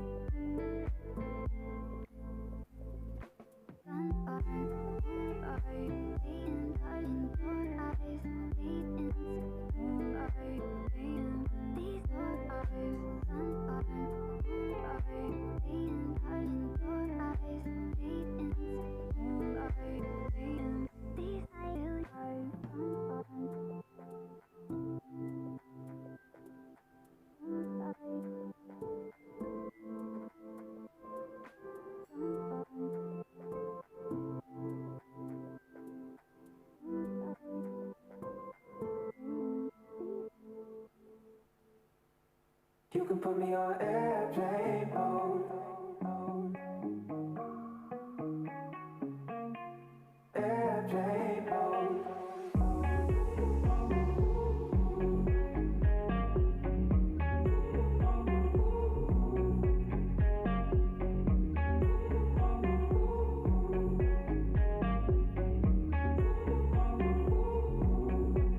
You can put me on airplane mode. You still gotta think about me. You want someone to hold. You still gotta think about me. Take you all night for the rest of your life. But until you change your mind, you can put me on airplane mode. You still gotta think about me.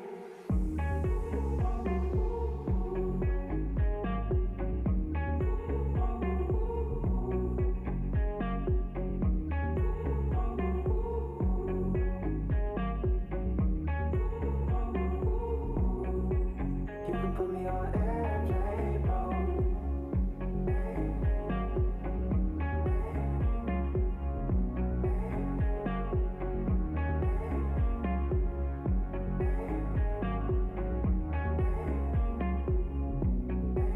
You can put me on airplane mode. You still gotta think about me. You want someone to hold. You still gotta think about me. Take you all night for the rest of your life. But until you change your mind, you can put me on airplane mode. You still gotta think about me.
Got a picture of you on my wall.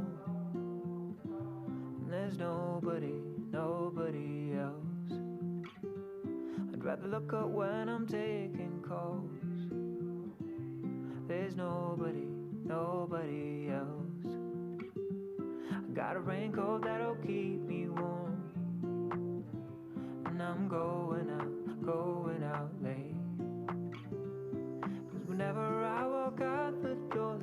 turns grey and rain will pour. I'm going out late. Tomorrow's on the way.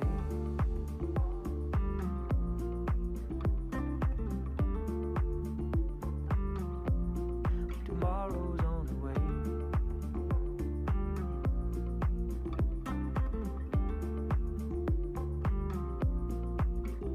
I got addicted to our memory lane, and it's taking me back.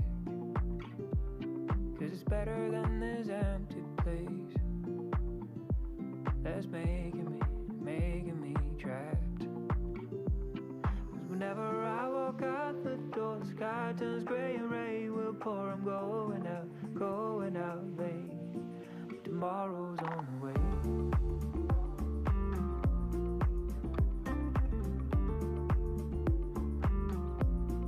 Tomorrow's on the way.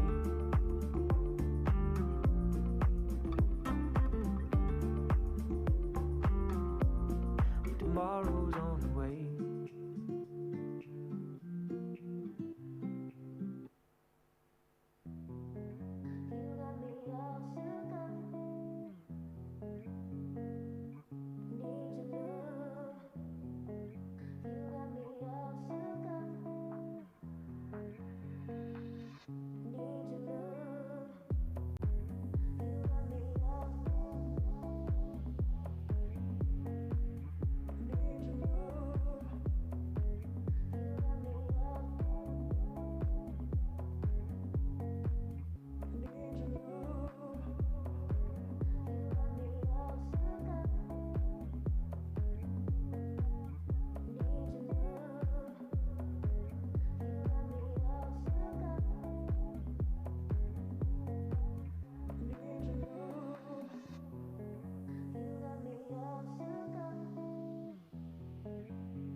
true love.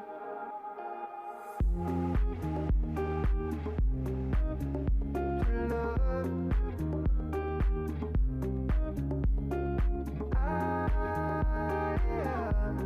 I need to find your love, true love, true love.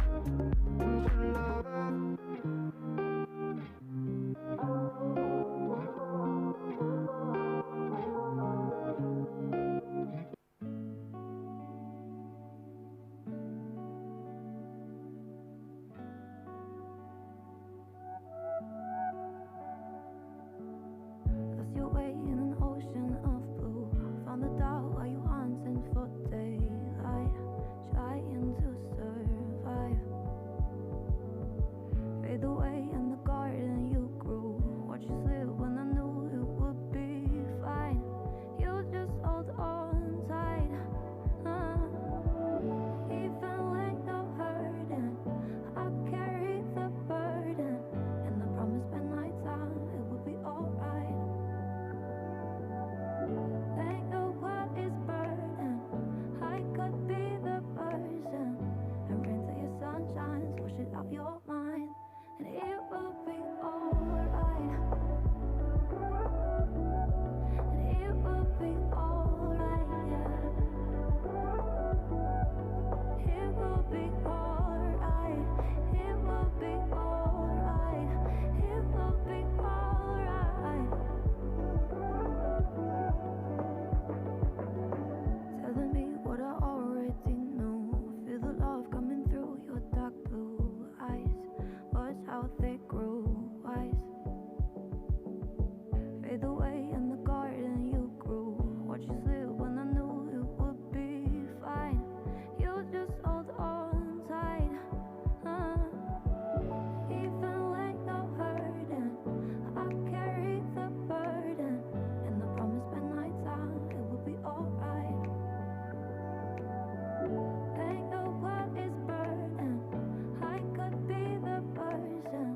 And rain till your sun shines, wash it out your mind. And it will be alright. And it will be alright, yeah. It will be alright. It will be alright. It will be alright.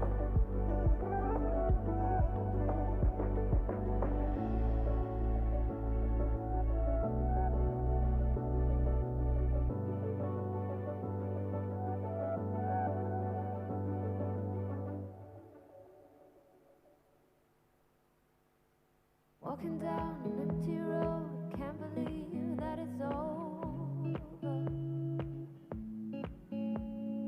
Everything's been said and done, I'm finally sober. I feel like I'm learning to fly. 'Cause you ain't there to keep me from kissing the sky.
like dust in the wind, floating close to the sun.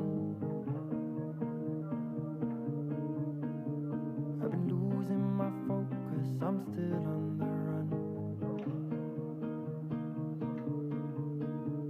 Like a wave in the ocean that can't seem to break.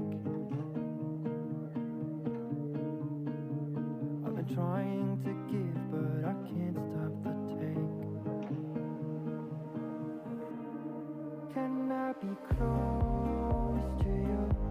I'm reaching, I'm reaching. I wanna be close to you. I reach out, I'm reaching for you. I don't wanna be a ghost, it's true. I know I've tried the most to get through. I need to be close to you. I reach out, I'm reaching for you. When I walk through that door, I feel you walking out. I don't know where you've gone, but I'm here in our house. When I lay down my head and I still smell your hair, I stretch out my arm, but you're no longer there. Can I be close to you? I'm reaching, I'm reaching. I wanna be close to you. I reach out, I'm reaching for you. I don't wanna be a ghost, it's true. I know I've tried the most to get through. I need to be close to you. I reach out, I'm reaching for you.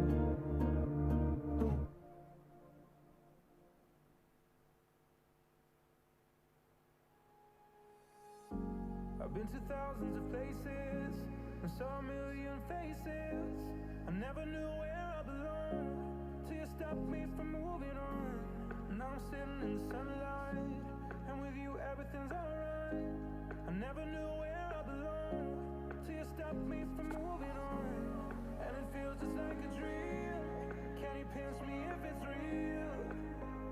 'Cause I don't wanna wake up alone. And I wonder if you know that I will never let you go. Oh, 'cause you are the place I call home.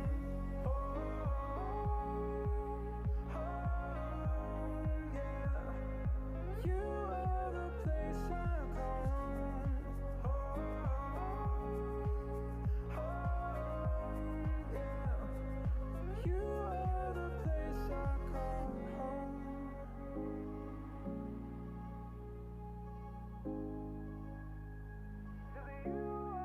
place I call home. Like the stars in the night sky, I will stay by your side. Now I know where I belong, till the day that I'll be gone. And it feels just like a dream. Can you pinch me if it's real? 'Cause I don't wanna wake up alone. And I wonder if you know that I will never let you go. Oh, 'cause you are the place I call home. Yeah.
it's time to continue with our SEO on the Beach event. And now we're going to give the floor to Lily Ray for the next 20 minutes, who is going to talk about how to prepare your brand for upcoming AI features in search. This is SEO on the Beach 2023, and don't forget to keep tweeting with the hashtag SOB2023. Today is Saturday. Yesterday it was SOB 23, now it's SOB 2023, so there is a small difference in the hashtag.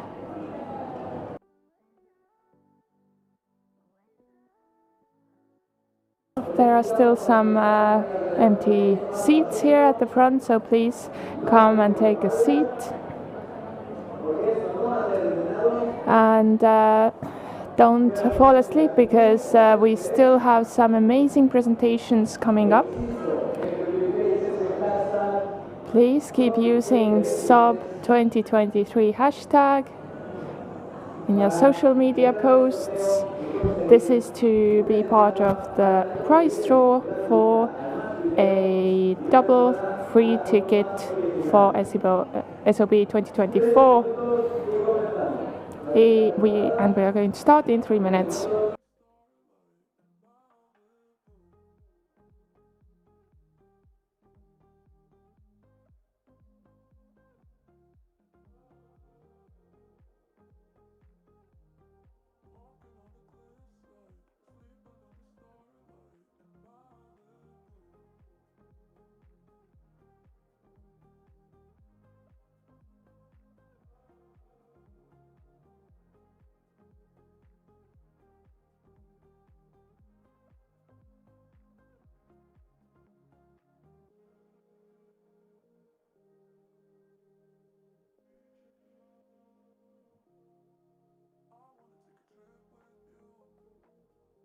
There are still some empty seats. Please come back to take your seats.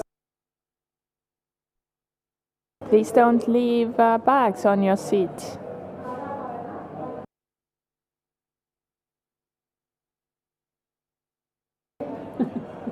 So, are we ready?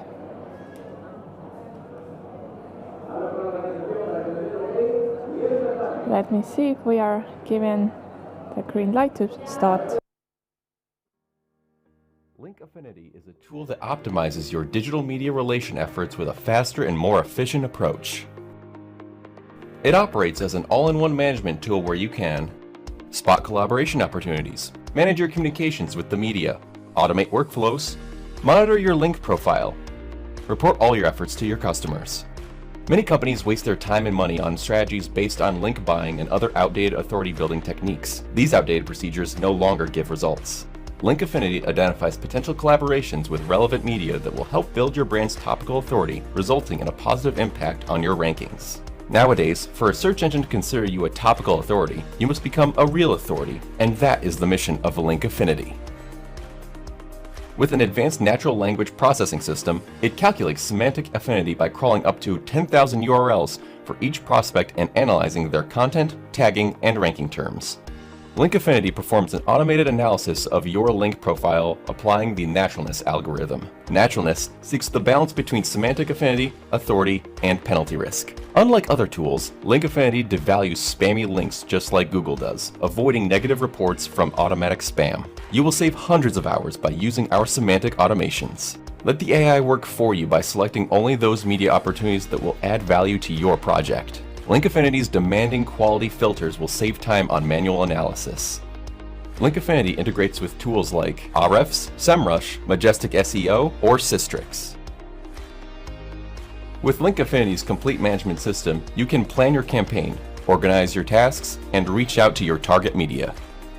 You can also transfer the outreach to our team, who will exclusively negotiate with the media based on your collaboration request.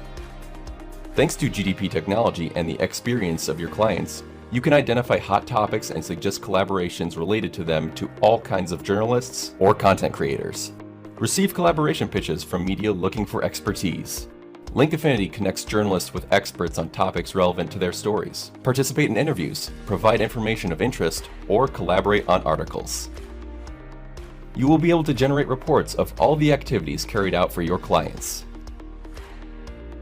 Link Affinity changes the way of understanding and executing digital PR, ethical link building, and brand building campaigns. Due to this paradigm shift, Link Affinity has earned numerous industry awards, including Best PR Tool and multiple software innovation nominations. Thousands of clients have tried our method and have seen how easy it is to maximize their efforts and increasing productivity while improving final results. With our certified partner program for agencies, you will also have all of your clients on a single panel with personalized reports and much more. Request your free demo now at linkaffinity.io.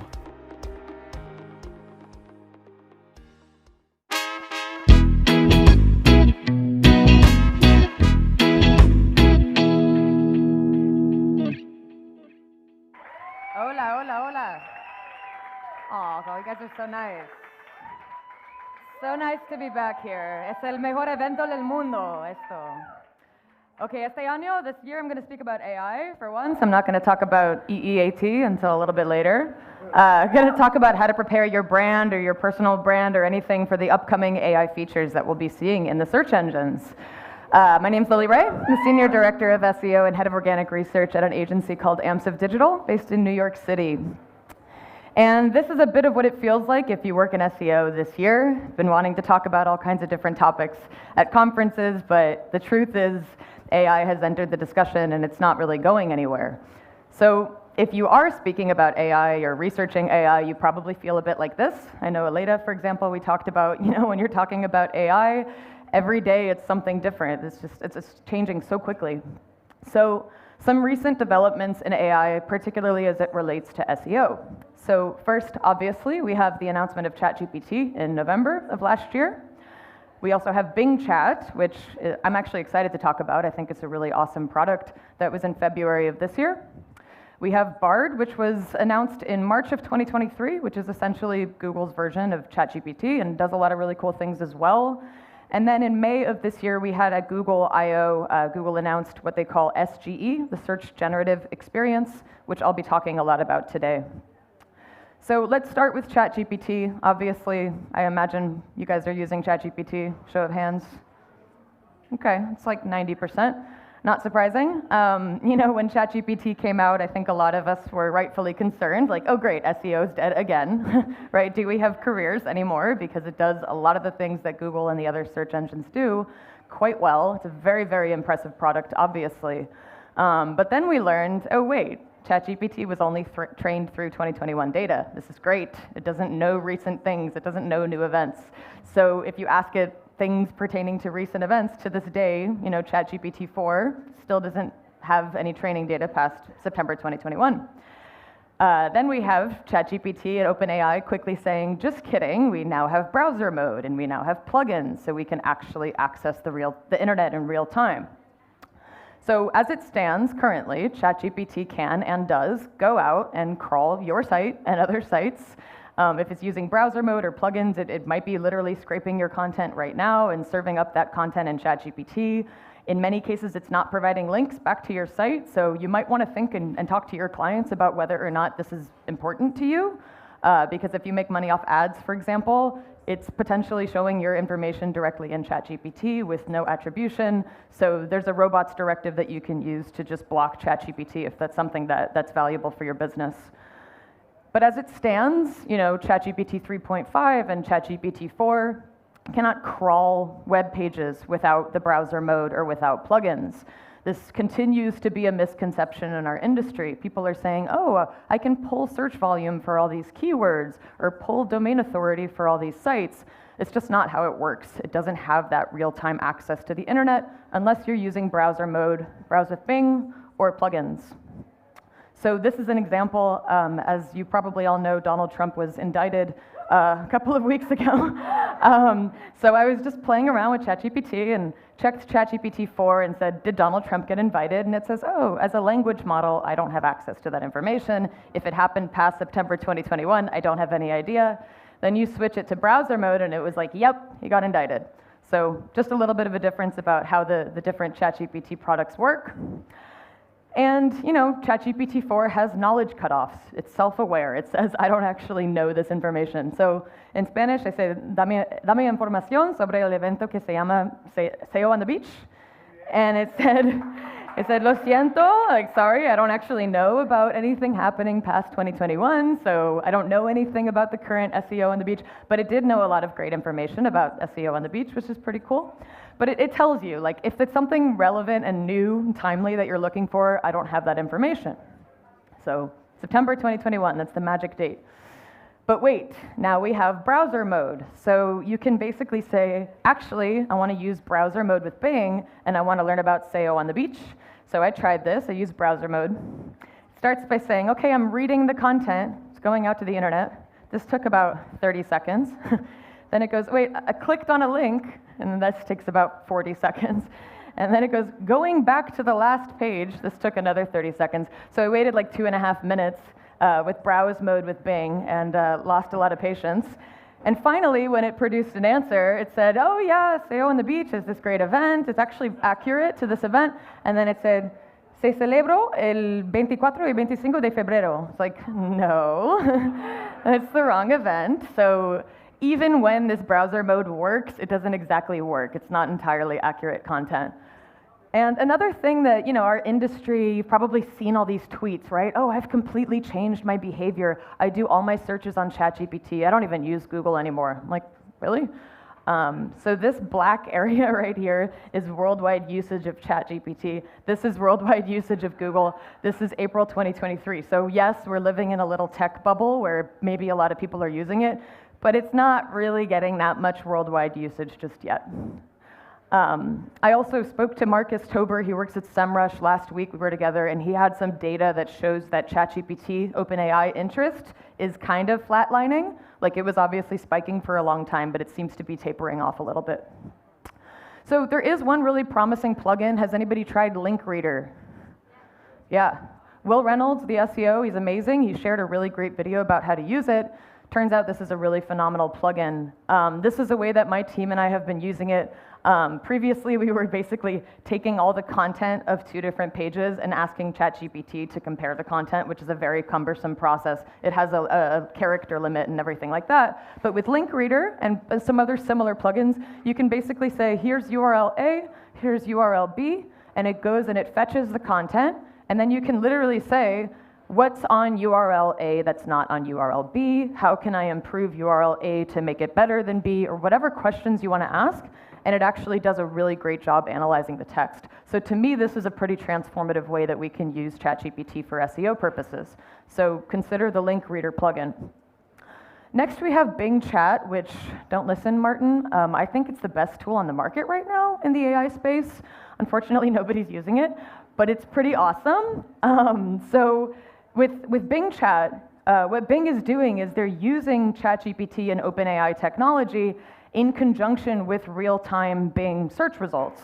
So what it kind of results in is that it's able to pull information from the live internet. It also uses ChatGPT technology, so all the great summarization and conversational, you know, like the benefits of ChatGPT are there built into the tool. And lo and behold, they link to the places that they're getting the information from, which is great for us. And honestly, it's super accurate. Like it tends to be, to me, the most accurate of all the AI tools that I've tried so far. And I really think the fact that Bing is so interested in including citations throughout the text is amazing. Thank you, Bing. Fabrice is not here, but thank Fabrice. This is actually pulled directly from Bing. This is basically how it works. I don't want to misspeak, it's pretty technical, but essentially the way they're doing it is that you put a query into Bing. It kind of like synthesizes what do we think the user means by that query and kind of boils it down. And then they use ChatGPT technology, or rather, they actually pull from the live Bing search results. So anything that's been indexed on Bing, even to the last hour, they can pull from that. And then they basically summarize things using GPT technology. So you get this nice conversational response using actual real-time data, anything that's indexed in Bing. So what Bing does is that it tells you, if I say, is SEO on the Beach in Spain a good conference, and would I like to go there if I'm a new SEO professional? And it kind of synthesizes it and said, SEO on the Beach Spain conference, And then think about what it's doing here. Maybe you want to optimize for these keywords because that's kind of like a boiled down version of what you asked it. So it's a really positive experience, but unfortunately, Bing Chat does not seem to have done anything to grow Bing's market share just yet, which is kind of sad, because I think it's a great product. So I don't know how much Microsoft is going to continue to promote this tool, but currently it hasn't really changed the distribution of the search engine usage just yet. Also, pretty awesome that Bing Chat is going to show up in Bing Webmaster Tools. They've been saying this for a couple of months, but pretty soon in Bing Webmaster Tools, you'll be able to see the actual chat queries that people typed in. So that would be awesome if we had that in Google as well, just saying. So next we have Bard. Who's using Bard? Anybody? It's not available in Europe? Are you using VPNs or whatever? Yeah, Bard's all right. It's pretty cool. So yeah, it's this great kind of Google version of ChatGPT that does a lot of really cool things. It's definitely growing and changing and innovating all the time. It's multimodal, so it has text and images as well. Pretty soon it's going to integrate with different Google products, so you can send things to Gmail or your Google Calendar, or Maps, Sheets, and Docs. So that's pretty awesome. However, the information provided by Bard is not the best. So I asked it how to create backlinks. This was hilarious. Guest blogging, commenting on blogs, social media, forums. Like, if you actually read this here, it's literally against Google's guidelines. Like, if you cross-reference Google guidelines, each one of these are things you're not supposed to do, or you're supposed to use nofollow. So I don't know that it's the best place to get professional advice. I also asked Bard to list 5 businesses that were affected by Google algorithm updates, and it did an okay job. Like, oh, we know JCPenney at one point was hit by a core update, and Overstock and Walmart, but it then generated these fake Google updates, like the Google Quality Rater update. That's not a thing. So it's always a little bit missing the mark, and we're SEOs, we know that this is missing the mark, but I would just be careful about what other content you're getting advice from with Bard. So next I want to talk about SGE. Who has tried using SGE? Yeah, it's not easy to do if you're in Europe, so that's like 4 people. I've luckily been able to play with it quite a bit. I think it's really funny that when you Google SGE, it's like, did you mean AGE? Like, no, Google, I meant SGE. It's your product. You should probably get on that. But yeah, Google announced this in May. It's this new generative AI search result feature that literally takes up the entire search results in many cases. So it is worth paying attention to, especially if Google rolls it out in any form of the way it currently looks, because it's going to change all of our professions in a very big way. I asked the SEO community on Twitter, or just whoever follows me on Twitter, what they think of this tool, if it's a significant improvement to what we currently have with Google Search, and only 12% said they currently feel like it's a significant improvement. The rest basically said meh, or no improvement at all. So as it stands, sorry Google, not really, I mean maybe we're biased, but it's not really the best experience. So my initial opinions, don't listen, Martin, I honestly think it's really redundant with what we already have in the search results. A lot of times it'll show featured snippets or map results above featured snippets and above maps. So you get like this double search result that kind of says the same thing. Sometimes it directly copies content. The accuracy and helpfulness of content is not always entirely clear. The lack of links and sourcing, I'm sorry, to me this is the biggest issue. It'll tell you all kinds of answers, but there's never a citation that shows you where it got that information from. There's never a link to a product, as we'll see in a later slide. And honestly, aside from like the SEO in me that obviously cares about the traffic, it's just not a great experience in many cases, because intuitively as a user, you want to read more about that information, and you can't do that in the current state. So to be honest, like with impacted categories, it's kind of everything. So a lot more categories are affected than I thought. So this is just a small subset of which categories are affected. But of course, informational content, anything with reviews or product reviews shows SGE results, shopping and commerce queries, location and maps content. If you ask anything about hotels or travel or restaurants, you're going to see SGE. Branded keywords, depending on the day. Sometimes it shows branded results, sometimes it doesn't. When I first started, it would show a giant thing for Nike, and now it says there's no AI result for this keyword, and that was after I tweeted about it. So I don't know if like every day they're kind of changing what shows. Travel content, many health and wellness queries. Google told us that they wouldn't show SGE for your money or your life content, and they did, and they are. So there's a lot of health and medical content in SGE currently. So it's still early. SGE is changing every day. They're obviously innovating and testing it. So this is how you use it. If you haven't tried it yet, you know, when you Google something, it's going to show you this SGE result, and then you have this cute little button over here that takes you to where it got the answers from. So in this case, it's getting Sergio Ramos is an important Spanish player. These are the 4 sites that it got that information from. But you're not going to get this view unless you click this tiny little button, and that's important. And it's improving every day. So this was from Cyrus Shepard on Twitter. He said, how to boil eggs. This is hilarious. It goes, let the eggs cook for 9 to 12 minutes. Then let the eggs cook for 14 minutes. Then let the eggs cook for 11 minutes, and then 6, 8, 9, 10 minutes, then 15, then 5, then 13. So you've cooked your eggs for like 45 minutes. I don't know if that's going to come out very well. And yeah, with Maps, it pulls in like a version of Google Business Profile or a version of Google Maps, but it'll often be redundant with what shows below in Google Maps. And in some cases, the sorting is different. So it's almost like they're using a different method to actually rank results, like best nightclubs in Berlin. This was a slightly different order than what you see in Google Maps, but you're going to see a lot of that Google Maps content directly in SGE. And third-party reviews matter for SGE, so again, it's not just using the Google Maps ranking algorithm to determine who gets to rank where. It's actually saying, oh, we know that in Malaga, Spain, there's these 4 restaurants that have been cited in different third-party review sites, plus Google Maps, I guess, is the last one. So we know Blossom is a great restaurant from those 4 sources. Honestly, SGE tries to be helpful in many cases, but it's not always entirely helpful. So when you type Rome map, it goes, here's a map of Rome. And it's like not a map of Rome. And before we had Google Maps, and that was the first result. So it's like, sometimes it's a little bit over-engineered. Like, couldn't we just have the Google Maps? Like, that was fine. So some weirdness that they're still working on. And it does pull images from Google Business Profile. So I asked about Marie Haynes, the SEO. It gave me a little summary about Marie, and then it pulled those pictures from her Google Business Profile account, which is pretty cool. So pay attention to what's in your Google Business Profile. Product review queries.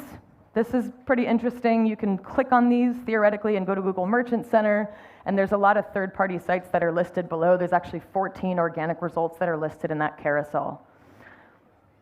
I want to make sure we have enough time, so I'm actually going to jump to, this part. So this is when you type product queries. It tells you which products are the best products, but there's no links. That's me highlighting and being like, hey, Google, please, can you add a link? Doesn't that make sense? Like to tell us that that's the best running shoe and link to somewhere to buy it? But currently it's just text, no links. There's also some plagiarism concerns. So this query is, how long does it take to get over a breakup? Just curious. And Google basically took this content directly from a psychologist, verbatim put it here, no quotes, no mention of the psychologist. I immediately tweeted it, and I was like, that's not cool. Danny Sullivan responded and was like, oh, no, it's there. You just have to click on the little link in the right side, and you can see that it came from that site. I was like, no, that's not clear at all.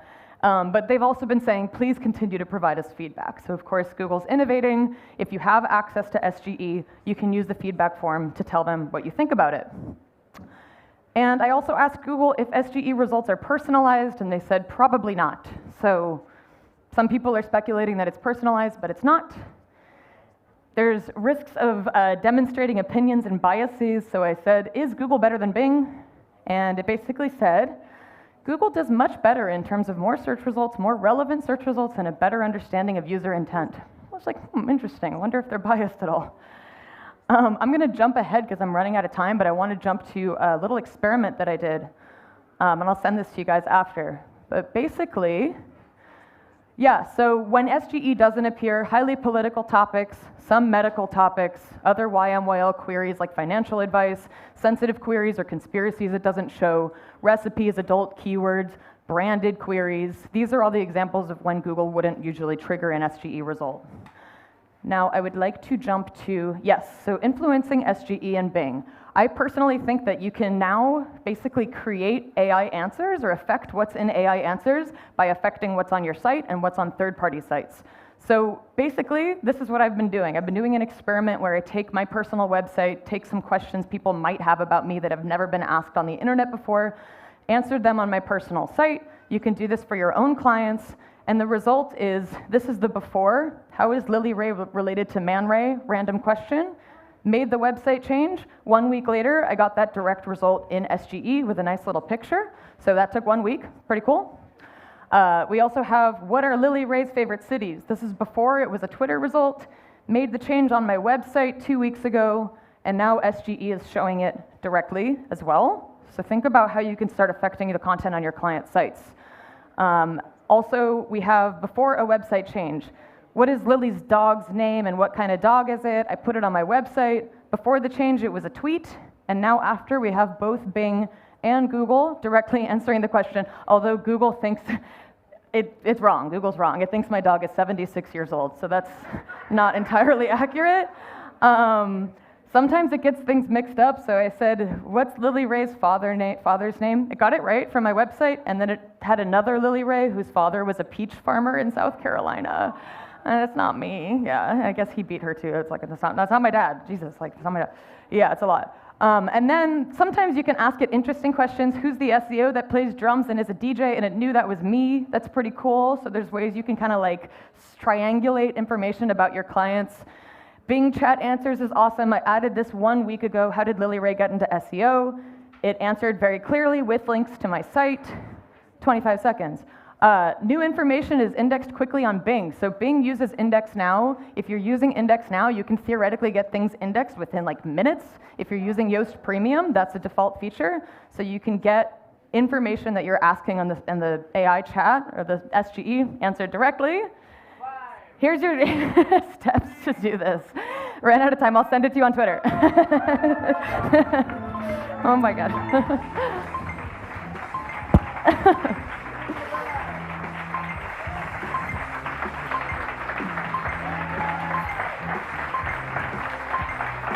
Gracias. 30 minutes, man.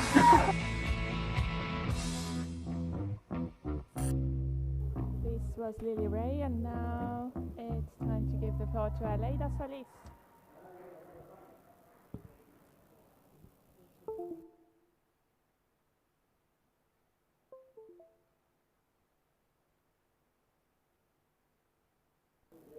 So let's get ready for the final part of SEO on the beach. I want to remind you about the competition for t-shirts. There are also prizes for that to be won, and we will also have a silent party tonight.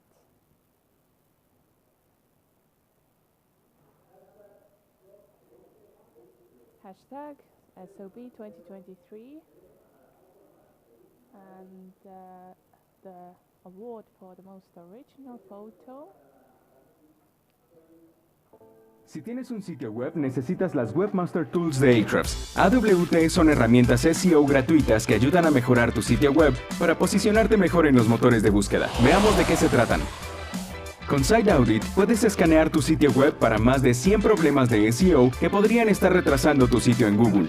Luego puedes seguir los consejos dentro de la herramienta para solucionarlos. Con Site Explorer puedes ver las palabras clave que envían tráfico a tu sitio y luego utilizar esos datos para mejorar las páginas de bajo rendimiento. Además, puedes descubrir páginas de toda la web que están enlazadas a tu sitio web. Analiza por qué pueden haber enlazado contigo y utiliza esas ideas para conseguir más menciones en línea. Visita ahrefs.com/AWT. Regístrate con una cuenta gratuita y mejora la visibilidad de tu sitio en la búsqueda hoy.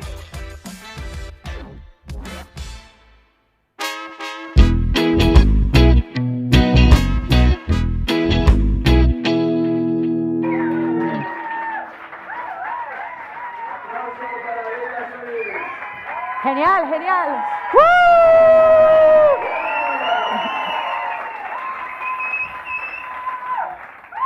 Siempre un placer estar aquí. 10º aniversario, me parece mentira. La vez pasada alguien me estaba diciendo, ¿has visto el vídeo que filmaron la primera vez? Después dicen que no he cambiado, pero tengo una cara que, Dios mío, no me reconozco ni siquiera. Pero bueno, no me enrollo más porque solo tengo 20 minutos.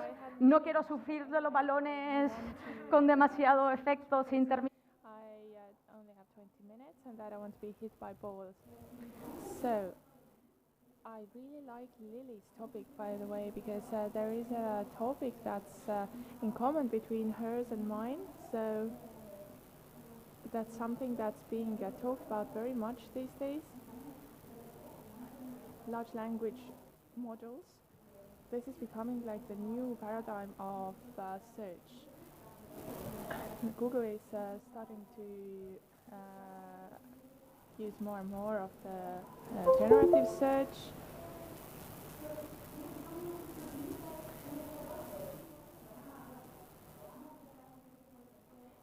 There is a process ongoing, and bit by bit,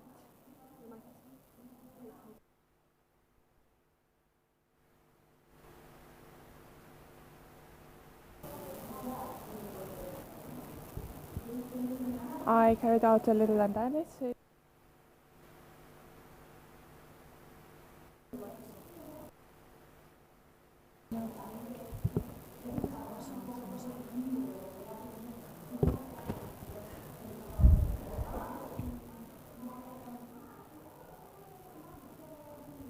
So this can have an impact on how people behave when they're searching, and it also affects the search methods. But I'm not going to talk about that. Instead, I'm going to talk about something else, which is an important change in how we do things. I want to talk about how the searching is changing and how we are interacting with searches. And there is a number of ways of automating the search, and we are having to use this on a daily basis. For instance, I have some overlaps with Gianluca and some other colleagues. So I mean, we all talked about chatbots, SEonthebeach. So I need to.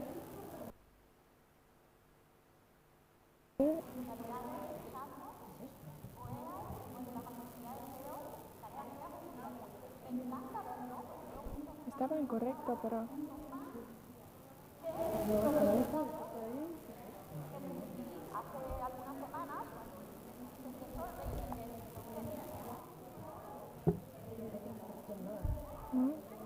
No hemos cambiado nada.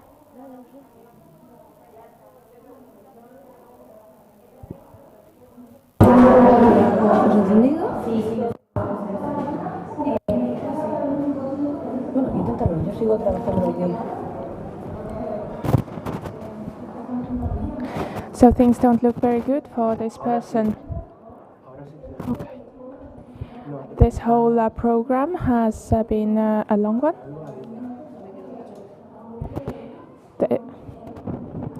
They were happy with the general contact created by AI, as long as it had a certain search quality, and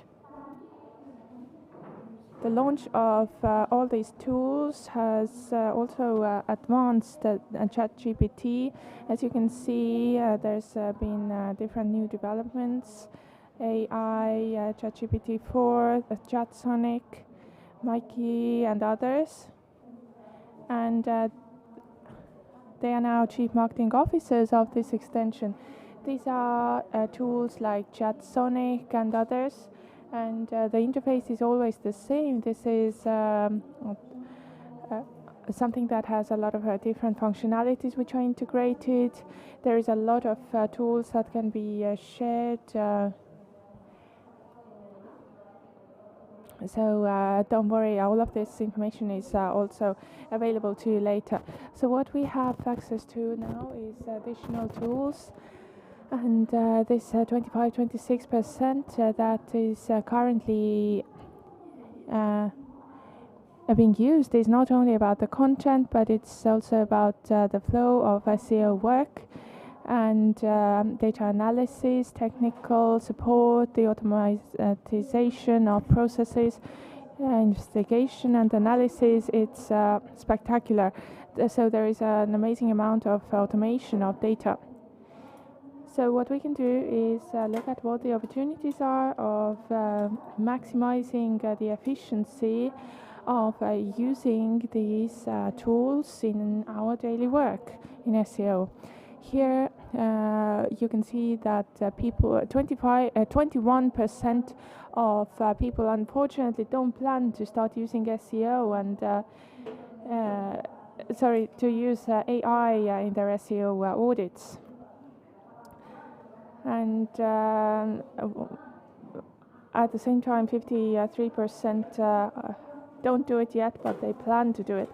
So we can always think of this as AI in the format of autopilots, and the extra criteria that we have that helps to give us the further experience in the couple of few months.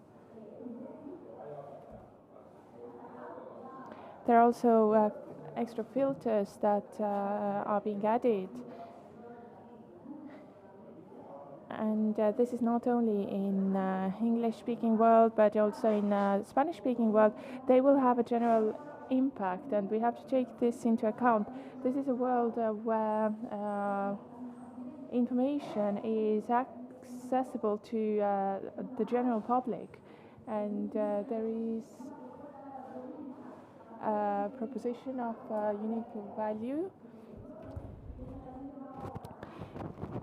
This is a content that will help us a lot, and it is something we need to take into account for these scenarios. Of course, there are some very important publications, some posts that draw a lot more traffic than others. But the question is whether they are actually reliable, whether they have sufficient information. So what can we use large language models for? We have some things that they are good for, but there are some things that they are not good for. So we need to look at this kind of chart. Whether it matters if the output is true, then we can use ChatGPT. If it doesn't matter, but if it does, we have to make sure that the information that we get can be proved. And if it needs to be verifiable, then we cannot use ChatGPT, and so on and so forth. So there are different ways of maximizing the usability of this tool. I wrote this article some months ago, and I'm not going to talk about all of this again, because you can read it there. But we can use integration that Lily mentioned before. We can integrate ChatGPT with Bing in the browser mode. So you can have information in real time, or you can use ChatSonic or others. This is another alternative that allows freemium users to use it. You don't need to have your credit card data there. You don't need to have endless accounts. But you can use this. So how do we start? First we have, it's very important to have clear and concise prompts. Then execution of the task. And then we have validation and edition of the results by an expert. I tend to use the 5 W's and the H questions. So basically who, what, where, when, why, how.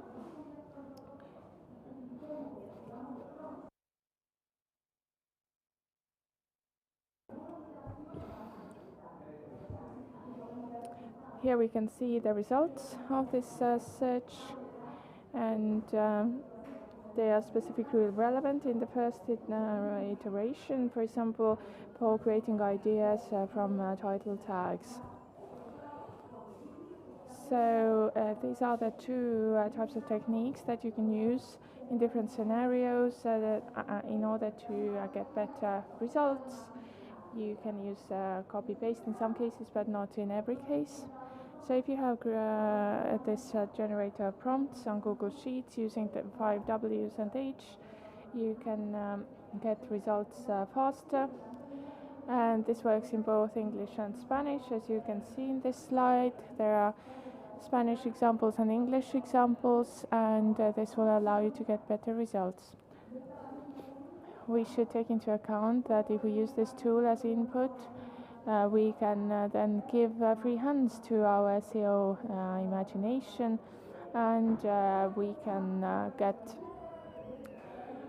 popular questions about any trends, any topic very fast, just by using Vision Pro by Apple, along with the URLs which already respond to them. And we also have the structure here, the main ideas, the latest topics about this. The results are all here, just like with ChatGPT or WriteSonic. This is a research process, and you can get inspirational data in order to write content. For instance, you can generate ideas for an article about for your own website, such as for remote work, based on the main questions from Vision Pro, in order to make sure that you can make use of the popularity of the tool and to make it as relevant as possible for remote work. This is a revolution of remote work, of the workspace, and I want to find out more about remote work, how Apple Vision can improve remote work, the future of meetings happening virtually. All of these topics are something that we could ask about, we could ask for ideas, and we get ideas which are already well positioned. So in the search engine we would look at each of these ideas, but then we also don't want to repeat the same exact answers that have already been given elsewhere. So if I like one of these topics, I want to talk about this, I want to write about this topic, then here it can also give me the possible layout of the article, like introduction, main body, limitations, conclusions, so possible outlines for an article. So this helps my work become a lot easier, because I, as content creator, can then just use these ideas, and they're already organized. It's also important to take into account what Lily mentioned before, that we don't need to reinvent the wheel. There are some limitations, some questions that have already been asked and answered, so there is no point in working on them again. But what we can do is we can classify the questions, take the generated questions, and we can get hub and spoke on these questions that people have asked about this topic. And so here, of course, I made one about ice cream. So all of these questions are about ice cream. It's something to eat in summer. So you can do the same for main keywords with intention volume, with you can consolidate them with headings and descriptions. These are synonymous. So you can create a table like that. And you have H1 here on the right. This can save a lot of work for our content writers, and we can work much faster.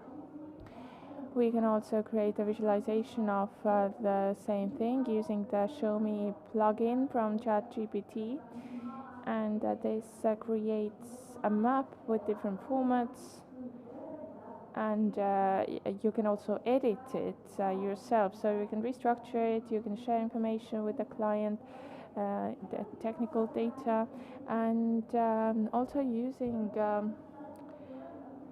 the same thing to analyze competition and search intent on Google. Well, here we have an example of Apple Vision Pro, and we can have the link that takes me directly to the right place. So we have real links. This saves me a lot of research work, and you can also get recommendations of related new topics based on what has already been covered on these sites, but without repeating the headlines. They offer different alternatives for titles and for each one. And you can also validate if it's possible to position with the same page for two similar searches. You can ask whether it's possible to position in the same page, and you can ask how many websites match this content. So first we get different websites which are not positioned in the same place, and then we have the URLs which are in common. Then we validate that the URLs are correct and that they actually work, that they're real URLs. You can also compare if it's possible to position different international markets with the same page. So like if the top 10 positioned pages are also positioned in Mexico, this is very good for international marketing. And it's not only about different markets but also different scenarios. We can have different competencies such as MailChimp, Buffer, MailerLite, Mailify, Malpro. So these are all different players, but commercially speaking, they have different content, different offerings, but a similar demand and similar product. And now regarding the creation of a content which is strategic, you can get ideas about content on the basis of videos which are trending about a topic. So you can look for different similar videos, similar products, and again you can get recommendations about the title, description, hashtags, and to optimize all these videos on YouTube. You have different options here that are proposed, so different proposed title optimizations, and again you get them without copying the best positioned pages ones. I really like how there is also a reasoning of these recommendations, so you can understand why these have been proposed. And you can also get different options of descriptions for unique products on the basis of pages that are best positioned for the search of a product. And so here we have some examples about the advantages and disadvantages of products. You also can get facts and statistics about products, which you can include in your articles along with sources. And you can also compare facts and originality of your own content and make sure that it's unique and objective. So it all works very well. Actually, I typed in SEO on the Beach is a conference that takes place in Italy in June 2023, and it's organized by Giorgio. And the bot checked the information and said that the information was not correct, that SEO on the Beach was organized in La Manga in 2023, and that there is no person in this event that's called Giorgio. So it's not bad, is it? But how to integrate all of this with SEO data which already exists? There is the premium option which you can use to integrate data in this way. And the data that you already have, here you have the intent, you have the sentiment, the parent category, and you have the extensions that link to the APIs of ChatGPT. And you can create different categories, locations, listings. You have a different page, different screen for each of these. You can also use all of this for creating sitemaps and for making use of chatbots in AI. And you can also create interconnections between links using the same thing. And you can use it to canonize HTTP headers with an Apache server. I made it. Thank you very much. And I hope you enjoyed the presentation. Thank you, Aleida.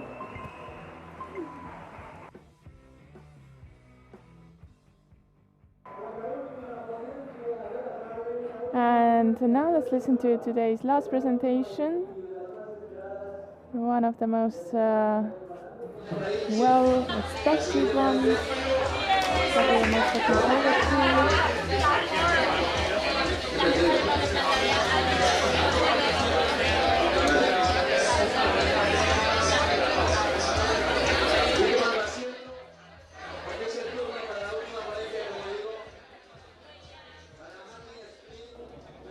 I want to give the floor now to Martin Split. Many of you are looking forward to his presentation.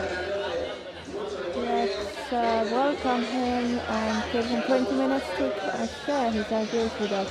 I'm going to give you the boards back, and you know what happens in the last 10 seconds if he goes over time.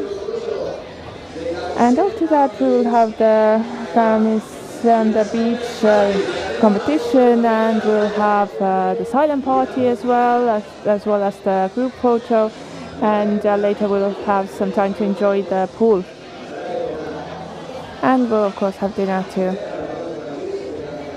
I'm gonna leave some of the balls here maybe.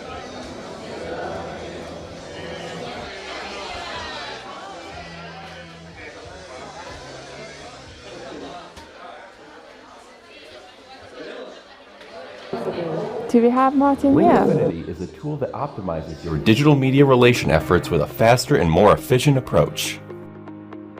It operates as an all-in-one management tool where you can spot collaboration opportunities, manage your communications with the media, automate workflows, monitor your link profile, report all your efforts to your customers. Many companies waste their time and money on strategies based on link buying and other outdated authority building techniques. These outdated procedures no longer give results. Linkfinity identifies potential collaborations with relevant media that will help build your brand's topical authority, resulting in a positive impact on your rankings. Nowadays, for a search engine to consider you a topical authority, you must become a real authority, and that is the mission of Linkfinity.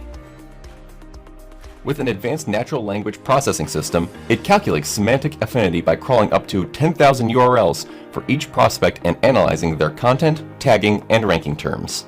Linkfinity performs an automated analysis of your link profile applying the naturalness algorithm. Naturalness seeks the balance between semantic affinity, authority, and penalty risk. Unlike other tools, Linkfinity devalues spammy links just like Google does, avoiding negative reports from automatic spam. You will save hundreds of hours by using our semantic automations. Let the AI work for you by selecting only those media opportunities that will add value to your project. Linkfinity's demanding quality filters will save time on manual analysis. Linkfinity integrates with tools like Ahrefs, SEMrush, Majestic SEO, or Systrix. With Linkfinity's complete management system, you can plan your campaign, organize your tasks, and reach out to your target media. You can also transfer the outreach to our team, who will exclusively negotiate with the media based on your collaboration request. Thanks to GDP technology and the experience of your clients, you can identify hot topics and suggest collaborations related to them to all kinds of journalists or content creators. Receive collaboration pitches from media looking for expertise. Linkfinity connects journalists with experts on topics relevant to their stories. Participate in interviews, provide information of interest, or collaborate on articles. You will be able to generate reports of all the activities carried out for your clients. Linkfinity changes the way of understanding and executing digital PR, ethical link building, and brand building campaigns. Due to this paradigm shift, Linkfinity has earned numerous industry awards, including Best PR Tool and multiple software innovation nominations. Thousands of clients have tried our method and have seen how easy it is to maximize their efforts and increasing productivity while improving final results. With our certified partner program for agencies, you will also have all of your clients on a single panel with personalized reports and much more. Request your free demo now at linkfinity.io.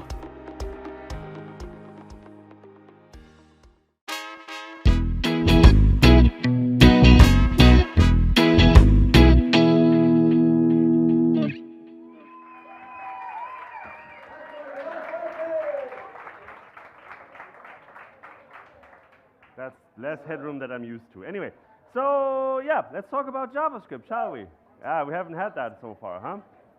So today I'd like to quickly talk about what is rendering, because I think rendering is a term that is thrown away or around a lot and doesn't necessarily convey that much meaning. And then we're going to talk about how Google does it. because that has an impact on how you need to diagnose things. Okay, so what is rendering? Well, if you are making a website or have been making a website in the last, I don't know, 40 years or something, at this point, then you probably have used HTML. As you know, the HTML that you write isn't what the users see. In between, you might have a CDN, you might have a CMS, you might have anything in between that you want, but fundamentally what you're sending down the wire is HTML. But again, that's not what the user interacts with. So rendering generally is the process of taking what you're sending out, the HTML, into pixels on a screen. And these pixels usually are also somewhat interactive. You can scroll, you can click, you can do all sorts of things on a website that has been rendered. How does that affect us and our industry? Well, if you think about it, the server eventually starts responding with things, right? The browser assumes that you are opening a website, so it has a body. Eventually that body comes over from the server as well, and then in the body there might be some HTML elements. In this case, the browser basically starts creating a tree-like structure so that it has an interactive model of what exists on the page. As the HTML arrives, we have seen an H1. The H1 contains some text. The H1 might contain other HTML elements. These might contain attributes. These might contain other texts. You know, these resources can be more complicated than that, but fundamentally that's what happens. And as more HTML arrives, what happens in the browser is called parsing. So it basically goes and sees if it finds other completed elements. If it does, in this case, it finds a paragraph with some text. It adds that to this tree structure. Why are we dealing with that? Why do we do this? Why do we have to create like this weird mapping structure that maps the HTML? Why can't we just say we'll work with the HTML? The HTML itself is fundamentally just a bunch of text. You can't really do much with it. But if I have this structure, then I can say like, if I have this H1 and the user clicks on it, I want the website to do something. For instance, if I click on this, it needs to change the CSS on this, or if I click on this, I want this text to appear that hasn't been there beforehand. So this continuous process of adding things to this tree is a very nice process because it happens as the data arrives. So we don't have to wait for everything to arrive over the network until we can actually potentially see stuff. Using this wonderful tree structure, we can basically start to prepare displaying something. So rendering can happen while we are still downloading the HTML. This thing, by the way, is called the DOM tree. If you've not heard about that, there's a fantastic lightning talk about this, why the HTML that you're writing and that your server is sending is not necessarily the same as the DOM. The DOM is a in-progress kind of snapshot situation. So if I clicked on the H1 and that created an additional paragraph, then the DOM has changed. The initial HTML hasn't. However, this DOM might change at any point in time, and usually it is changed by using JavaScript. Aha! So JavaScript in this case fundamentally goes into this tree and says, in this tree find me the first H1 element, and then we go like, okay, so surprise, there's an H1 element right here. So this is now stored in the variable called headline. We can then change the text content here by saying headline's text content should just be high. So congratulations, your JavaScript has just mutated the DOM tree. The thing here is that not many people are aware of that this happens more or less on your website, and that per se is not a problem. If your website does this, fine, most likely. If you're changing 100% of the content, that's fine.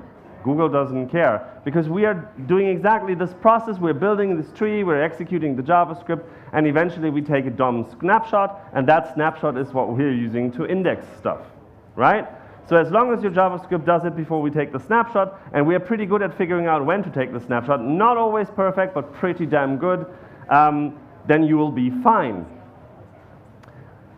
The next thing that happens once you have created this DOM tree and potentially have changed it, or whenever you are changing it, so over the lifetime of a website, this DOM tree can continue to change. The browser has to figure out where things fit.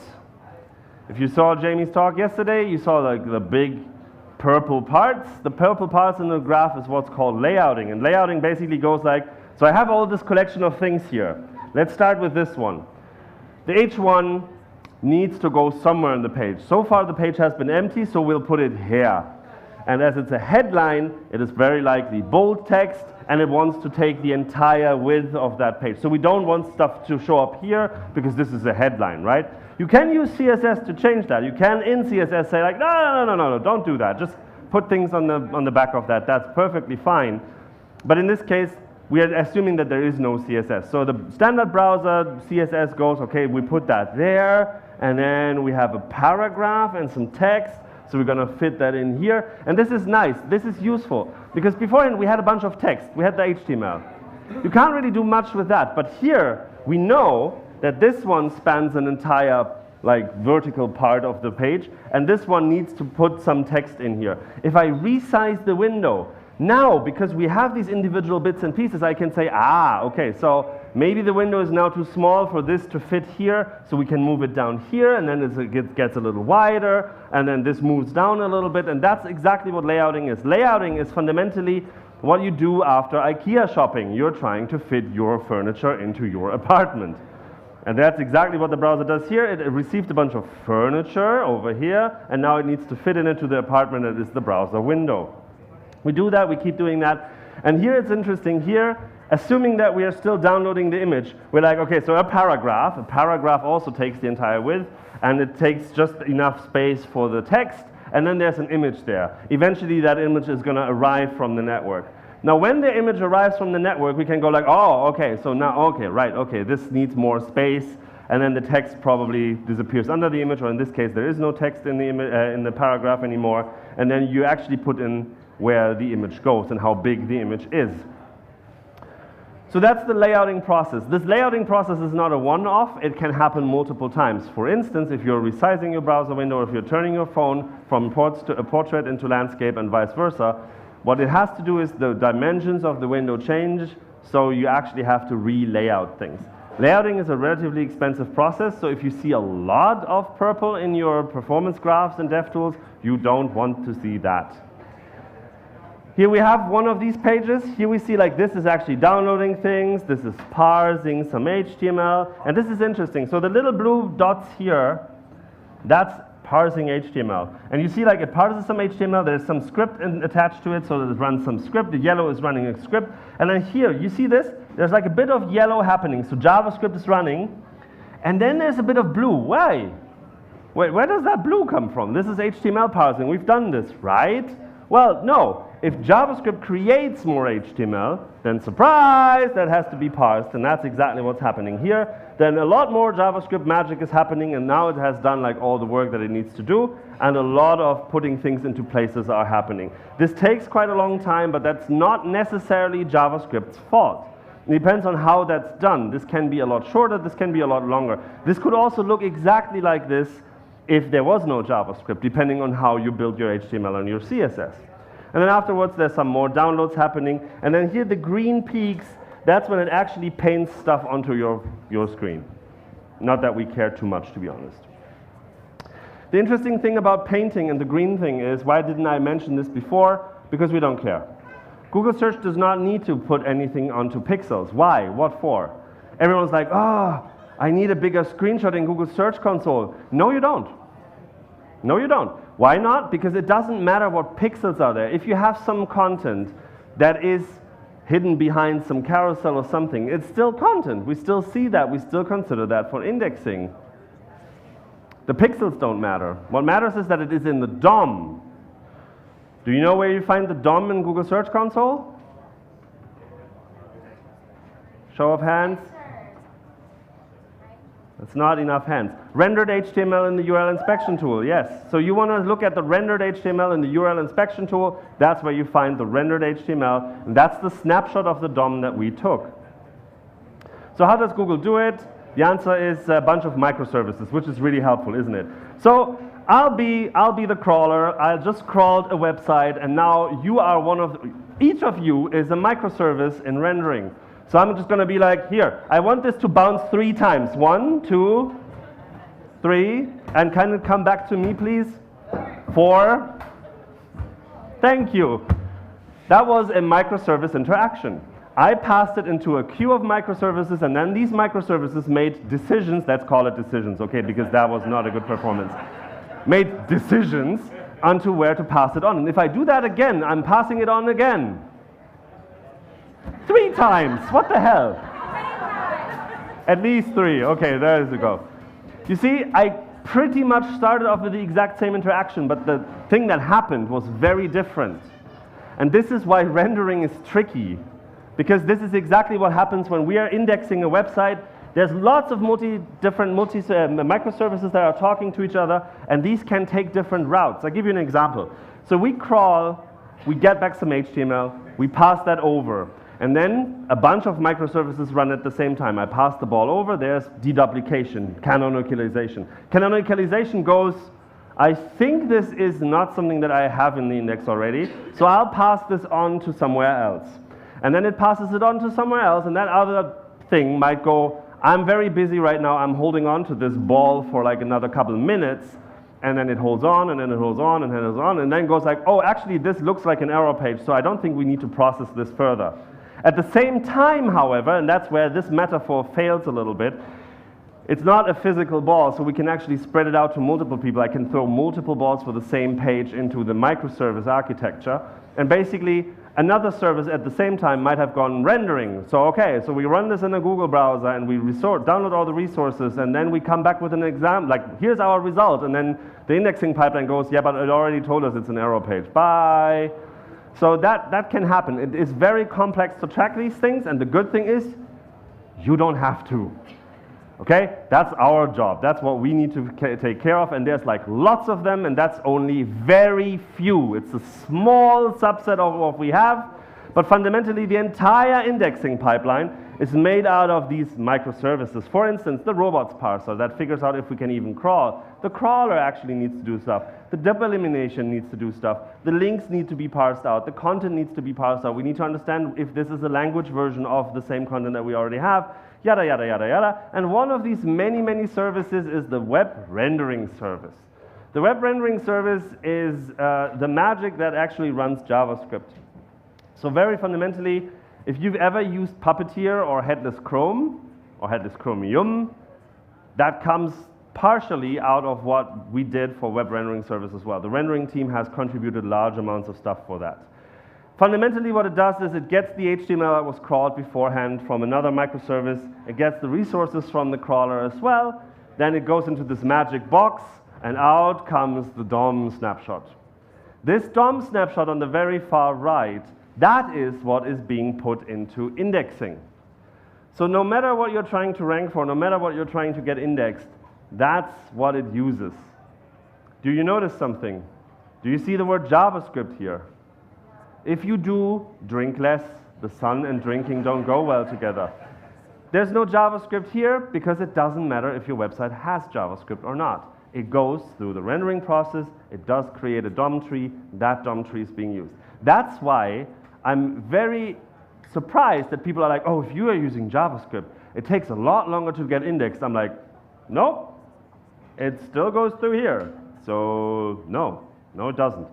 And people are like, yeah, but the rendering queue was days. But that's years ago, has changed since. We're pretty fast these days. So if you get something indexed fast, it's not because it doesn't or does have JavaScript, it's because of other things. And as you've seen this, there's a lot of other things that can happen. All right, so now what is this magic box? Because I've been cheating a little bit. I've been just being like, there's a magic box here. Let's open the magic box. Yeah, that's not helping, isn't it? So here we have indexing. That's the rest of the indexing pipeline, and this is where we cross into web rendering service. We have what's called a service wrapper. In the service wrapper, we have WRS, which is the web rendering service core, and the caching layer. The caching layer is quite important because we found out that actually what's really expensive and takes a lot of time is waiting for servers out there or the internet to work. Did you know, fun fact, did you know what's the biggest threat to worldwide internet traffic? No, sharks. Because sharks bite transoceanic cables. So undersea cables get bitten by sharks because sharks. So that's the thing. And cows, apparently. In rural America, cows are a problem. Because for some reason, someone thought like, oh yeah, overhead lines on poles that lead like fibers into data centers is a good idea. And then cows go, ooh, scratchy pole. That's nice.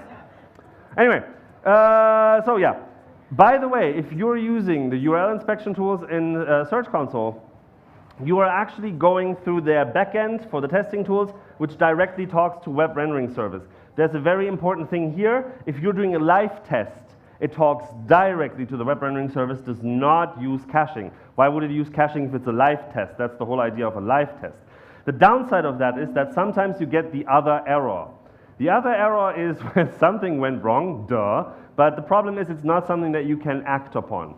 So if we don't have a cache and something in our infrastructure, because our infrastructure is built to crawl the entire freaking web, not in one specific website now, so it might be that it basically goes like, can you please crawl this for me? I have a user waiting. And then the crawling infrastructure goes like, I can do this in 5 hours, which for indexing is perfectly fine.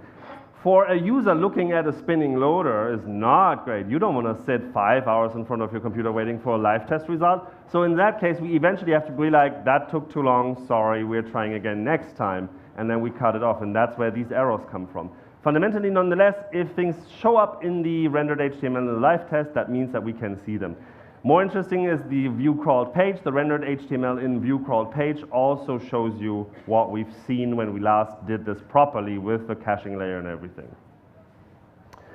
Inside this wonderful web rendering service core are instances of the renderer. The renderer has a bunch of orchestration, which basically means like, let's run a bunch of different browsers on server infrastructure. It instruments them so that we can actually get data out of these little beasts, and then it collects a bunch of metrics. It has a pool manager that has a bunch of headless chromes, and if one of these dies, the pool manager goes like, oh, interesting, starts a new one, kills the old one, and basically fetches the job again, so we make sure that all the jobs are actually getting done. And these components play together to actually render stuff in Google search. The good thing is, again, none of this matters to you because we are taking care of that working. Just if someone thinks like, oh yeah, we should probably build our own web rendering service, good luck.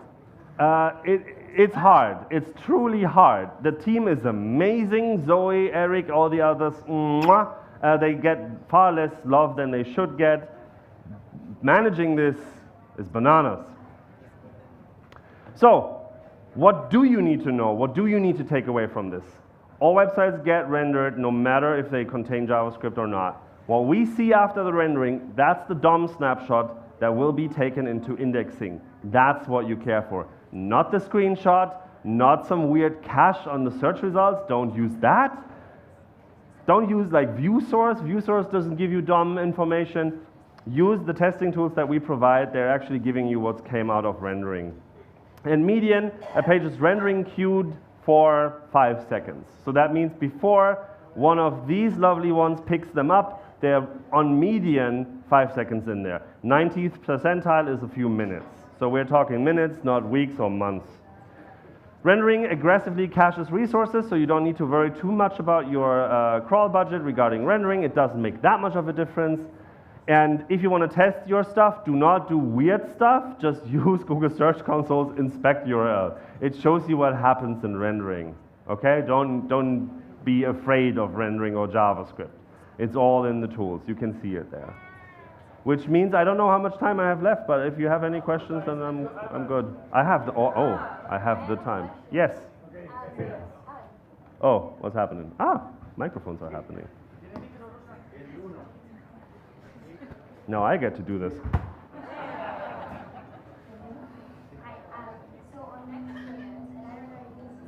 Mm-hmm.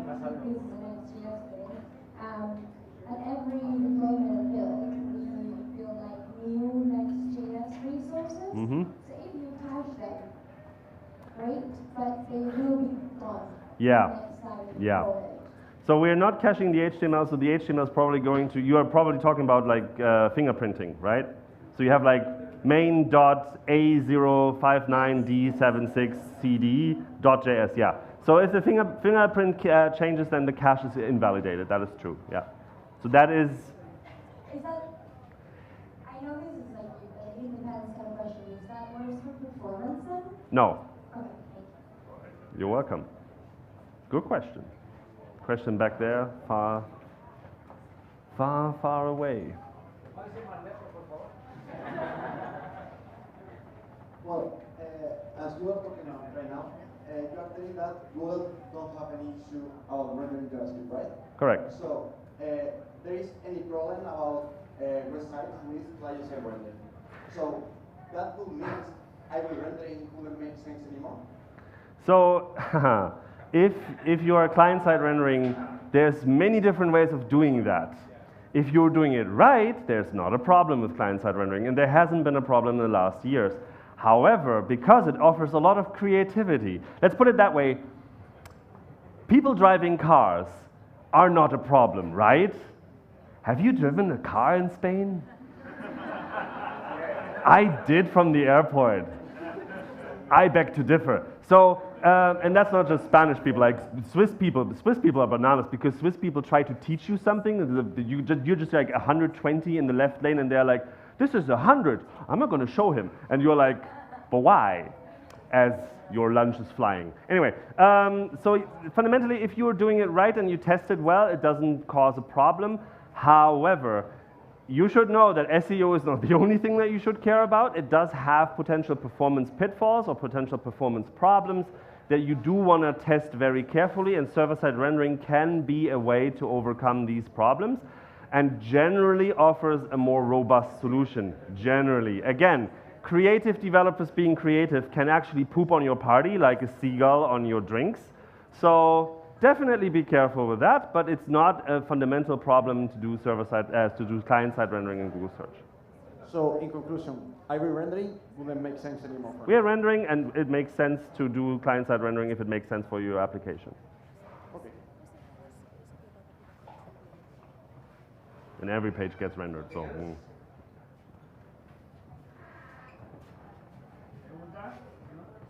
Okay. 5, 4, Oh, God. 4, 3, 2, 1, go!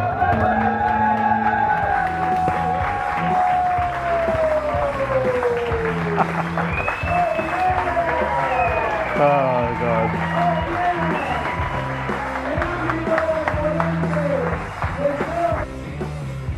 This was the last speaker of SEO on the Beach 2023. Are you on the beach? I want someone to come up on stage who didn't want to be a protagonist, and that's why he has a voice now. Let's play Sing a Song.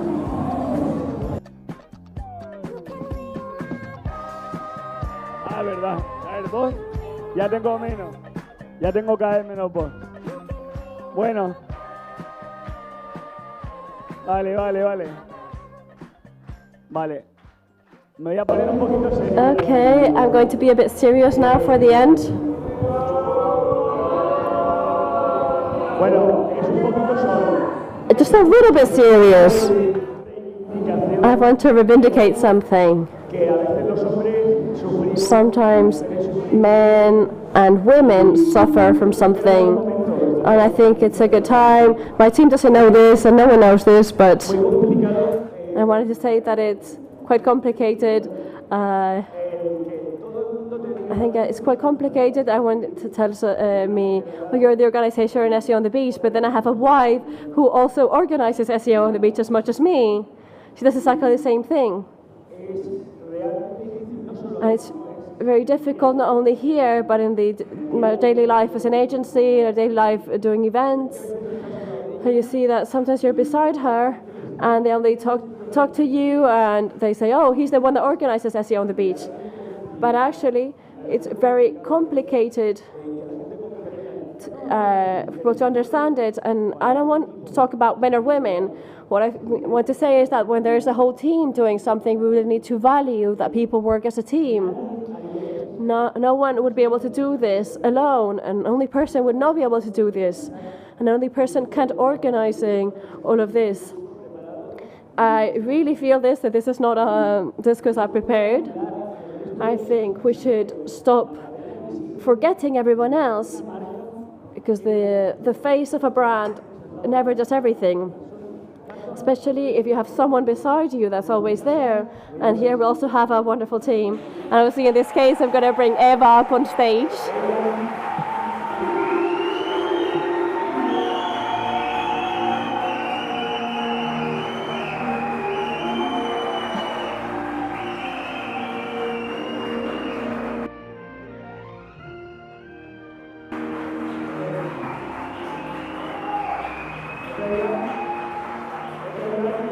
it's true that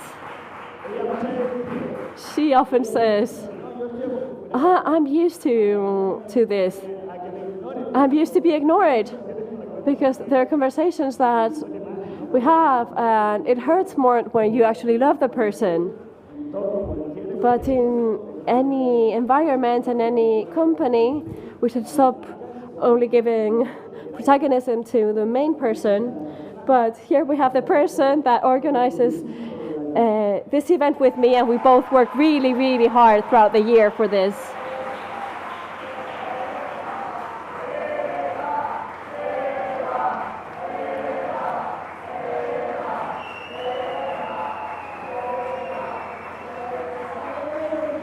I think I won't be able to say anything.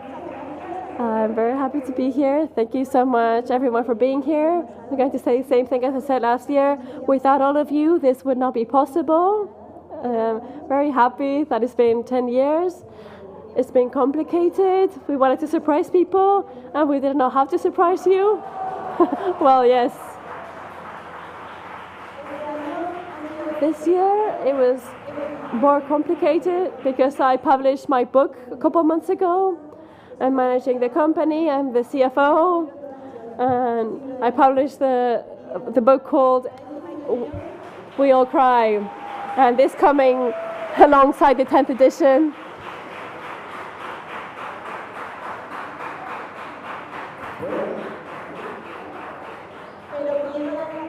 But I want to say thank you to this organization team, especially Yoli, who this year for the first time, I had someone who was helping me the whole time, and this was Yoli. Yoli, come here.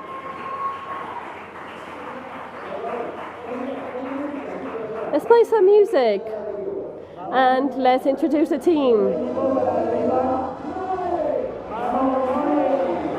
Noe, Johnny, Ana, Ocho, Solito, Lucia, Isa, Nando, Julia, Adrián, Coque, Kiko, Miralo, Eva Maria, Zico, and Eva.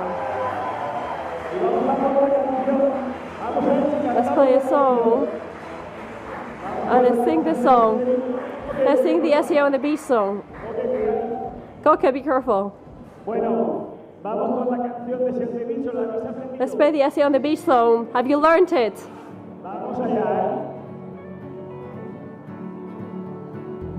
Está de enhorabuena todo el sector. Hoy al marketing online le da un poquito el sol. Todos juntos en la manga del Mar Menor, pasando de salones de actos y oficinas. SEonthebeach es conocimiento y diversión. El único congreso entre el mar y la piscina. Este fin de semana, sé tú misma, sé tú mismo. Todo el marketing online, sin etiquetas ni formalismos, en bañador y chanclas. Todo el sector está aquí. Pilla sitio ya en la hamaca y tú eres SEonthebeach. Cambia el networking por el beachworking. Quiero dar las gracias al equipazo que estáis viendo aquí. I want to say thank you to everyone. They're wonderful people. Thank you very much. And now let's take a group picture in the swimming pool.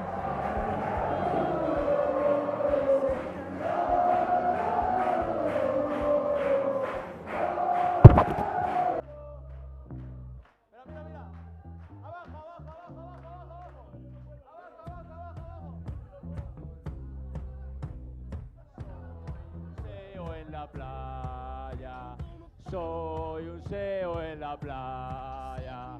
Soy un SEO en... Vamos a explotar, vamos a tocar el techo, ¿eh? Vamos a reventar Collados Beach. So here we are in Collados Beach. Let's sing our other songs. Tengo más cañones.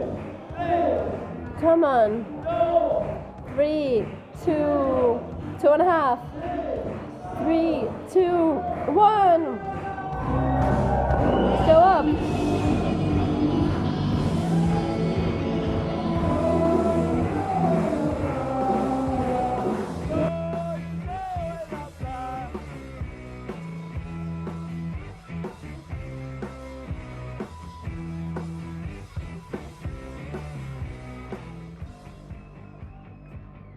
vámonos ahora a hacer todos, me dice Chico en la piscina. So now let's go everyone to the pool. We're taking a group picture in the pool. So if you agree to change it, since it's the anniversary, let's go everyone to the pool and take the balls with you. Come on everyone, please go to the beach. We need you there for this family picture. Then we have a silent party. And women in SEO will have a separate picture also. Right, MJ? And also prepare your shirts for the shirt on the beach or camis on the beach. Yeah, let's take a group picture of everyone in the pool.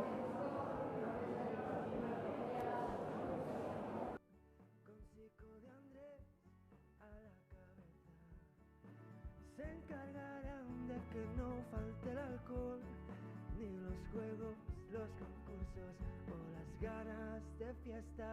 Este fin de semana, sé tú misma, sé tú mismo. Todo el marketing online, sin etiquetas ni formalismos, en bañador y chanclas, todo el sector está aquí. Pilla sitio ya en la hamaca y tú eres on the beach. Este fin de semana, sé tú misma, sé tú mismo. Todo el marketing online, sin etiquetas ni formalismos, en bañador y chanclas, todo el sector está aquí. Pilla sitio ya en la hamaca y tú eres on the beach.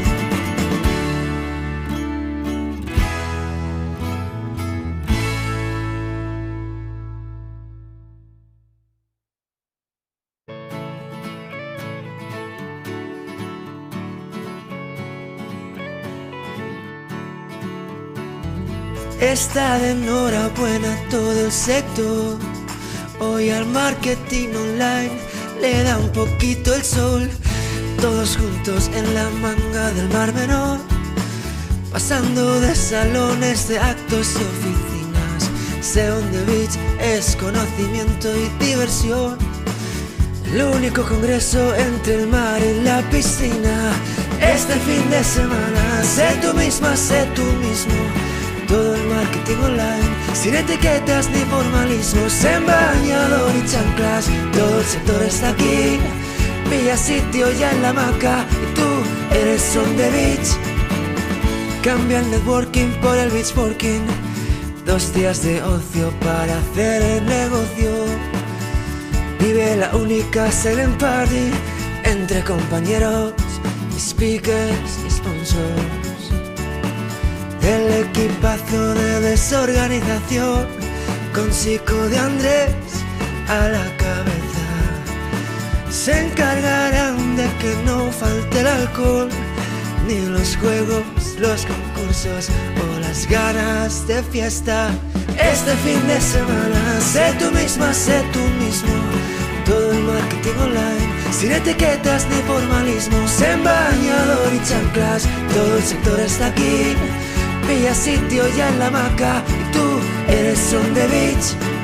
Este fin de semana, sé tú misma, sé tú mismo. Todo el marketing online, sin etiquetas ni formalismos, en bañador y chanclas, todo el sector está aquí. Pilla sitio ya en la hamaca y tú eres on the beach.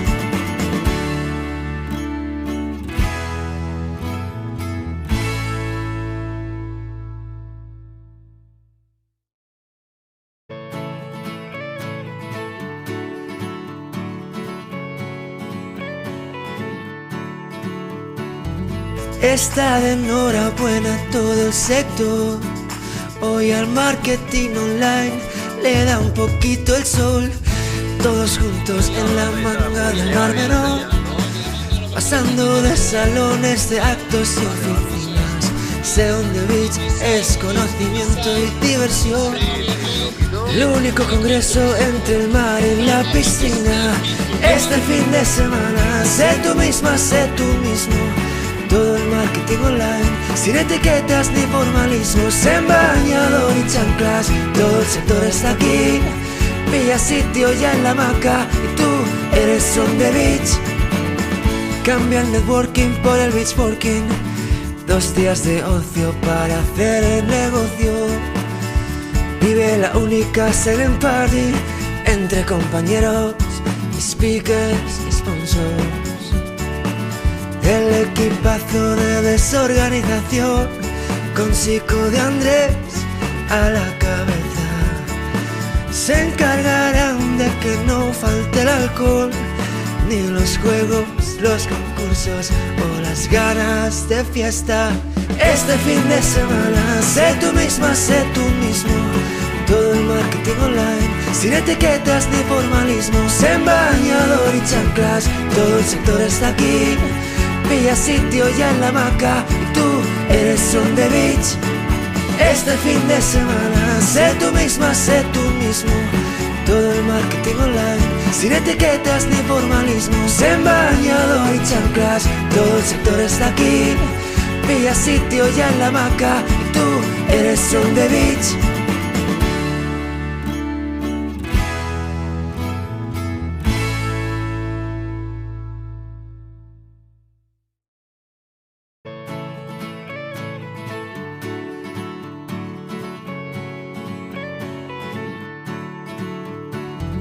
Está de enhorabuena todo el sector. Hoy al marketing online le da un poquito el sol. Todos juntos en la manga del Mar Menor, pasando de salones de actos y oficinas. SEonthebeach es conocimiento y diversión. El único congreso entre el mar y la piscina. Este fin de semana, sé tú misma, sé tú mismo. Todo el marketing online, sin etiquetas ni formalismos, en bañador y chanclas. Todo el sector está aquí, pilla sitio ya en la hamaca. Y tú eres on the beach. Cambia el networking por el beach working. 2 días de ocio para hacer el negocio. Vive la única selling party entre compañeros, speakers, sponsors. El equipazo de desorganización con Chico de Andrés a la cabeza se encargarán de que no falte el alcohol, ni los juegos, los concursos o las ganas de fiesta. Este fin de semana, sé tú misma, sé tú mismo. Todo el marketing online, sin etiquetas ni formalismos, en bañador y chanclas. Todo el sector está aquí, pilla sitio ya en la hamaca. Y tú eres on the beach. Este fin de semana, sé tú misma, sé tú mismo. Todo el marketing online, sin etiquetas ni formalismos, en bañador y chanclas. Todo el sector está aquí, pilla sitio ya en la hamaca. Y tú eres on the beach.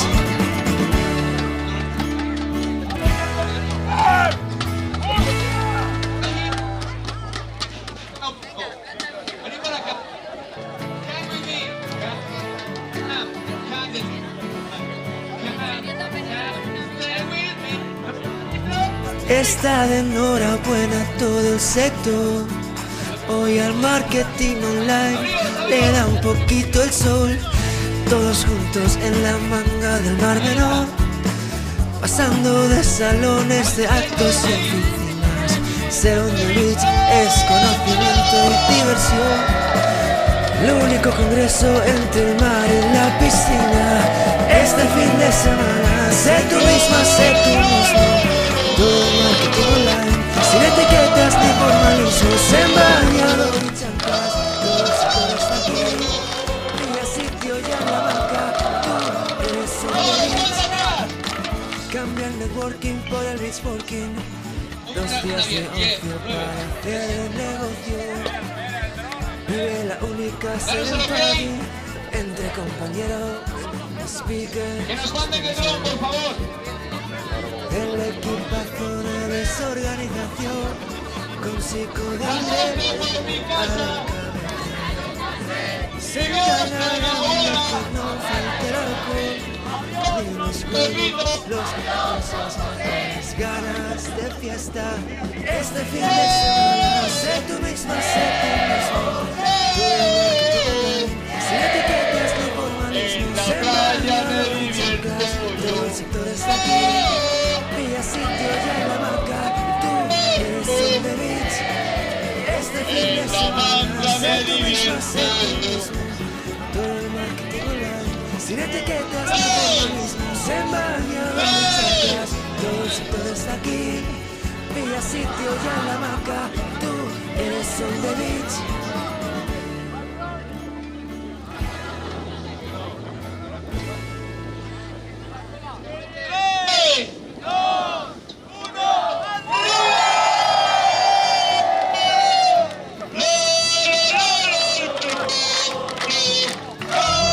Está de enhorabuena todo el sector. Hoy al marketing online le da un poquito el sol. Todos juntos en la manga de Barcelona, pasando de salones de actos y oficinas. SEonthebeach es conocimiento y diversión. El único congreso entre el mar y la piscina. Este fin de semana, sé tú misma, sé tú mismo. Todo el marketing online, sin etiquetas ni formalismos, en bañador y chanclas, todo el sector está aquí. Pilla sitio ya en la hamaca, tú eres on the beach. Cambia el networking por el beach working. 2 días de ocio para hacer el negocio. Vive la única silent party entre compañeros, speakers, sponsors. El equipazo de desorganización, con Chico de Andrés a la cabeza, se encargarán de que no falte el alcohol, ni los juegos, los concursos o las ganas de fiesta. Este fin de semana, sé tú misma, sé tú mismo.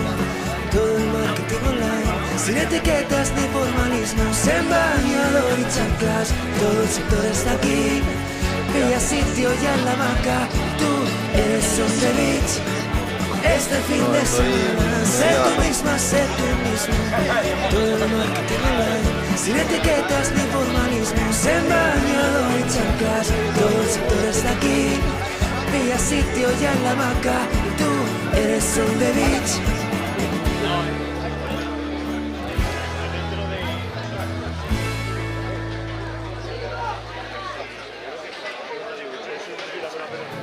Vamos a hacer una solo de las mujeres SEO que hay en Collados Beach, porque estamos con vosotras, porque queremos apoyar a la mujer y, como no, la foto ya también tradicional la estamos haciendo en la playa. Así que, chicas, a la orilla otra vez. Lo siento los que hayáis subido, pero la ocasión merece la pena.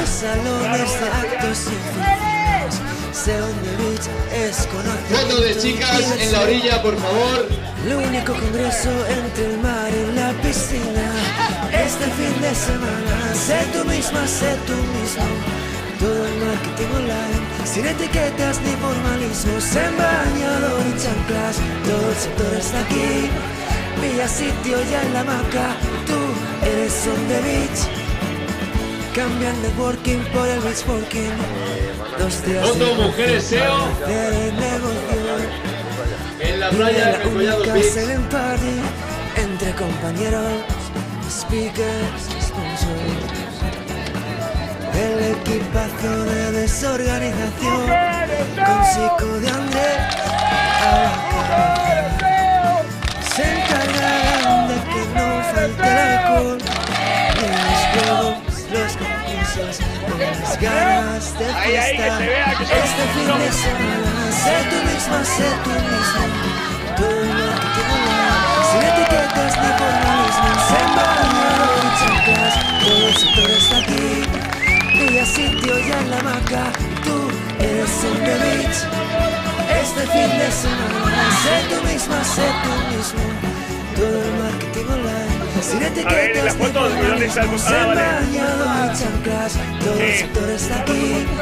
Pilla sitio ya en la hamaca, tú eres on the beach.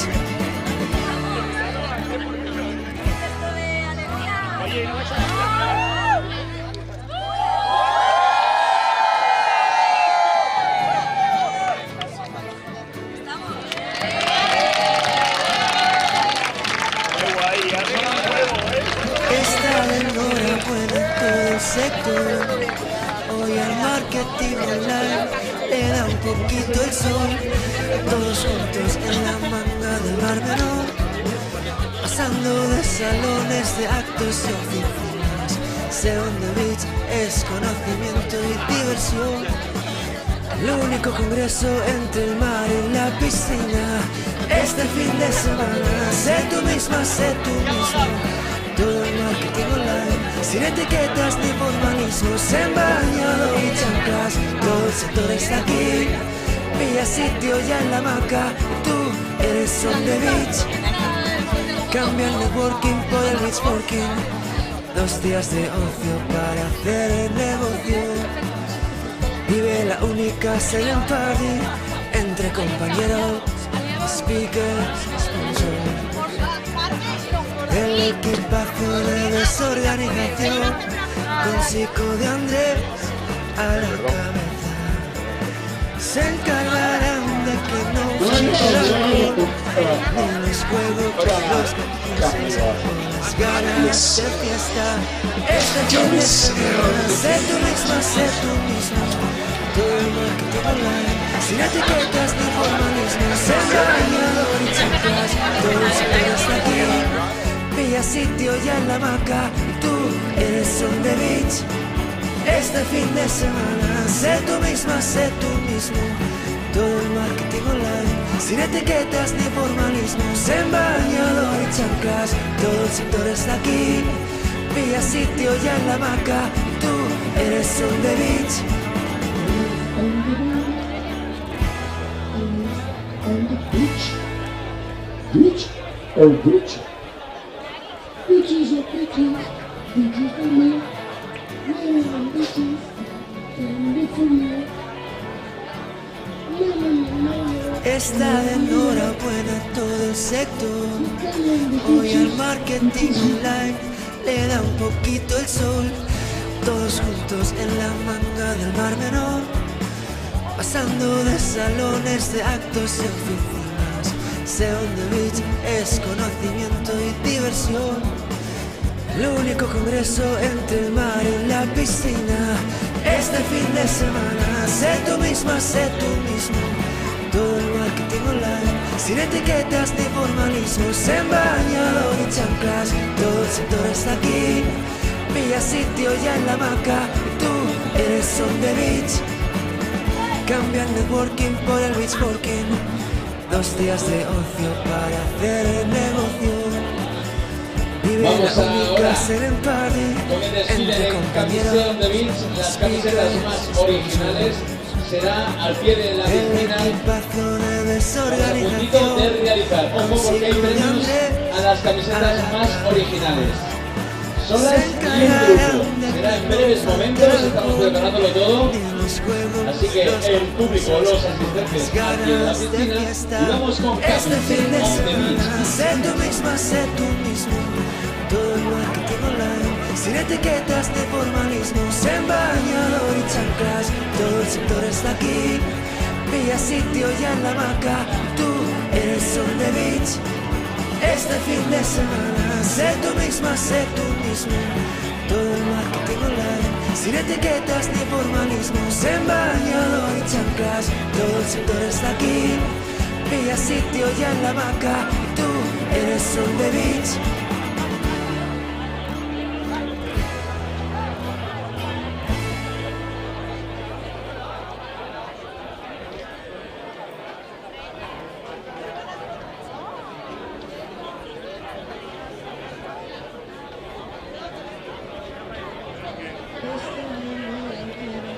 Todo el sector, hoy al marketing online le da un poquito el sol. Todos juntos en la manga del Mar Menor, pasando de salones de actos y oficinas. SEonthebeach es conocimiento y diversión. El único congreso entre el mar y la piscina. Este fin de semana, sé tú misma, sé tú mismo. Todo el marketing online, sin etiquetas ni formalismos, en bañador y chanclas. Todo el sector está aquí. Pilla sitio ya en la hamaca. Tú eres SEonthebeach. Cambia el networking por el beach working. 2 días de ocio para hacer el negocio. Vive la única selling party entre compañeros, speakers y sponsors. El equipazo de desorganización con Chico de Andrés a la cabeza se encargarán de que no falte el alcohol, ni los juegos, los concursos o las ganas de fiesta. Este fin de semana, sé tú misma, sé tú mismo. Todo el marketing online, sin etiquetas ni formalismos, en bañador y chanclas, todo el sector está aquí. Pilla sitio ya en la hamaca, tú eres on the beach. Este fin de semana, sé tú misma, sé tú mismo. Todo el marketing online, sin etiquetas ni formalismos, en bañador y chanclas, todo el sector está aquí. Pilla sitio ya en la hamaca, tú eres on the beach.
Ahora sí que sí, vamos a comenzar el concurso de SEonthebeach a las camisetas más originales.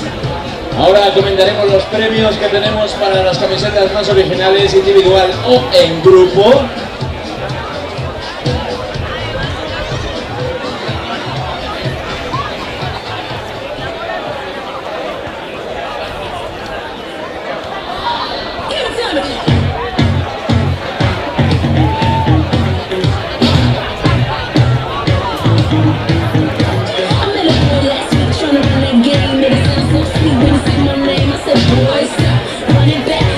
Ahora sí que sí, comenzamos. SEonthebeach va a tener lugar aquí delante de la piscina. Le voy a pedir por favor al jurado de SEonthebeach que tome asiento en los sofás habilitados de SEonthebeach. Un comité de expertos especializados en el sector SEO textil. Eso es. Poneros a gusto, que no os caliente mucho el sol, que no os ciegue el sol, porque a los participantes del SEonthebeach les voy a pedir que se pongan aquí detrás de mí, debajo de la palmera, que se vengan quien quiera participar en el SEonthebeach.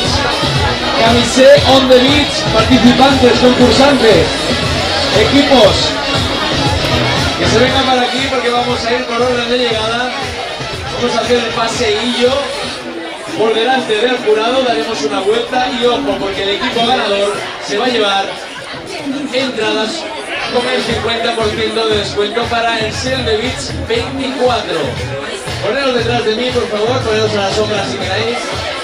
Participantes, concursantes del SEonthebeach, es vuestro momento. Cuando son las 5:15 de la tarde, luego tendrá lugar la merienda, una merienda fuerte, y la Silence Party. Dos DJs preparados para pinchar diferentes músicas con los cascos. Ya sabéis, como también es tradicional, y va a ser aquí en SEonthebeach, en Collados Beach.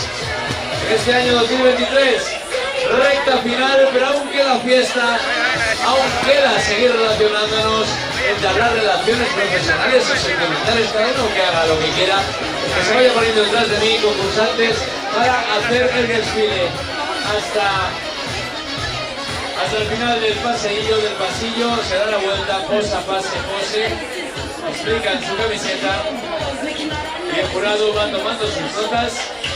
Un comité de expertos formado por la desorganización. Expertos ya en estos 10 años de evento, así como decía en el sector textil, SEO textil. Vale. ¿Lo tenemos? Chico, cuando estéis preparados me comentas porque vamos a cambiar de música para desfilar.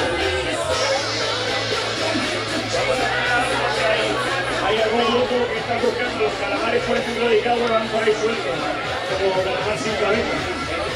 A ver, calamares, venga, yo pasando para acá. Me cago en ti. Los chipirones, venga, juntaros. Así que sois, Chipirones, nuestro equipo está aquí. Juntados porque vais a tener que desfilar. Y quiero un poco más de frente brío, quiero rodilla arriba. Bueno, entonces también que nos van a explicar que tienen ahí como un match con SEonthebeach. Ay, sí,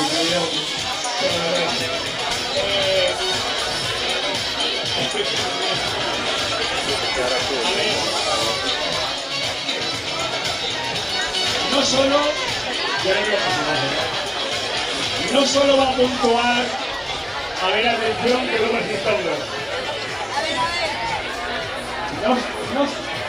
Vamos a hacer un poquito de silencio porque ahora mismo está teniendo lugar el concurso oficial, el reglamentario.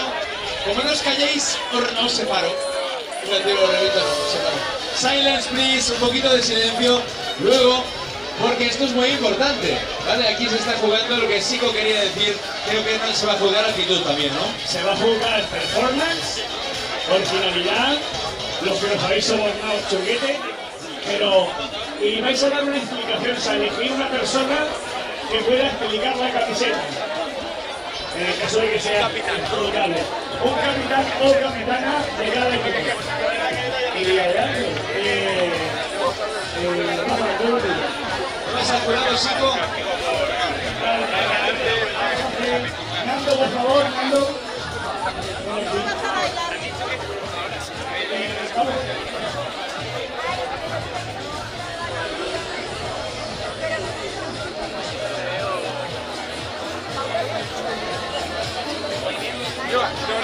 Vamos a ver.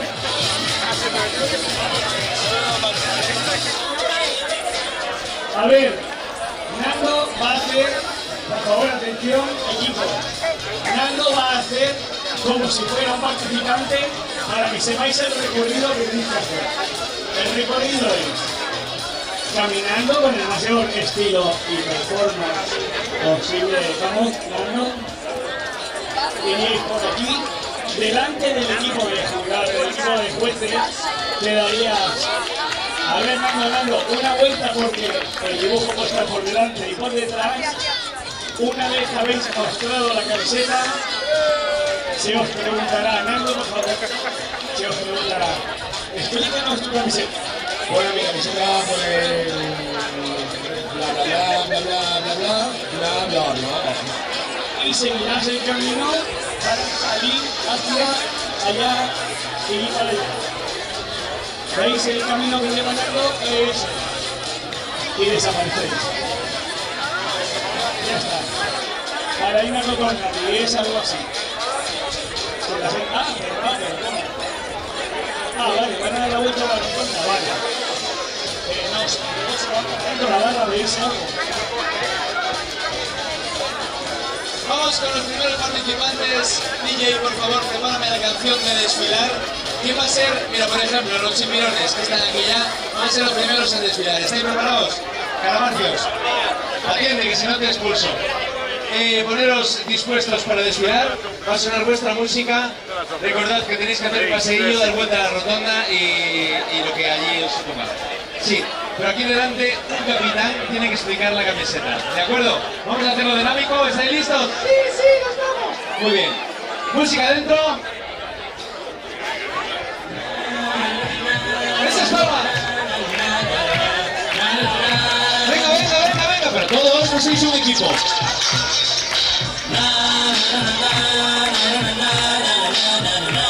Quédense 200 para mi 301. SEonthebeach, cada mar. Ahí está la performance. Están seduciendo al jurado de alguna manera. El jurado lo está analizando. ¿Quién va a explicarlo? Oh yeah. Recuerdo que si lo hacéis y convencéis al jurado, os vais a llevar una entrada al 50% el año que viene. Una entrada cada uno, el 50%. Cuando queréis explicarlo, un capitán que explique la camiseta, por favor. Iñaki, ¿dónde está Iñaki?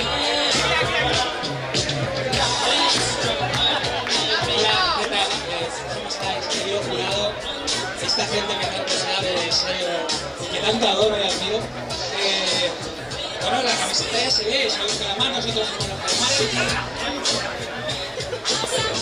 No somos muy listos.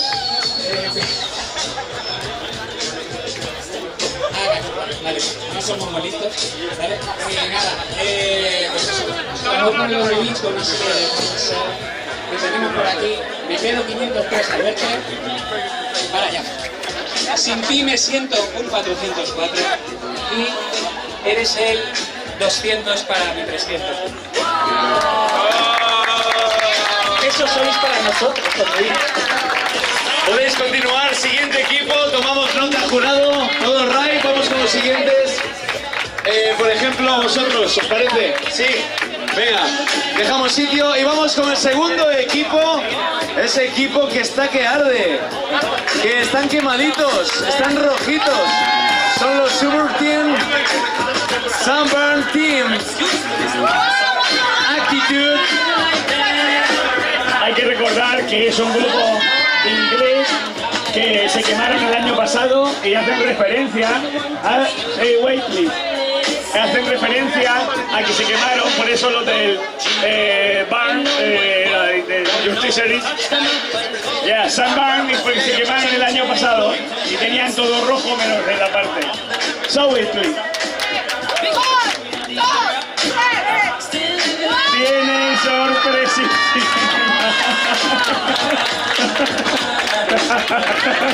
¡Qué máquina! ¡Sorpresico!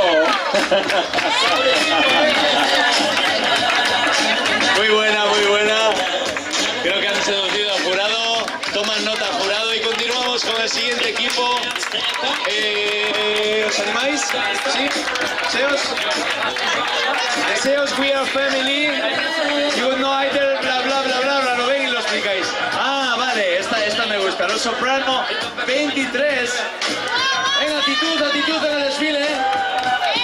Deciden mojar al jurado. Les están dando dinero, están sobornando. Son mafia, la mafia de los SEO. Eso es un acting bueno, sí señor. Son la familia SEO. Que la expliquen que no es fácil de entender. A ver, ¿quién va a explicar esta camiseta, por favor? Toda la familia SEO de Los Soprano y hemos hecho un montaje con inteligencia artificial de todos los ponentes con la familia de Los Soprano. Buenísimo, aquí están, podéis analizarlo. Habéis visto de cerca, ¿verdad? Ya conocéis la camiseta, muy buena idea. Sé de quién la ha compartido ya en redes sociales, así que enhorabuena. ¿Algo que preguntar? ¿Todo ok? ¿Podemos continuar? Siguiente equipo, gracias, mafiosos. Por ejemplo, conmigo, ayúdanos. Ah, vale, venga. Aquí es de aquí o ves a festa. Esto es algo que entendemos muy bien los gallegos. ¿Y tú, eres de aquí o vienes a la fiesta? Es una expresión gallega. Ah, ya está. Mira, qué gallegos sois de verdad, ¿eh? Creo que ya lo estoy explicando yo.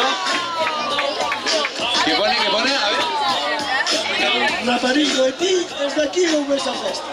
Forma de entrar a una chica en Galicia a festa, liga seguro, esa noche triunfas. Como nota, aprovechan las raíces gallegas de Rafa y la de Eva y yo, que somos hijos adoptivos de Galicia. Así que muy bien. Y otras frases también muy conocidas de nena, 3 vacas, ¿no? Siguiente equipo, por favor, por ejemplo, Internet República. ¿Sí? No estabais prevenidos, ¿no? Es igual, venga, actitud, desfilando, música arriba. Ahí van, Internet República. Mira, mira, oh yeah. Las Naomi Campbell del SEO. La Cindy Crawford. Oye, que son muchísimos más. Pasar por aquí, hombre, Internet República. Que se han gastado la pasta en las camisetas. Venga, que sois 31, tengo entendido. Sí. Venga, 31 camisetas queremos ver. Sí, tenéis que venir, todo el equipo tiene que venir, ¿eh? Venga, salir de la piscina, Internet Republicano. A ver, vamos a ver lo que pone. ¿Cómo ganar el concurso de camisetas en SEonthebeach? Buscando tal, y cliqueta en SEonthebeach.es. Para ganar la camiseta SEonthebeach tienes que hacer lo siguiente: haber asistido a todas las ediciones anteriores. Check, hacerte amigo de la desorganización. Check, no agobiar más de la cuenta a Birramán.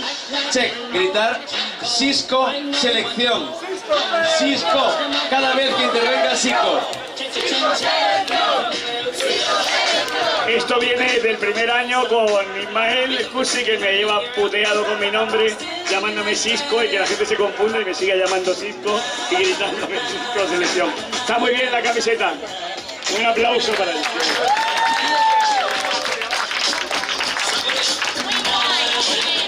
¿Podéis pasar? No, volveros para allá, por favor. No os mezcléis, a no ser que tengáis por aquí la bebida. Vamos a ayudar a encontrar a estos chicos, por favor, la voz de Zico.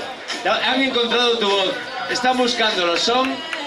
Ahí están, la voz de Zico, ayúdanos a encontrarlo, se busca la voz de Zico. Recompensa, encuentra a White Preso y gana. Te hará falta un buen café el domingo. Encuéntrales en White Press. Ahí está la voz de Zico, entrégasela. Y aquí está el ganador que encontró al cafecico este, ¿cómo es? El White Preso, el White Cafecico, ¿no? Al White Preso, que lo encontró, ¿dónde? En una palmera que estaba ahí al fondo. Enhorabuena, te ha llevado el premio, imagino. Muy bien, ¿lleváis algo por detrás? Está chulísimo. Y ahora falta un buen café el domingo. Muy bien. Vienen de Polonia, algunos de España y son maravillosos. White Press. Oh sí, oh yeah. ¿Y tú eres SEonthebeach? Venga, equipo verde, be on good seal. Vamos. El ranking Rebel. Bueno, ahora lo explicáis. Uy, sois un montón, ¿eh? Estáis muy verdes, ¿eh? De Lowtoland. Actitud, desfiles, han enseñado la camiseta, han decidido que me enseñan por detrás. Me enseñan por delante, madre mía. Toma. Bueno, no hace falta que nos presentemos porque nos conoce muy bien, ¿verdad? Claro. Tenemos ahí un poco de mozo, ahí. Bueno, pues la camiseta significa, nosotros somos una empresa de apuestas de lotería. La importancia, ¿verdad, Francesca? Sí, apostar. Bueno, de rankear responsablemente. Total.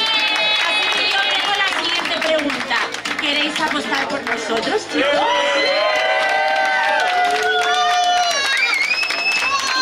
Como bien dice el link Affinity, les queremos. Venga. Bravo, y gracias por venir. Llamaremos. Ya os llamaremos. Jurado, tomando nota. Jurado, ¿de acuerdo? ¿Estáis bien? ¿Estáis conformes? ¿Necesitáis algo? Sí, sois los ristos del SEonthebeach. Mira, todos con gafas de sol. Por ejemplo, vamos con Free Pick SEO. Mira, actitud. Oh, rodillica arriba. Ahí está. SEO Team, Free Pick. El SEO ha muerto y ya tú sabes, SEonthebeach. ¿Cómo mola que os involucréis, que os lo curréis tanto? De verdad, gracias de parte de la desorganización. La imagen que veis en la espalda está creada con una funcionalidad de inteligencia artificial para crear imágenes que han creado y han lanzado hace muy poco. Creo que lo he dicho bien, si no me corregís. Y bueno, lo del día, tú sabes, me parece bárbaro. Muy bien. Muchas gracias, chicos. ¿Queréis explicar algo? Que no lo habéis... ¿No? ¿Todo ok? Alright, bien. Jurado tomando nota. Vamos con los siguientes que tengo aquí enfrente, por ejemplo, ya. Los Wanatop. ¿Wanatop? ¿Sí? Son, atención, son muy calientes, ¿eh? Han ampliado su radio a 50 metros y han hecho match. Han hecho match. Adelante, Wanatop. Mira, mira, mira, mira, mira, mira, mira cómo vienen. Dale la música arriba. Oh, yeah, sí. Bomba, tique, pa, tú, pa, sí. Sube que te llevo, salta que te toma. Venga, sí. Aquí, Collados Beach. Sit on the beach, on it way. Under a one and a woman of pride. La primera parte de la coca era muy sexy o muy sensual y ha ido mejorando.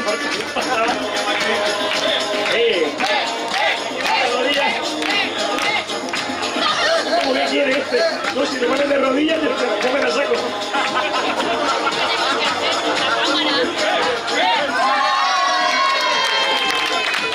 De rodillas por nada más.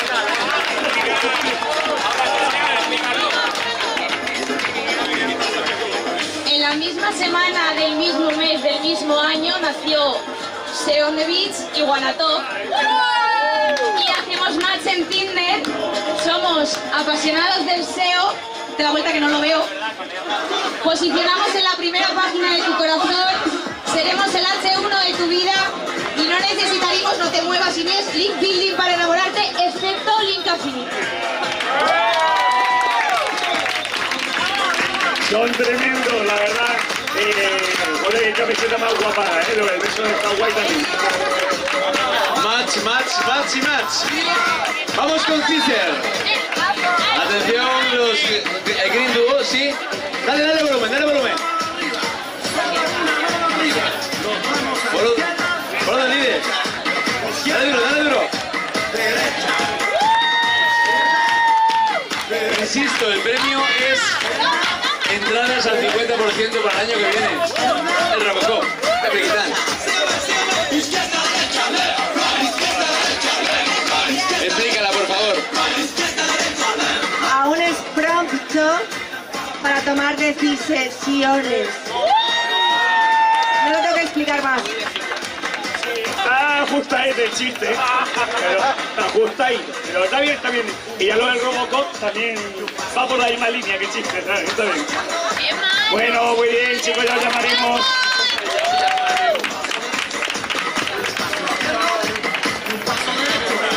Vamos entonces ahora con el siguiente dúo. Azúcar Moreno. SEonthebeach presenta a las Azúcar Moreno. Mírala, mírala, mírala, mírala.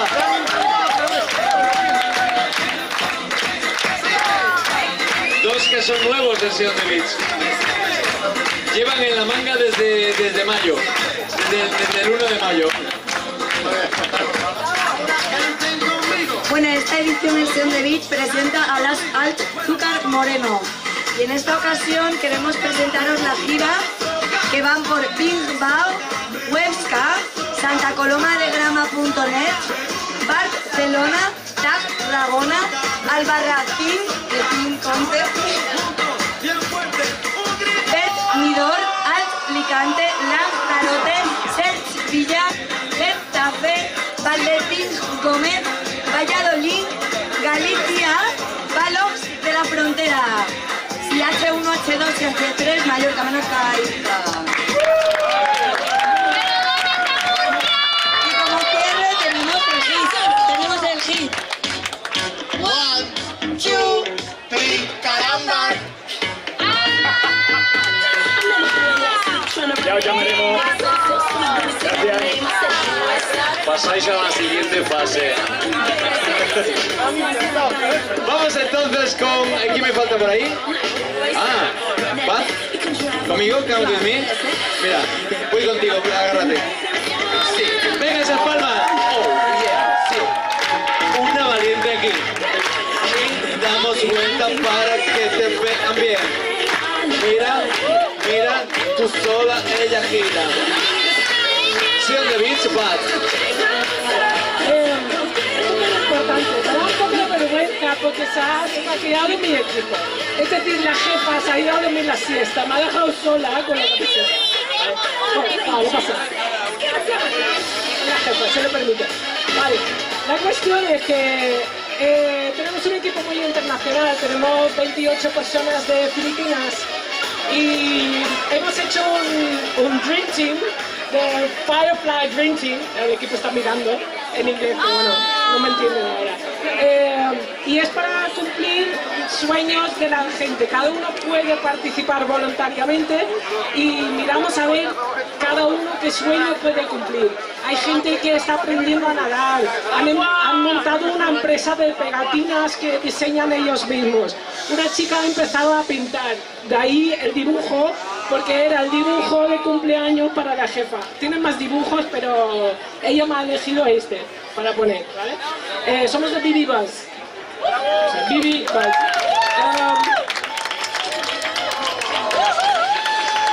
Nada, solo quería decir que la jefa tenía un sueño también, está participando y quería viajar. Ha llegado. Sí, tenía sueño. Sí, pero más su rollo también la jefa. Pero quería viajar, ha llegado hasta aquí por mi culpa. No, porque la han llamado, pero yo le dije, why not? Entonces llegamos las dos. Y quiere aprender español, entonces ya la ha dicho a Sico hace una hora que el año que viene va a hacer su presentación en español. Hace una hora cuando viniste aquí al paseo de la camiseta, llevo una hora aquí hablando. Y ya está. Y yo me he comprado una furgoneta vieja para camperizar. Sí, vende también la furgoneta. Tú aprovechalo todo. Vende algo más, nada. Nada. Besos a mi madre. ¿Cómo? Enhorabuena, ya te llamaremos. Y vamos con el último participante, no, el último, perdón, me veía. Vale, pues vamos con este cuarteto de Leolitics. Vamos para ellos ese aplauso, Leolitics. Actitud, desfile. Palmas. Oh, yeah, oh, yeah, oh, yeah, oh, yeah. All right, oh, yeah, all right. Ay, esa es muy buena. Vale, capitán, por favor, explique la camiseta.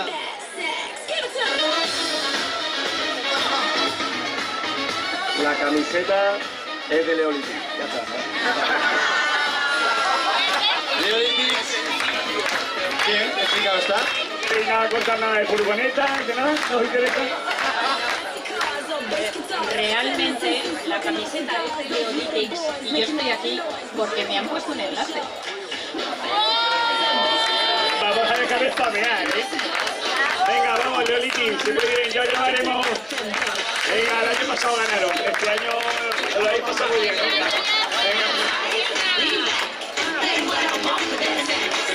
Ahora sí, vamos con el último. ¿Recordáis el cuento del traje del rey, verdad? El traje del rey solo lo veía la gente muy inteligente. El emperador. Yo ahora hablaba de otro cuento. Vamos entonces con el último participante. Aplauso para él. Actitud, brother. Eso es. Una camiseta hecha en cuero. Atención al mensaje que hay en el dorso. 404. Camiseta not. No sabía qué poner. Not qué. Básicamente no me he traído una puta camiseta y se me ha ocurrido hacer una camiseta. Y no voy a participar. Para la próxima, la camiseta debe llevar el logotipo de SEonthebeach, aunque sea pintado.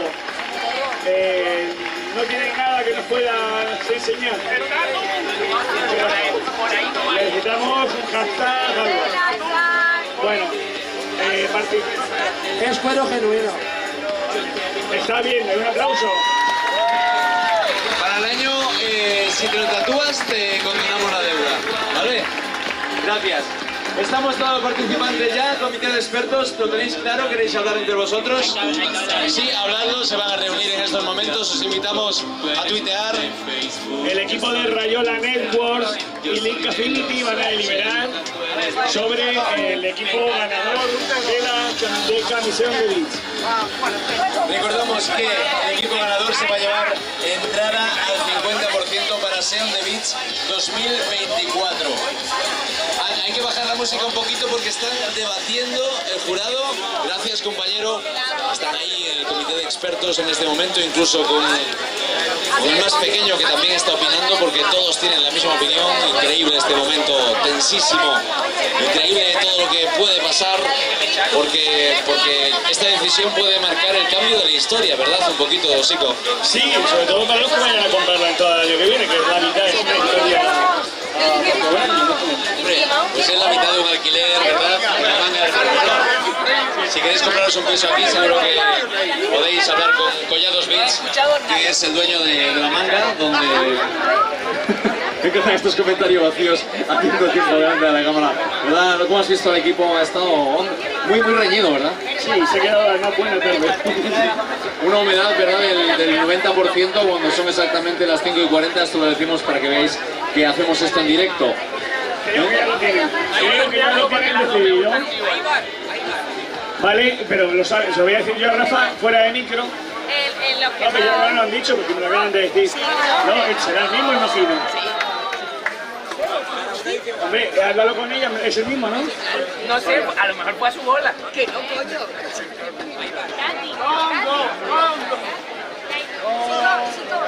Ponme la canción última, es decir, ponme We Are the Champions, compañero, que la tengo ahí. El comité de expertos, después de analizar a los cientos de participantes que se han acercado hoy aquí a Collados Beach con esa camiseta original, tienen que decir que el equipo ganador es el equipo de los guiris de rojo. ¡Sí, vosotros! De red, full time, equipo de SEon The Beach, que son muy originales, porque se quemaron el año que viene y este es el premio. Congratulations, Chris. Chris está realmente feliz. Llevan meses hablándome de la camiseta sin decirme lo que iban a hacer. Ha puesto muchísimo cariño e ilusión. Es cierto. Chris, you want to spend... Oh. It's been 3 hard years. 3 hard years of losing every competition. This time, we won. That's it. Por favor, esa picture, take a picture with the t-shirt in your face, with Zico face in your face. We are the champions, my friend. Congratulations, se lleva una entrada al 50% para el año que viene, los 5 miembros de este equipo. Ahí está el equipo ganador de este año de SEon The Beach. El año que viene, sí, tú solo tienes que poner la camiseta, así. Ahí están los ganadores, fuerte aplauso para ellos, que es muy divertida, se han currado. Y ahora, no os vayáis muy lejos porque además de una merienda riquísima, que es comida, estará el circo del Sob, también como ayer con otro número, y además la Silence Party. Esto no termina, esto continúa en la recta final, amigos y amigas. Ha sido un placer estar con todos vosotros. Que continúe SEon The Beach.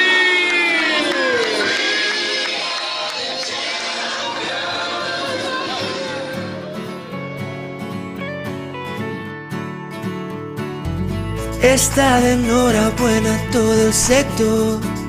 Hoy al marketing online le da un poquito el sol.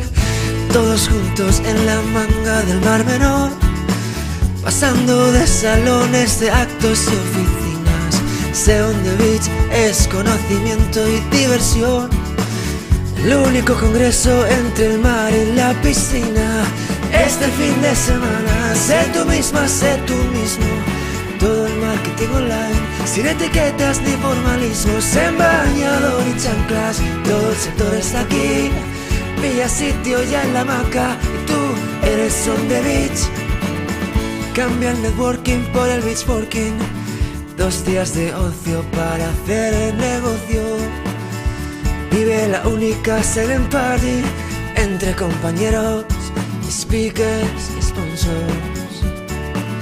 El equipazo de desorganización con Chico de Andrés a la cabeza se encargarán de que no falte el alcohol, ni los juegos, los concursos o las ganas de fiesta. Este fin de semana, sé tú misma, sé tú mismo. Todo el marketing online, sin etiquetas ni formalismos, en bañador y chanclas, todo el sector está aquí. Pilla sitio ya en la hamaca y tú eres on the beach. Este fin de semana, sé tú misma, sé tú mismo. Todo el marketing online, sin etiquetas ni formalismos, en bañador y chanclas, todo el sector está aquí. Pilla sitio ya en la hamaca y tú eres on the beach.